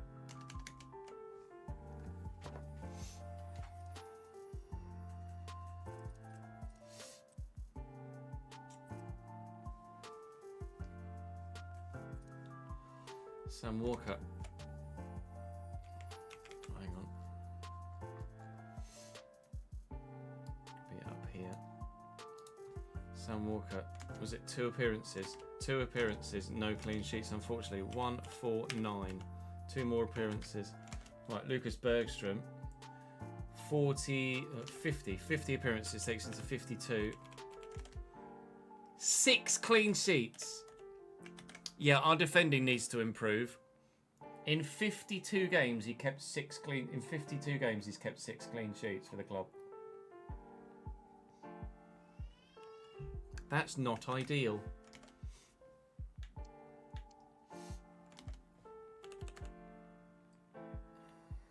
Saxon Early.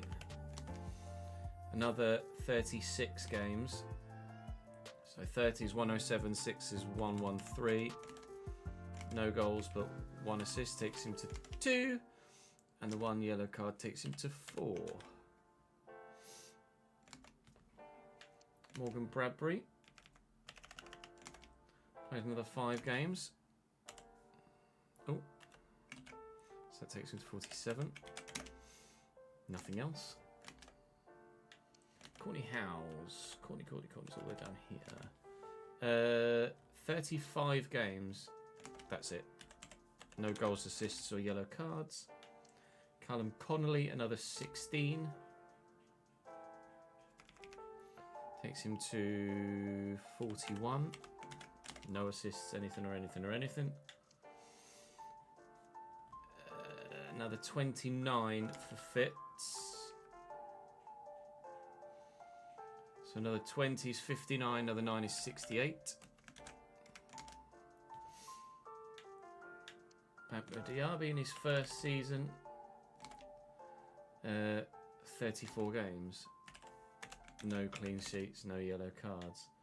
Bradley Halliday in his final season for the club. Another 48 games. Oh, I love that. His last game for the club was his 200th of the save.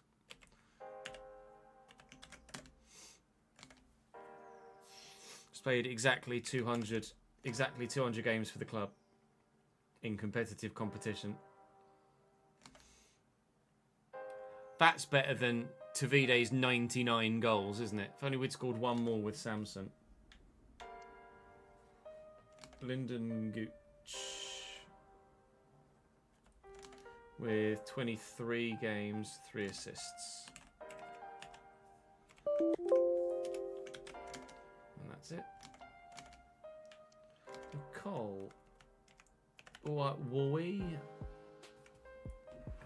A little bit. Rory McCall with 11 games. That's it. Just another 11 games, which takes him to 90. Dobra. Amanda Dobra. Another 36 games. So 69, 75 games. 1 goal takes him to 10. And 7 assists takes him... 7 assists? No, 1 of the assists came in a friendly, so 6 assists takes him to 16. Tyrick Wright. Another 22 games takes him to 135.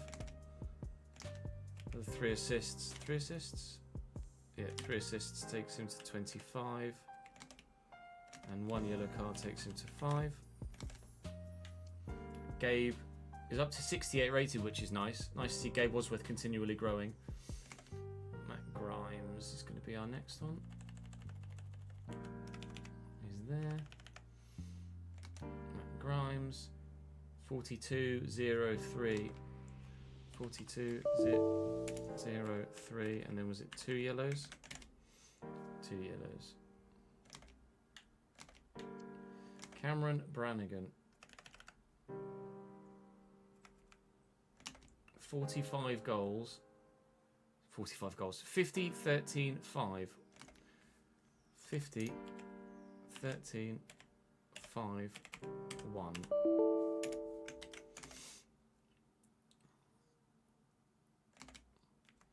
Not bad for a first season.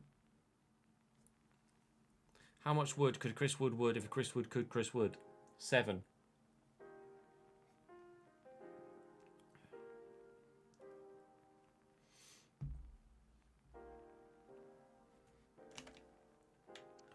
Clark Odua.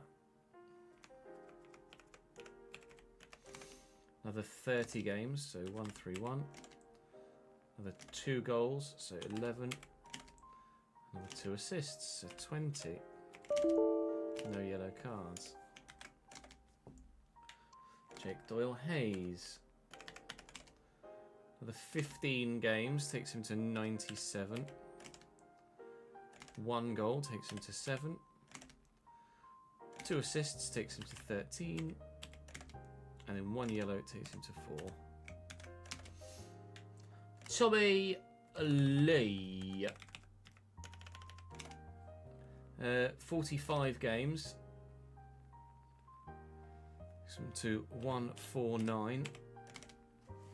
1 goal only. 1 goal only. And another 12 assists. Takes him to 23. 1 yellow. Duff's up to 61, but not massive growth. Kelv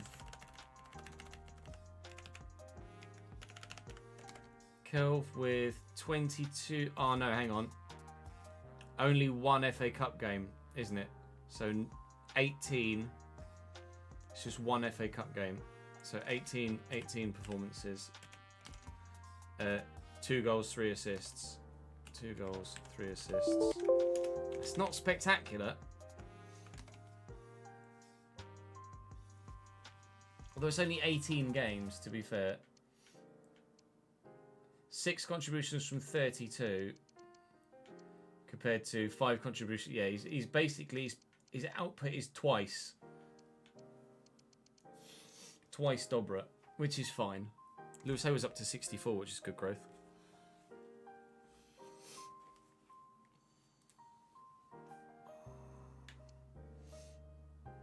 Ibbotson. Harry Ibbetson's going to be all the way up here somewhere. Harry is now just another 2 performances and that's it. Kieran Bowie. What a guy. 23, 14, 11. Wow.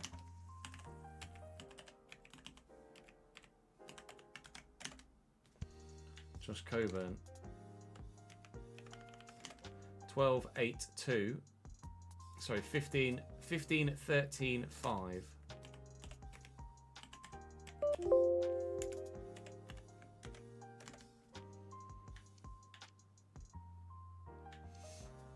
Jefferson. To be fair, 8, 6, 1 as well.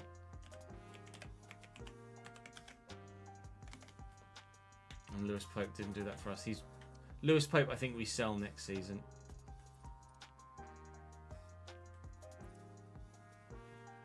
Ibbetson's contract has run out, Justin.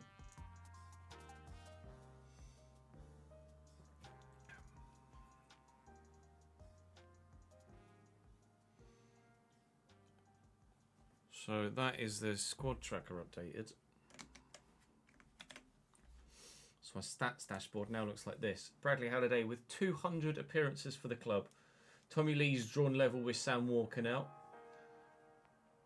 Bobby drops to 4th, Turret Wright to 5th. And both, well, one has already left us.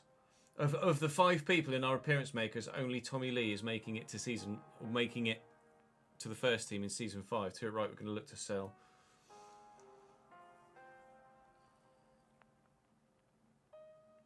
Creatively, it's going to take a little bit more for the contribution-wise, it's going to take a little bit more for the new boys to add to themselves to that list, but they certainly will do after one more year. No red cards this year, which is nice. Tommy Lee now leads away in yellows, and Lucas Bergstrom has added his name to the list in terms of clean sheets as well. Sven Dorella, thank you for the follow, mate. So all of that will leave us in a position with 17.5 million in the transfer budget. The wage budget will differ because obviously players will come back at the beginning of season 5. We'll advance to season 5 and then update the spreadsheet again.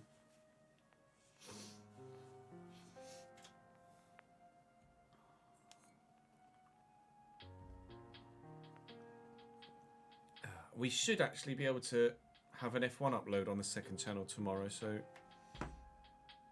fingers crossed we don't necessarily need to guarantee it. Yes, Venderella, exclamation mark spreadsheet. The FC24 one is less detailed than the 25.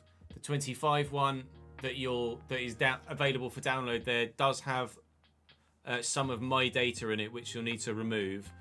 And in the description of the first episode of this save on YouTube, there is a how-to in terms of filling out the spreadsheet.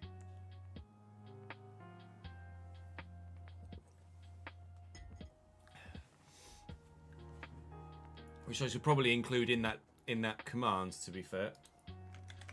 We'll adjust that in due course. Right, so we can at least end the recording now, can't we? By doing a full season roundup.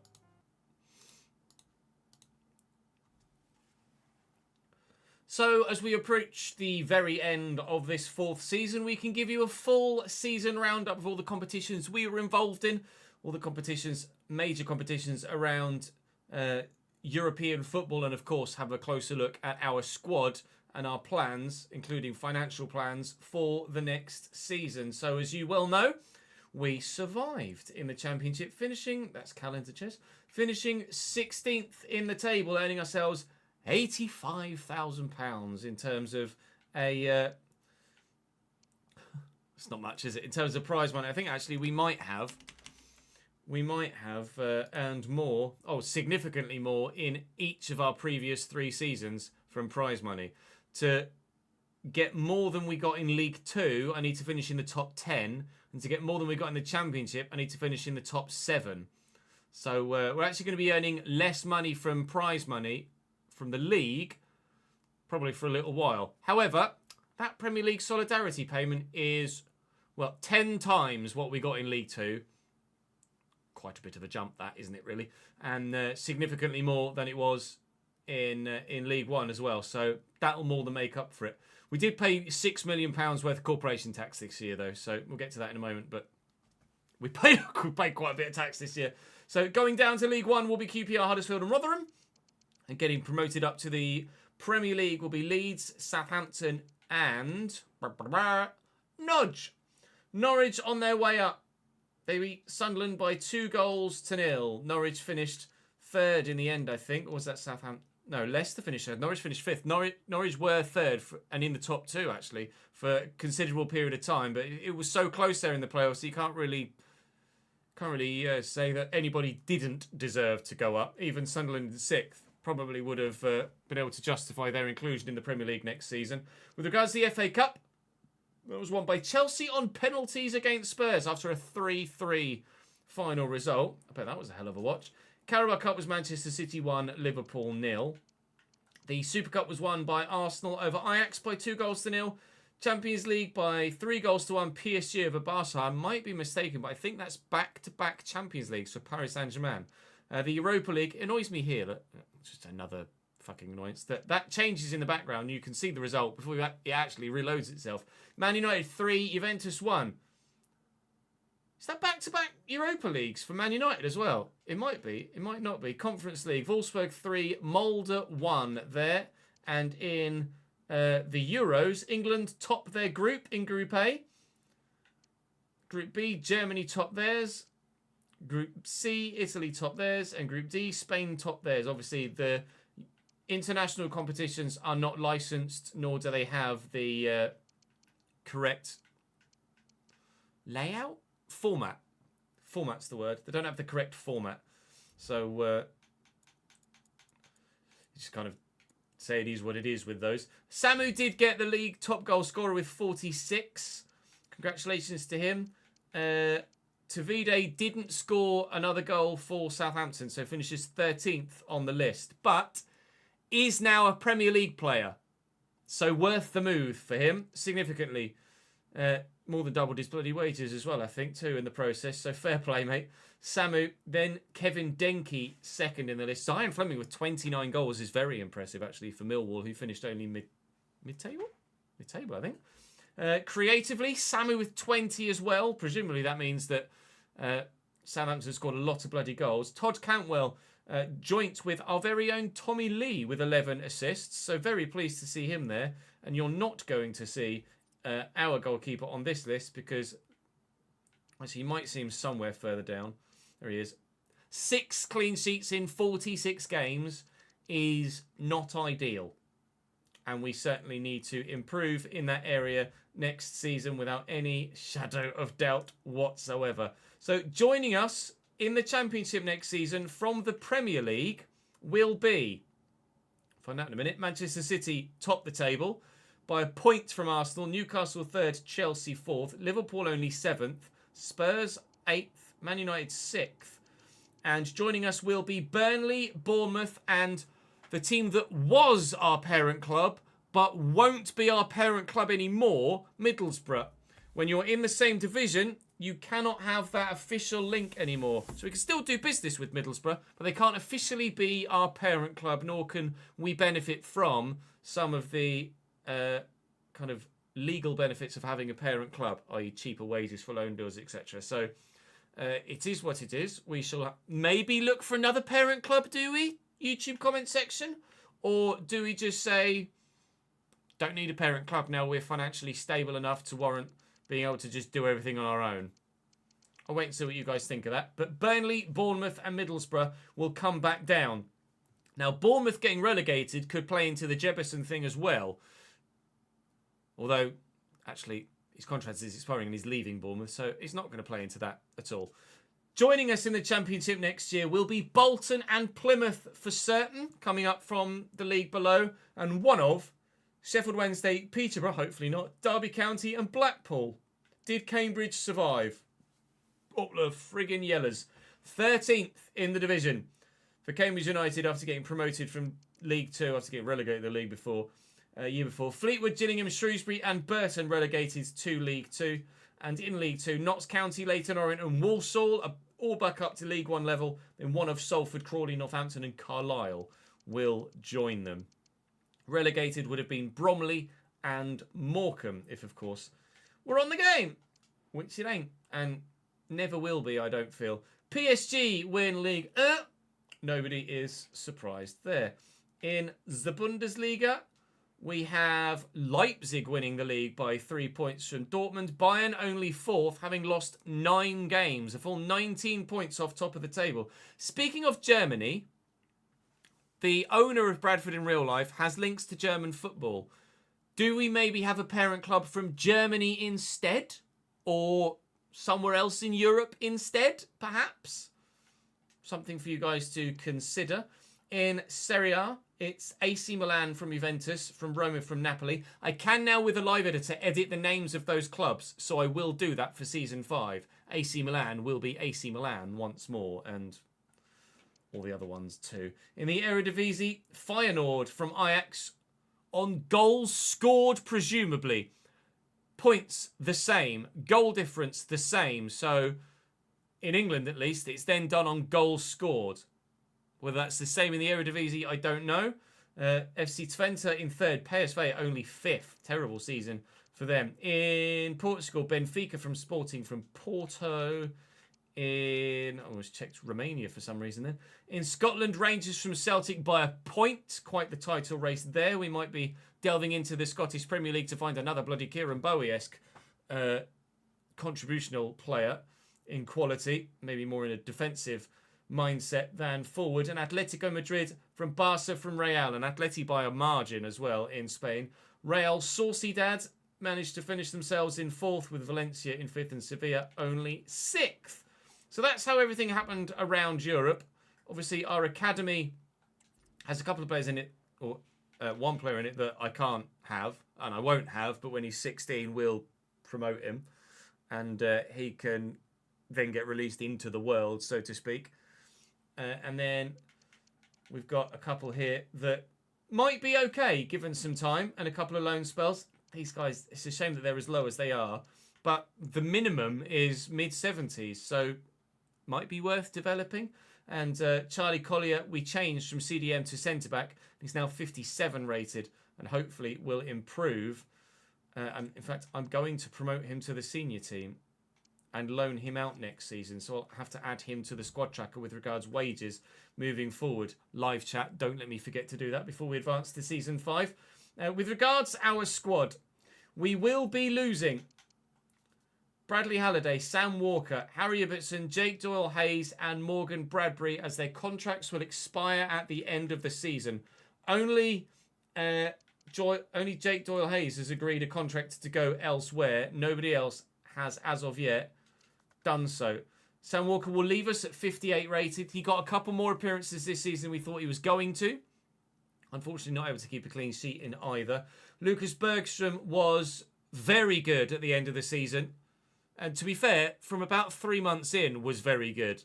Shaky start. Certainly recovered. So, completely happy for him to continue on as our number one. Corbyn has grown to 68 this year. But if you look at his attributes, he's still only got diving of 62 and positional sense of 67. I just don't know as he's actually ever going to have the stats to warrant being usable. So I would be tempted to just cash in on him and sign a different backup goalkeeper, because 62 diving is just never going to be any good, is it? He's never going to grow enough to warrant that being a decent stat, unfortunately. With regards to fullback, we are going to look for a new left back next season. Bradbury, does he leave us? Yeah, Bradbury leaves us. Early will be our backup and we'll sign a new left back to start. At centre back, I'm going to look to sell Callum Connolly and Jack Fitzwater. I'm going to add them both to the transfer list. Bambo will probably start alongside whoever comes in to replace Courtney Howes. In fact, no, Fitz, we decided we were going to keep. Connolly will leave. Courtney Howes will be back up alongside Fitzwater. Yes, Courtney is higher rated, but Bambo is more solid. I prefer Bambo, and Courtney Howes' stamina is rubbish. So we'll sign a young, decent centre-back to start alongside Bambo Diaby and replace Callum Connolly in the squad. That's the plan. Obviously, Collier, we will look to send out on loan. Bradley Halliday leaves us. We will assign a new captain, probably going to be Cameron Brannigan. Linda Gooch will continue to be backup. We will sign a new starting right back next season. McCall still got his transfer request in. Not valued very much. Doesn't earn very much. Doesn't contribute very much anymore, unfortunately. We'll just try and get a sale for him. But the funny thing, this might be another George Lapsley scenario where we don't get a realistic bid for ages. Dobra, transfer list. Tyrrick Wright, transfer list. Neither contributed much at all this year.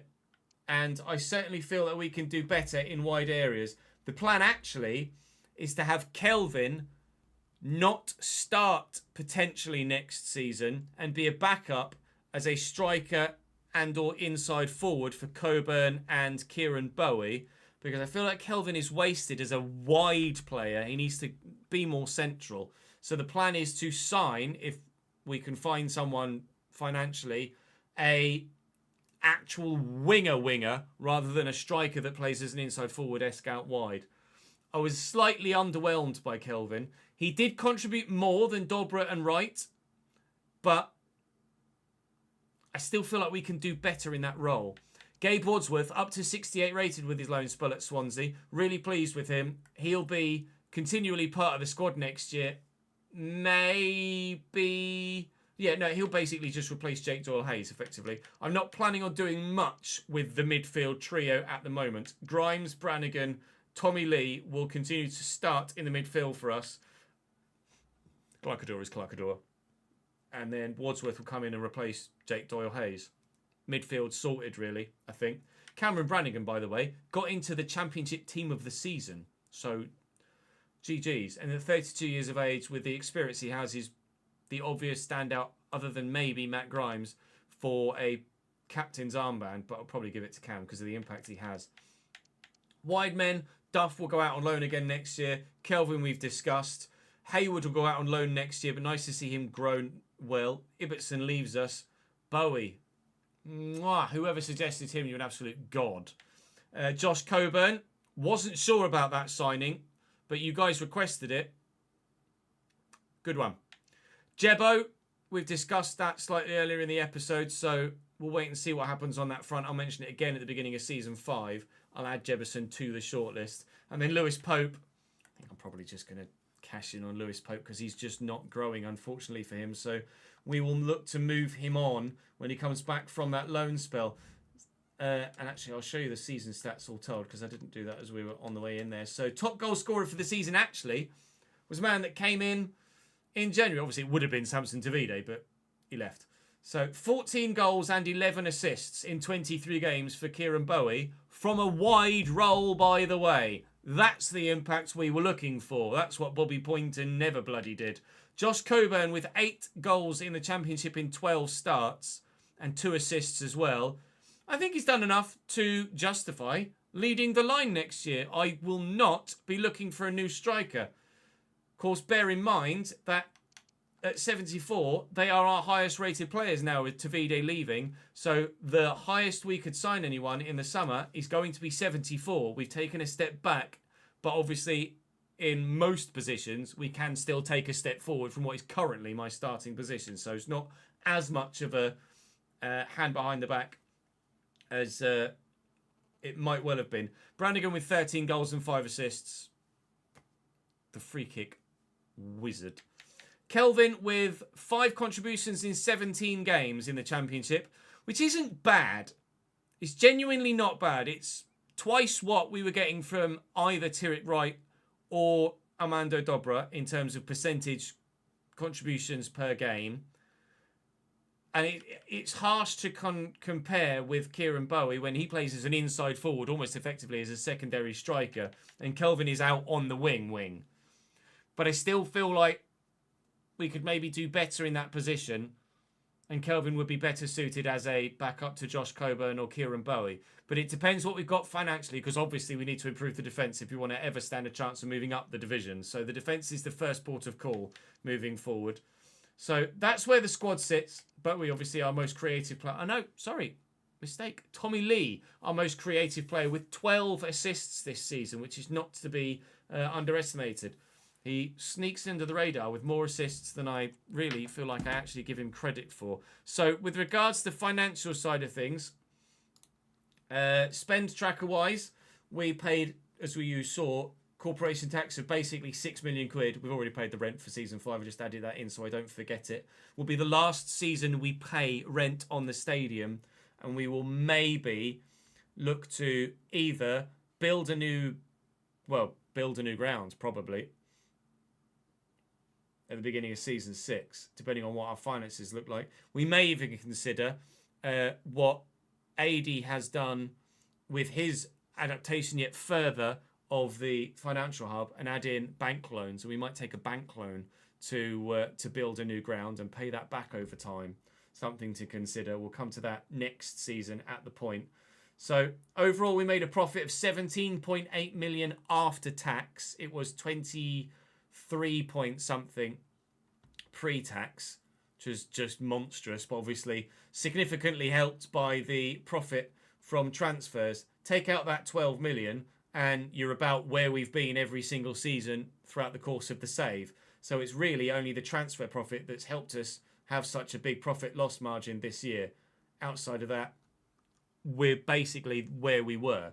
The jump in wages is counteracted by the jump in attendance, or the jump in, not jump in attendance, jump in match tickets. But on the flip side, the extra money we've earned from attendances has just been spent on an inflated wage bill. So we'll see what happens next season with regards to the wages. I still need to figure out, obviously, what we're going to have available once we've moved players on and taken some out that get contracts expiring, etc. But we know for sure that the transfer budget next year will be 17.5 million. I will, of course, have to move some of that into the wage budget, but not a massive amount.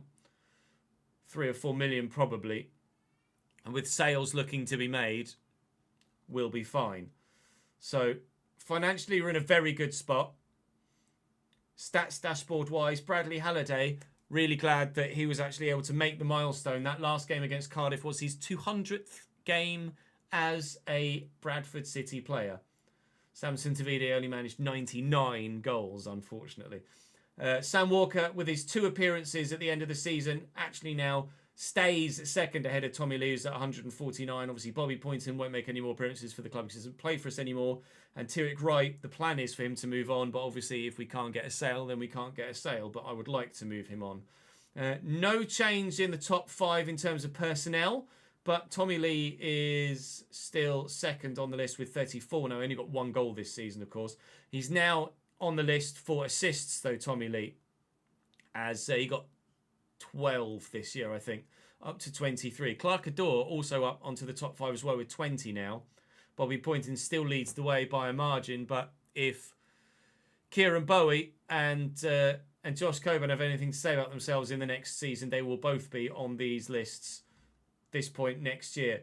Lucas Bergstrom, the only other goalkeeper at the club to ever keep a clean sheet. It's not great, is it, really, at this stage of a season, or this stage of a save. Tommy Lee, now more yellow cards than anyone. We didn't get a single red card this year, so I'm pleased with that. Pleased with that very much indeed. So that is the end of Season 4.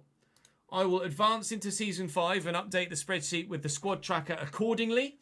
And then we can make some decisions about what the hell to do next year. But for now, that is all for this season of this save. Thank you very much for watching. Drop the video a like if you've enjoyed it. Subscribe to the channel to make sure you don't miss out on episode 1 of Season 5, which will come to you tomorrow. I will see you back in the Championship.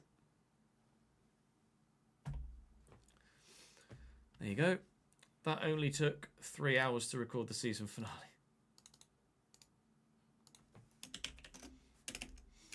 RTG S414.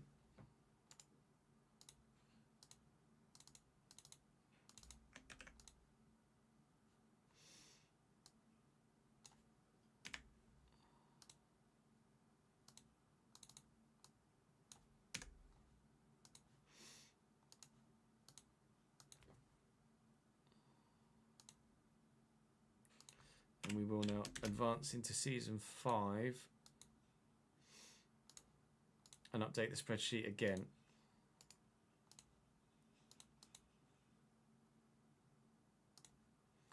Oh, you sent your team, have you, Alex, in the FC section of the Discord. This is Alex's... Hang on, let me open it.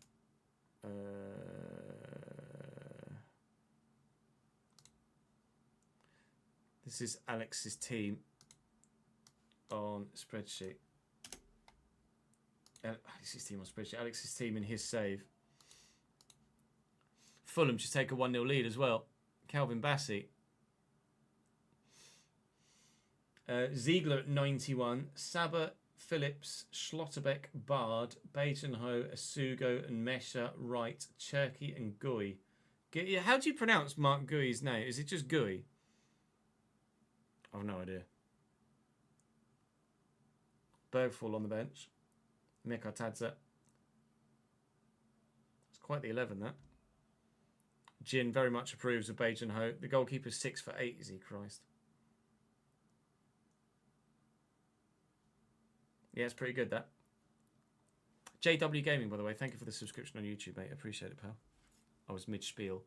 Apologies. Bassey just nips in ahead of Mazraoui there, does he? Yeah, that's a good header. First half stoppage time. Fulham, Leadham. Right. We're happy we've updated everything from this season, aren't we, chat? No, we're not. We needed to add the extra youngster in to the squad tracker.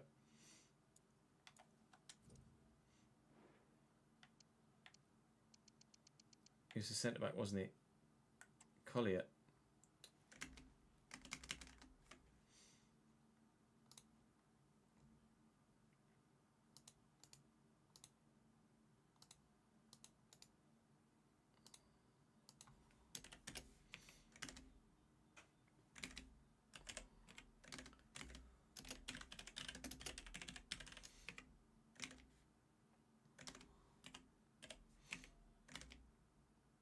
£5,400 a week. Is that a bit punchy? Probably. We'll give him £1,500 a week on a 3-year deal.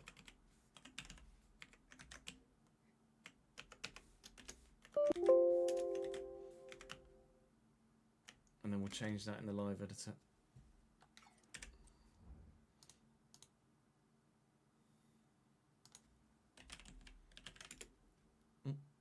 Just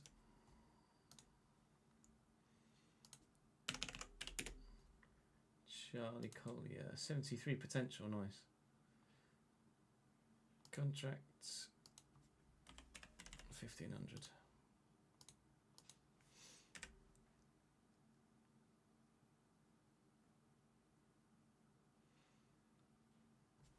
Double check that's updated. It should have done.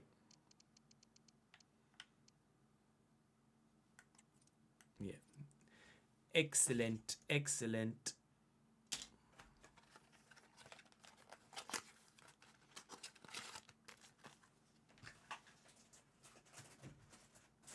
Right, I believe we're now able to advance to season 5, right?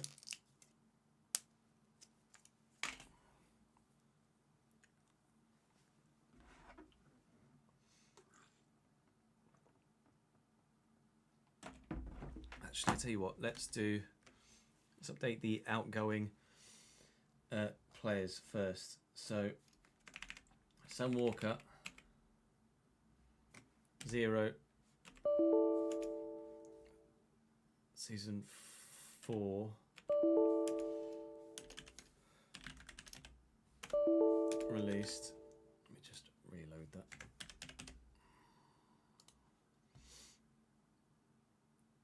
Stop it fucking badoo-badooing. Oh, fuck off.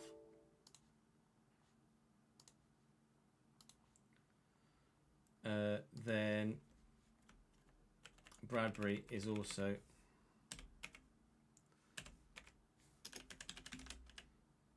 released at the end of season 4.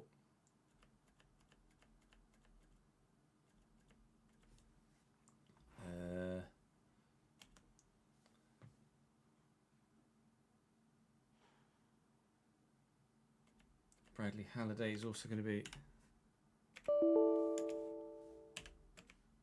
released at the end of season 4. Fuck off. I hate how it does that. It's so annoying.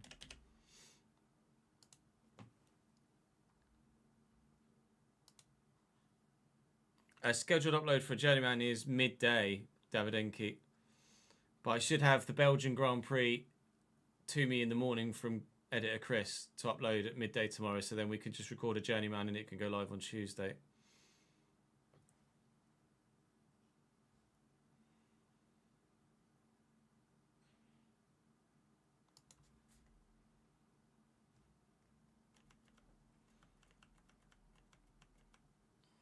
Right, you're coming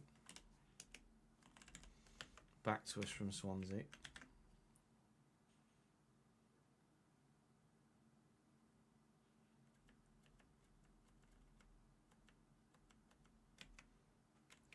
While Hayes is leaving us.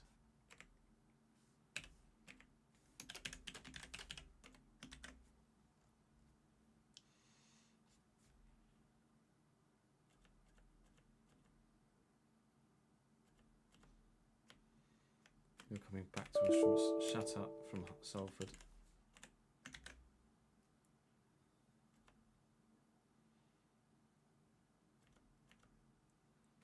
Robertson is leaving us.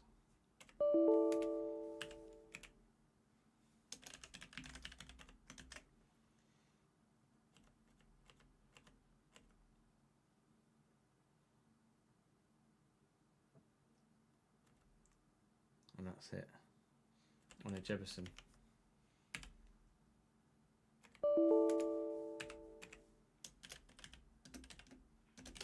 End of loan.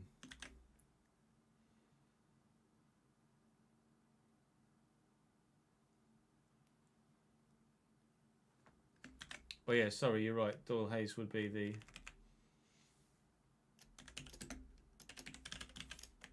Portuguese side. Thank you, Chedris. Or Ched Rice. Whichever your username actually fucking is.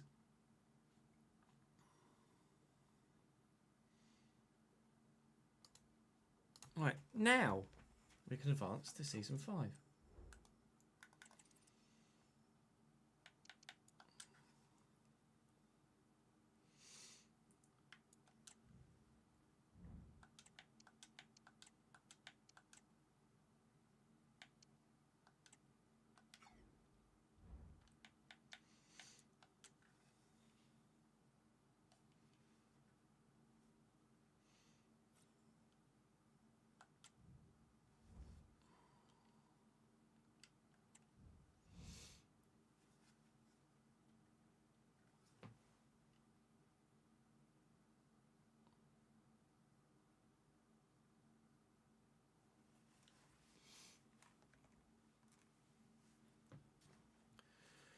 Oh, Christ.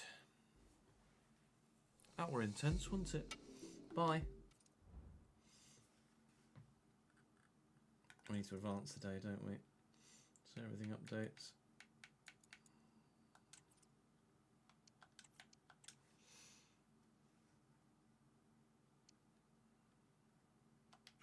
There we go. Transactions wise, there shouldn't be anything in there. That's calendar chairs.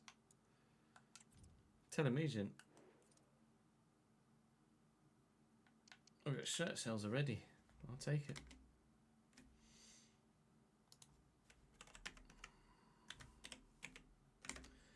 Half of 170 is 85, half of 85 is 42.50. 42,500 as the case may be. And player wages.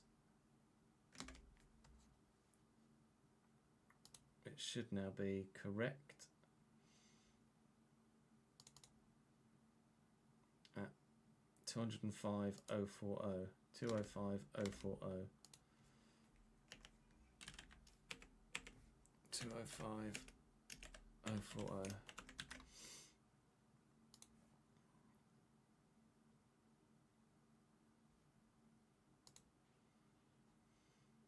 So now let me go through the squad tracker and we will do this. Schlotterbeck was 70 mil, was it? Oh, you're right. Thank you. Sebastian Corbin is returning from loan on the spreadsheet. Done.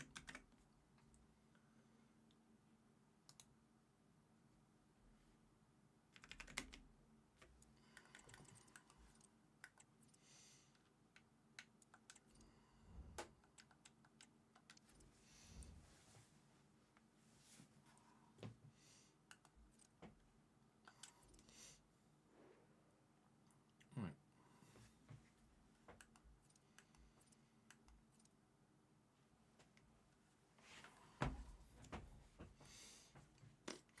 Bergstrom. 73, 25, 3 years. Corbin. Oh, I can't see his fucking. Wait.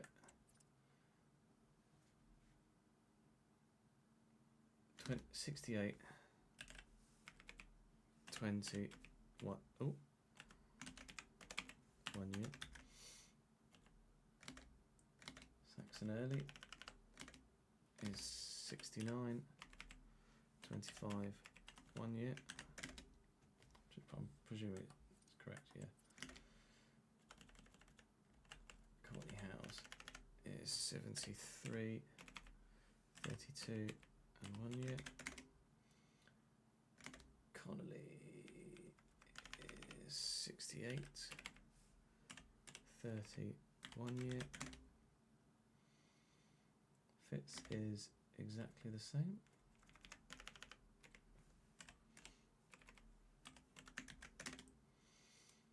Bambo 71, 30, 2 years. Charlie, we've done. Mr. Gitch 68, 69, 69, 32, 2 years.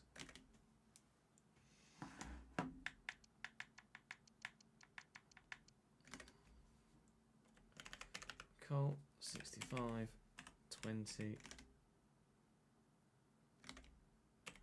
3 years. Dobra first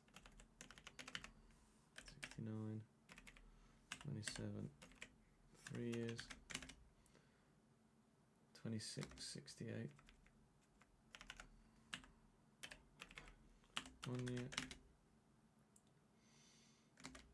Gabe 68, 22, 4 years. Grimes still 72, still 32, still got a year left on his contract. Brannigan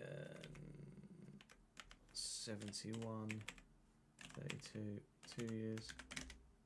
Presume 2 years. Yeah. Adore still 65, 29, 2 years. Tommy Lee 74, 28, 3 years. Duff, hello. 60. Oh, wow, Duff grew by 5 last year. 65, 18, 2 years. We'll send him out on loan again. We'll go through the squad in a minute. Just do thingy plans and the like. Kelvin 73, 25, 3 years. Pardon me. Hayward 64, good growth from him as well. 18, 2 years. Bowie still 73, still 25, still be 3 years. Yeah, 3 years. And Coburn still 25, still got 3 years, but up at 74 now. Right, so that's the squad tracker updated as well. So now paying 205,040, which we should have done here. Oh no, never mind, that was right. So we're currently £73,000 over budget wage-wise, but we can obviously adjust that accordingly.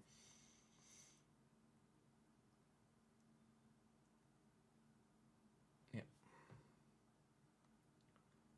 So we have a 24-man squad, 23-man squad. Where have we got 24 from there? Oh no, never mind. Yeah, 23-man squad. So Corbyn, I'm going to add to the transfer list.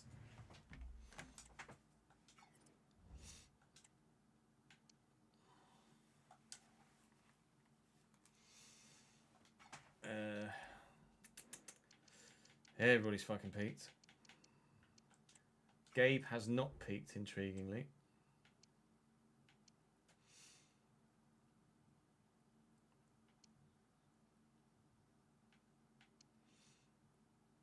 Training was a box to box.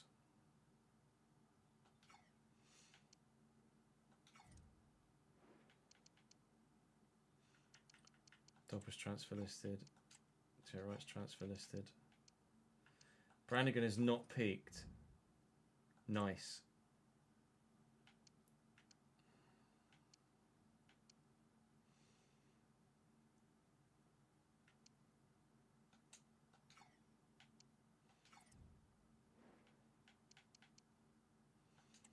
Duff loan list.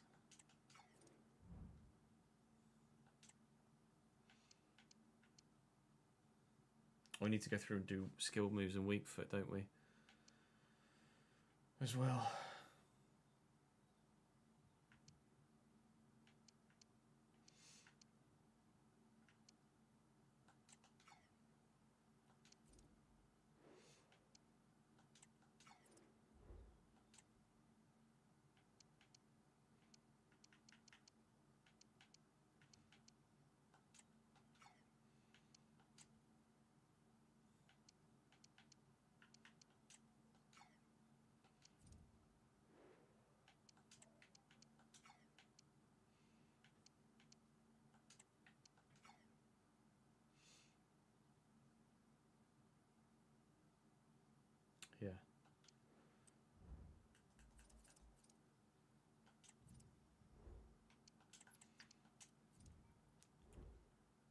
Yeah. This season finale episode will be Wednesday's upload.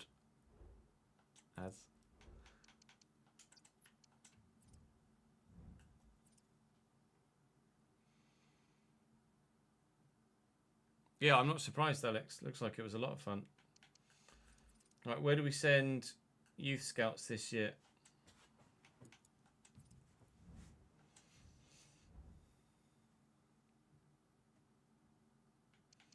Got to be Europe still. I want to look for a fullback.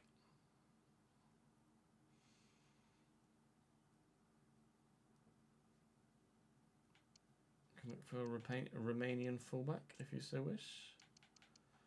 A Romanian fullback for 9 months.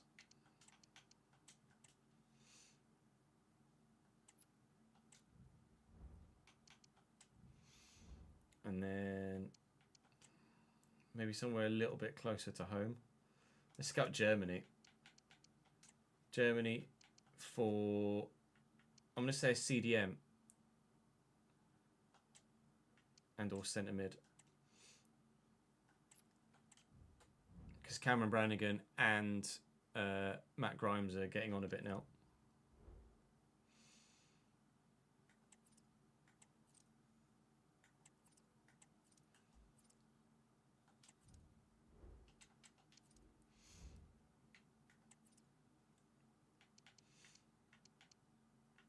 Training plans is fine, we've done that.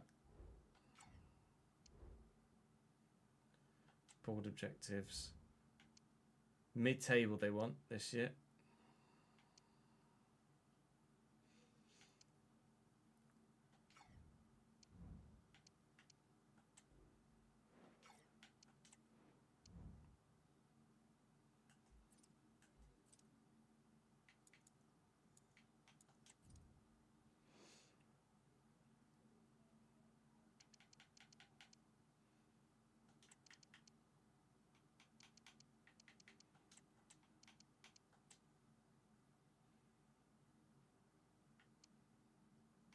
Of course, Gooch going to start in lineup, won't he?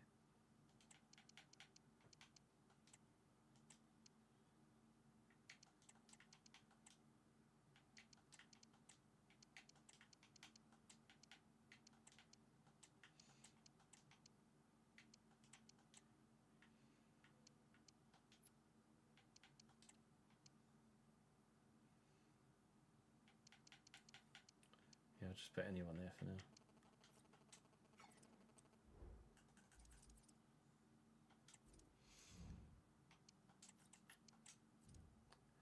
As if first game of the championship season, Middlesbrough.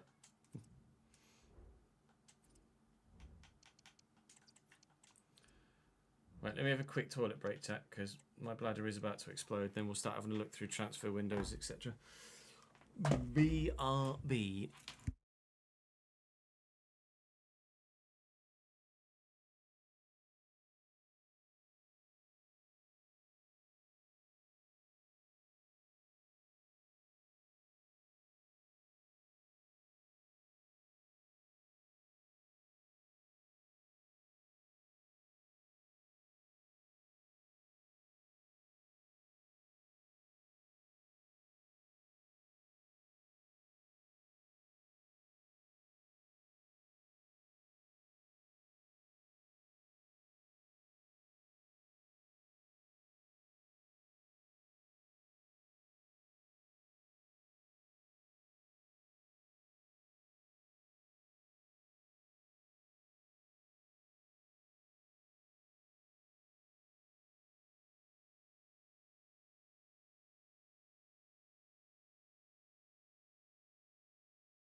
The size of Adama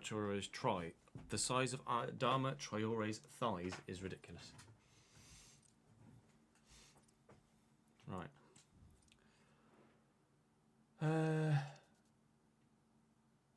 Don't need to update this yet. Oh, I do need to update overalls, don't I? Let's do this too. Actually, tell you what, I'll add it to the list of things to do. So, Patreon OVR. That'll be the first two things we do. Let's actually look. Give you some entertainment at the end of the episode rather than just updating spreadsheets. So, transfer listed goalkeepers to potentially come in and be back up to Lucas.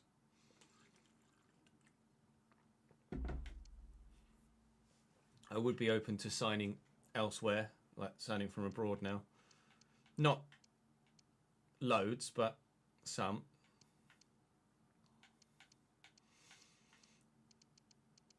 So there's a couple of options there in Alfonso Herrero and Andre Ferreira.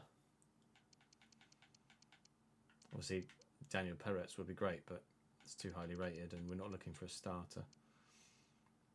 Not sure.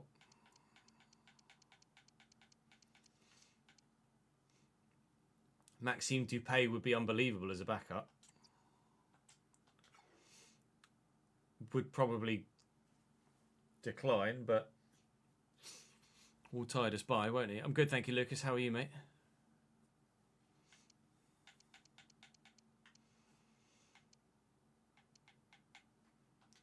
Okay. Loan listed. Nobody. And we are looking for, actually, let's have a look at free agents. It's just going to be loads, though, isn't there? But is there anyone, I think, is there anyone of any quality? That's the question we're asking. That's why I saw 74 in there. Maybe not. Oh, 72 and 64. Contam Brat. It's a very Dutch looking surname. Footwork cross claimer, only 30.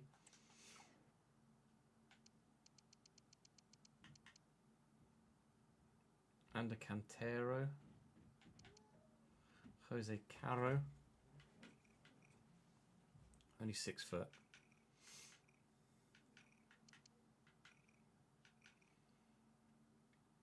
These guys would probably want to start though, it's anything. We just want someone to be a backup, don't we? Ezequiel Centurion.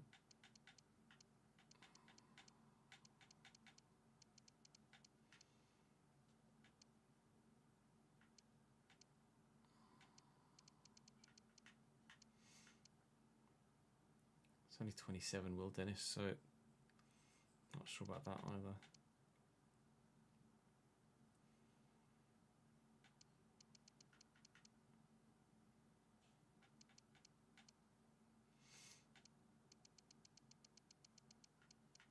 I wouldn't mind signing someone that's 70 rated as a backup.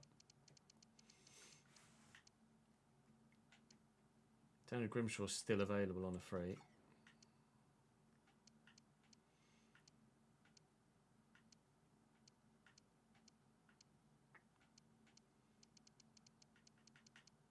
Daniel Grimshaw on a free might be a good idea, actually.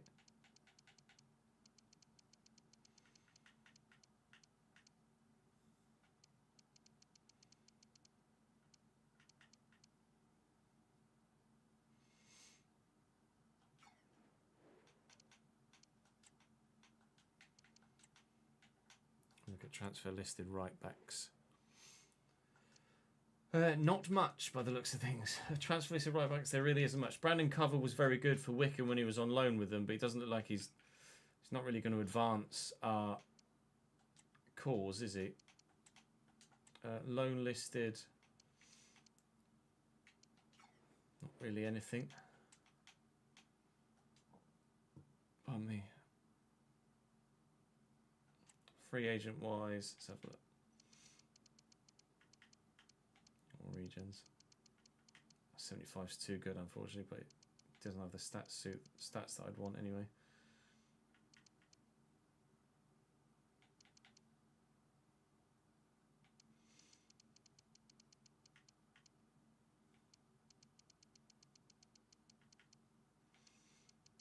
A lot of regens. A lot of regens. Sylvan Hefty. Have we signed him in a RTG before or on FM maybe? Hefty? I think the name rings a bell. Yeah, we'll look and see what's available in save before we take suggestions.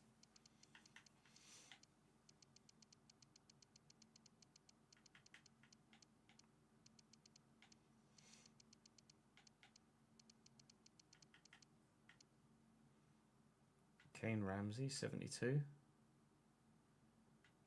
Kane Ramsey looks pretty good. Where was he previously?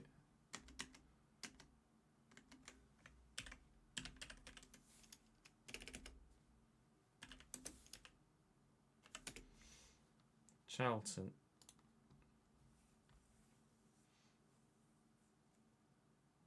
It's definitely an upgrade. Kane Ramsey's definitely an upgrade.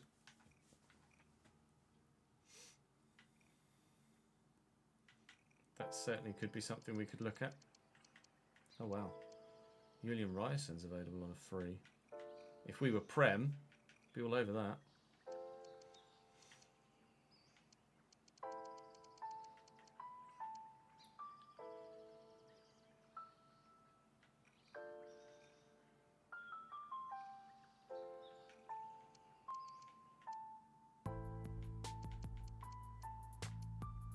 Lasse Sørensen.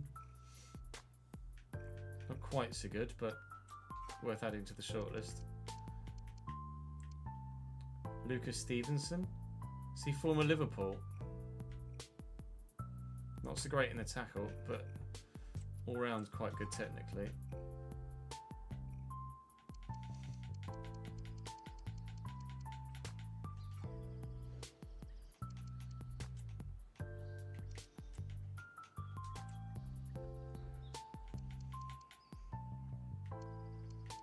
Okay, so there wasn't really anything transfer listed left back wise.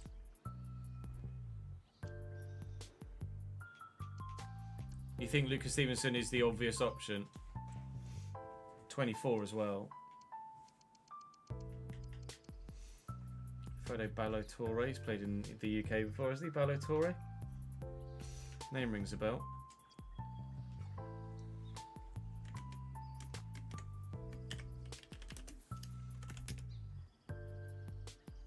Le Havre. He was at AC Milan for a few years, so he's been in Europe for donkeys. Oh, he's born in France, so he's registered for Senegal, but he was born in France.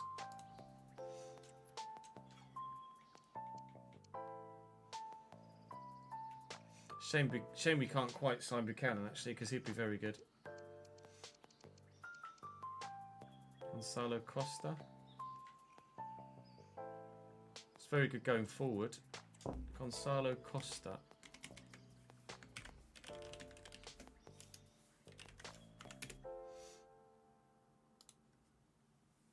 Estoril.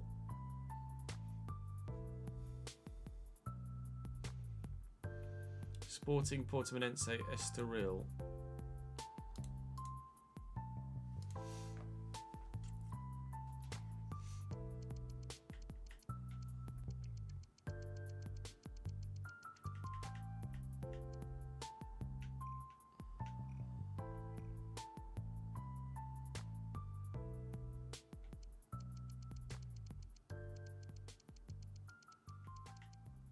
Just a little bit too good, unfortunately.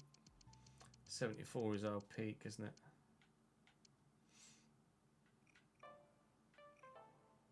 It's definitely not a left back.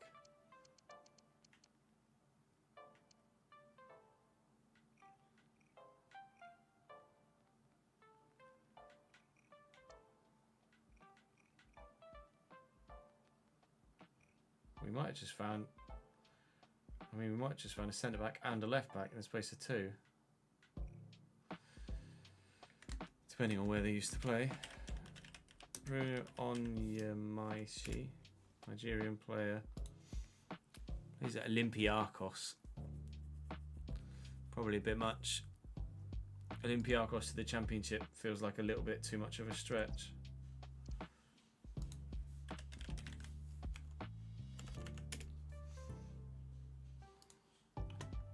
Thomas Olia, Finnish international, plays for Paris FC in France.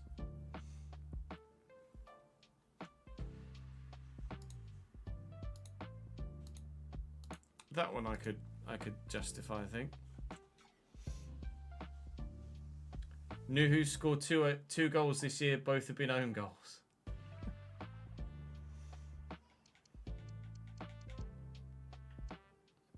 Cameron Pring. It's not great technically, but there's a domestic option.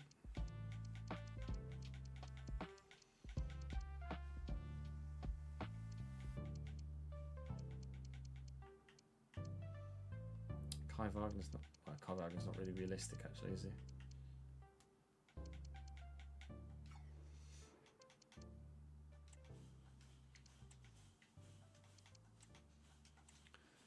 Transfer listed centre backs. Ramon Hendricks at Stuttgart. Probably would be looking for a bigger club than us, but I'll add him to the shortlist.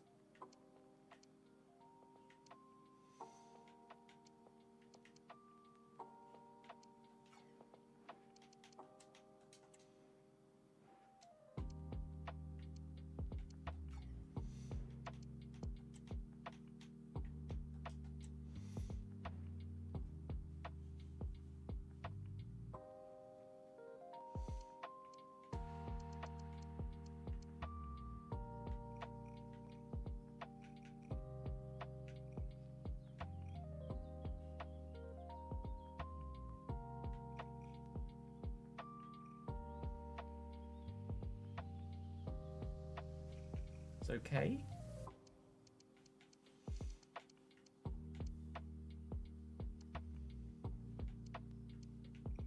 What play styles, Christ.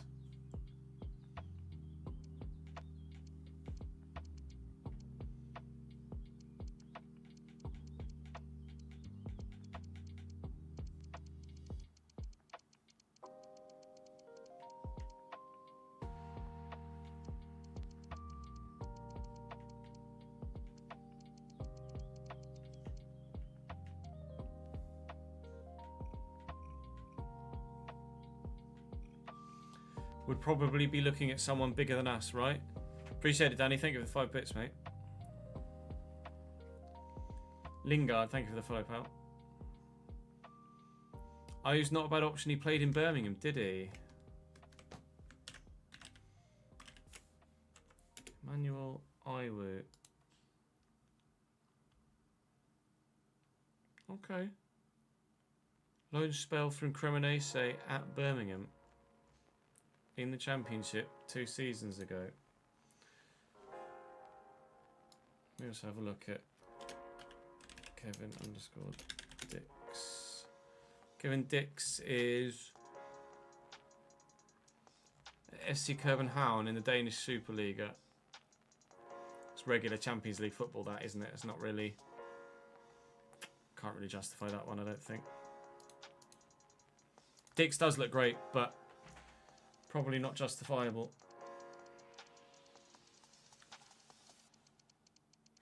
Just be fucking quicker to do this. We will add.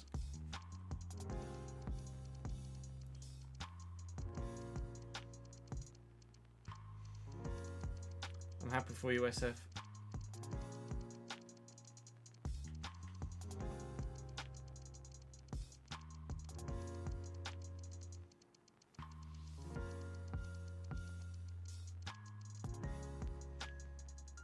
As far as eyes,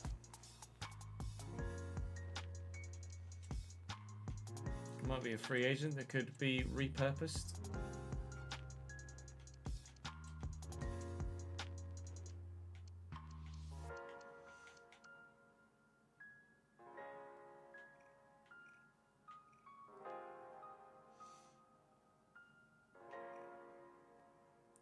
Luca Hirolainen.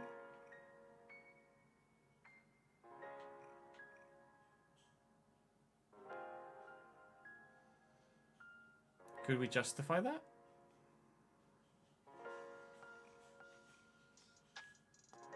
From Hoffenheim?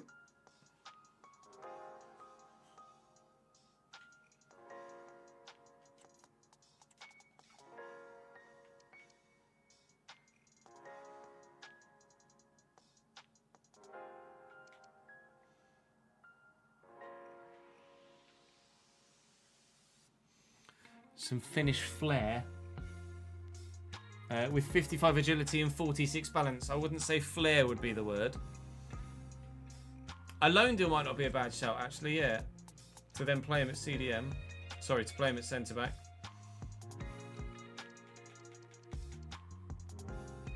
Collier's available on the loan list. True, maybe a story about Bergstrom convinced him. I forgot that we've got Bergstrom in goal. Yeah, you're right.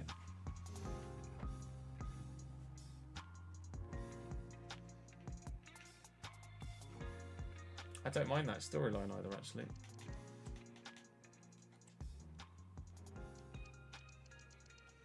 Yeah, I think you're right with this. Let's... Oh, sorry, up the min.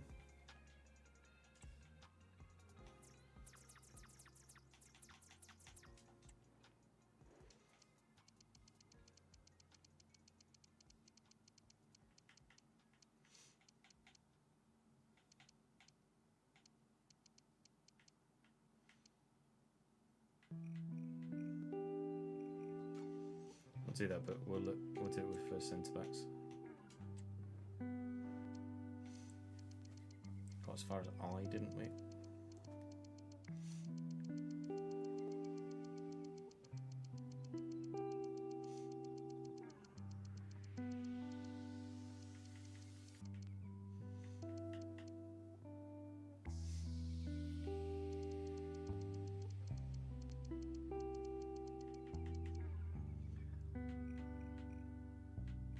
No.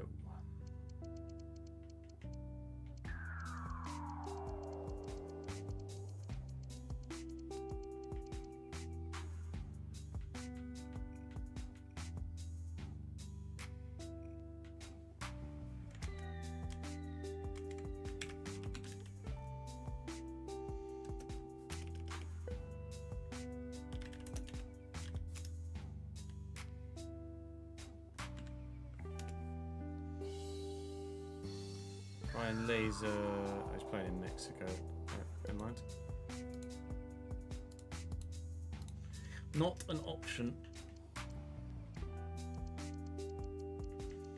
Unfortunately, Massimiliano Mangraviti is a hell of a name.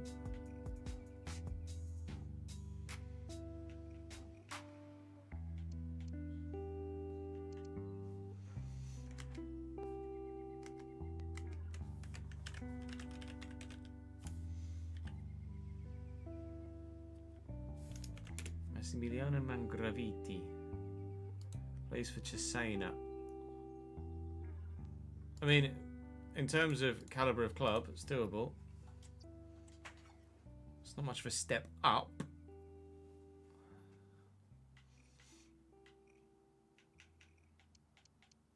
Yeah. Changed mind. I might like to buy a centre-back that's actually pretty fucking decent. Let's have a look at midfielders.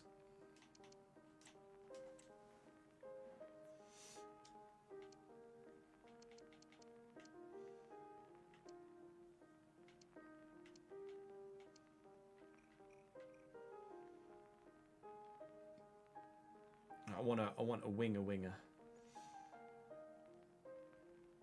It's not a 6'3" guy. Dembasek.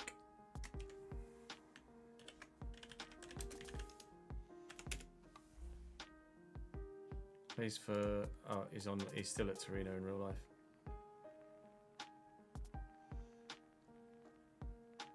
He's on loan at Catanzaro in Serie B. That's doable.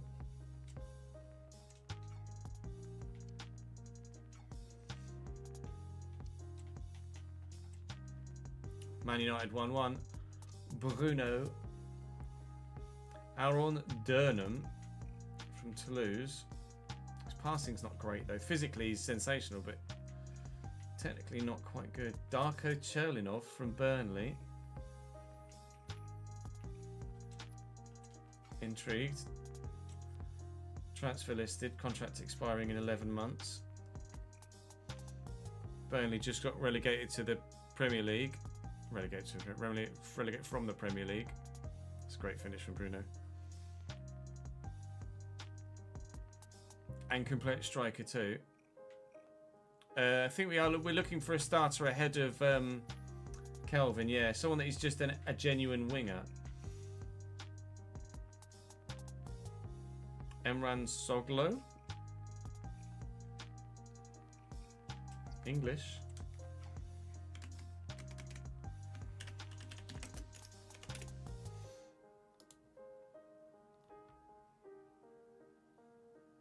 Born in France, though. Grew up in England and is of Beninese descent. Has played for the England youth setup, to be fair.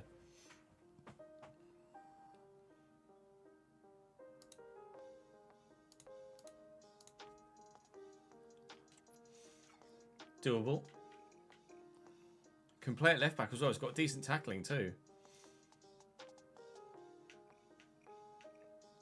And at 22, surely he's got good growth.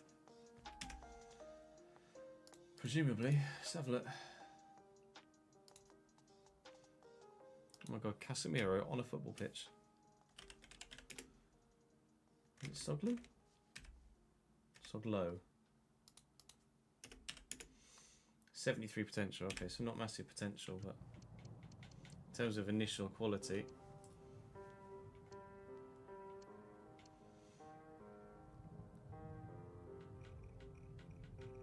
I mean, mostly Simon would be great, but he's too highly rated, unfortunately.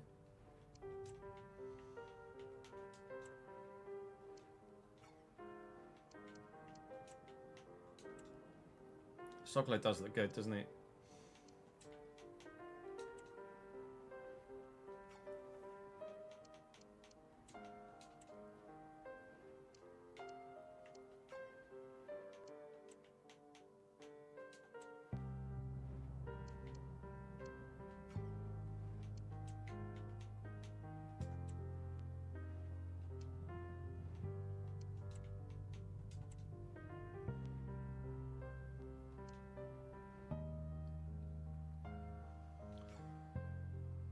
So far we've added to the shortlist Grimshaw, Brat and Dupé as potential backup goalkeepers.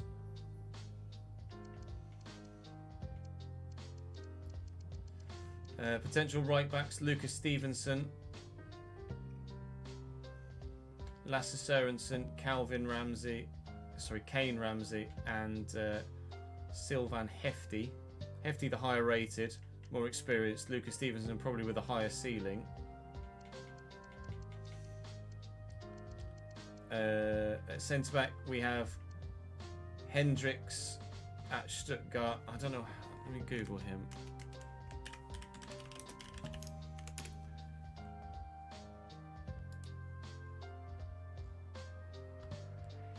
He plays for Stuttgart in the Bundesliga. And Stuttgart finished second in the Bundesliga in real life last year. I'm going to take Hendricks out. Well, he was transfer listed, wasn't he? He's transfer listed, but he's probably be looking slightly higher than us, so I'll take him out. Be like the Dix one. Where just because he's in the window of rating doesn't mean he's actually realistic. Then left back, so far with Fode Ballo-Touré as a potential. As well as Gonzalo Costa and Tuomas Olila. And Callum Pring, actually, for what it's worth. Although he's not great technically. El Mazzuni would still be a great signing at CDM. There's also the potential to loan Luka Hiralainen as a centre-back.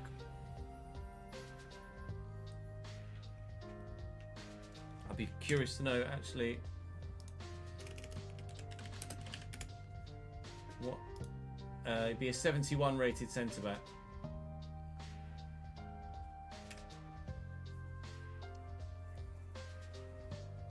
And then out wide, to be fair, we've still got Sakamoto on the list from Coventry.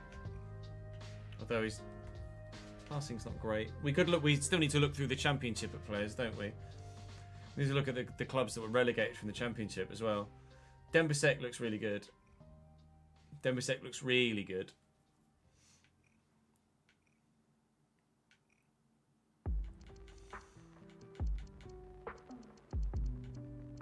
And then we've also got Cherlinov, transfer listed by Burnley, who just got relegated. That's a good option too. And Soglo, who's 22 and English.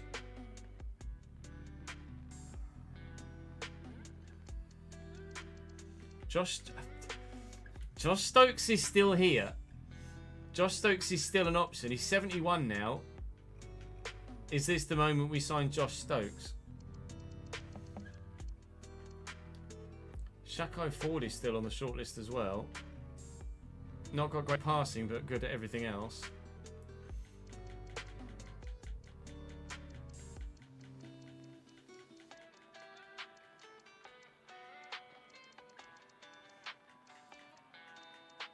Bassett's too highly rated now, unfortunately.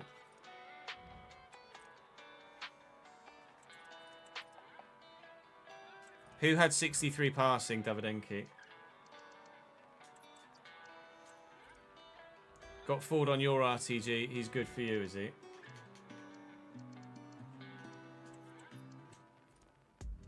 Right, I just realised it's 6:05, so that's me for tonight, lads. Tomorrow we will record. We'll start with the Journeyman tomorrow. And then we'll record episode 1 of season 5 after that. But, yeah, normal week, Daniel. Haven't done a schedule yet, but we will be live Monday, Wednesday. Rephrase. I'm off Tuesday, Sunday. Tuesday, Sunday are the current days off in the schedule. And obviously Friday will be a shorter stream again when Nat's at work and we've got mother-in-law here with childcare, etc. Oh, Josh Stokes. Only 63 passing, was it? Josh Stokes. Fair enough. That's a shame. Really like Josh Stokes. Right, that's going to call us for today, lads. We will send you on a raid. We can send you on a raid. Who can we raid? Punju's live right now. Let's send you guys to Punju. We'll have a bit of Punju. Currently doing an endurance event at Suzuka. That's all from me for today, lads. I'm back live again tomorrow, so do feel free to come and join me. We will have Journeyman and RTG on Monday, and then Wednesday might have some F1 in it, or we might do just FC on Wednesday and then F1 Thursday and Friday. We'll wait and see. Go and join Punju, say hello to him from us,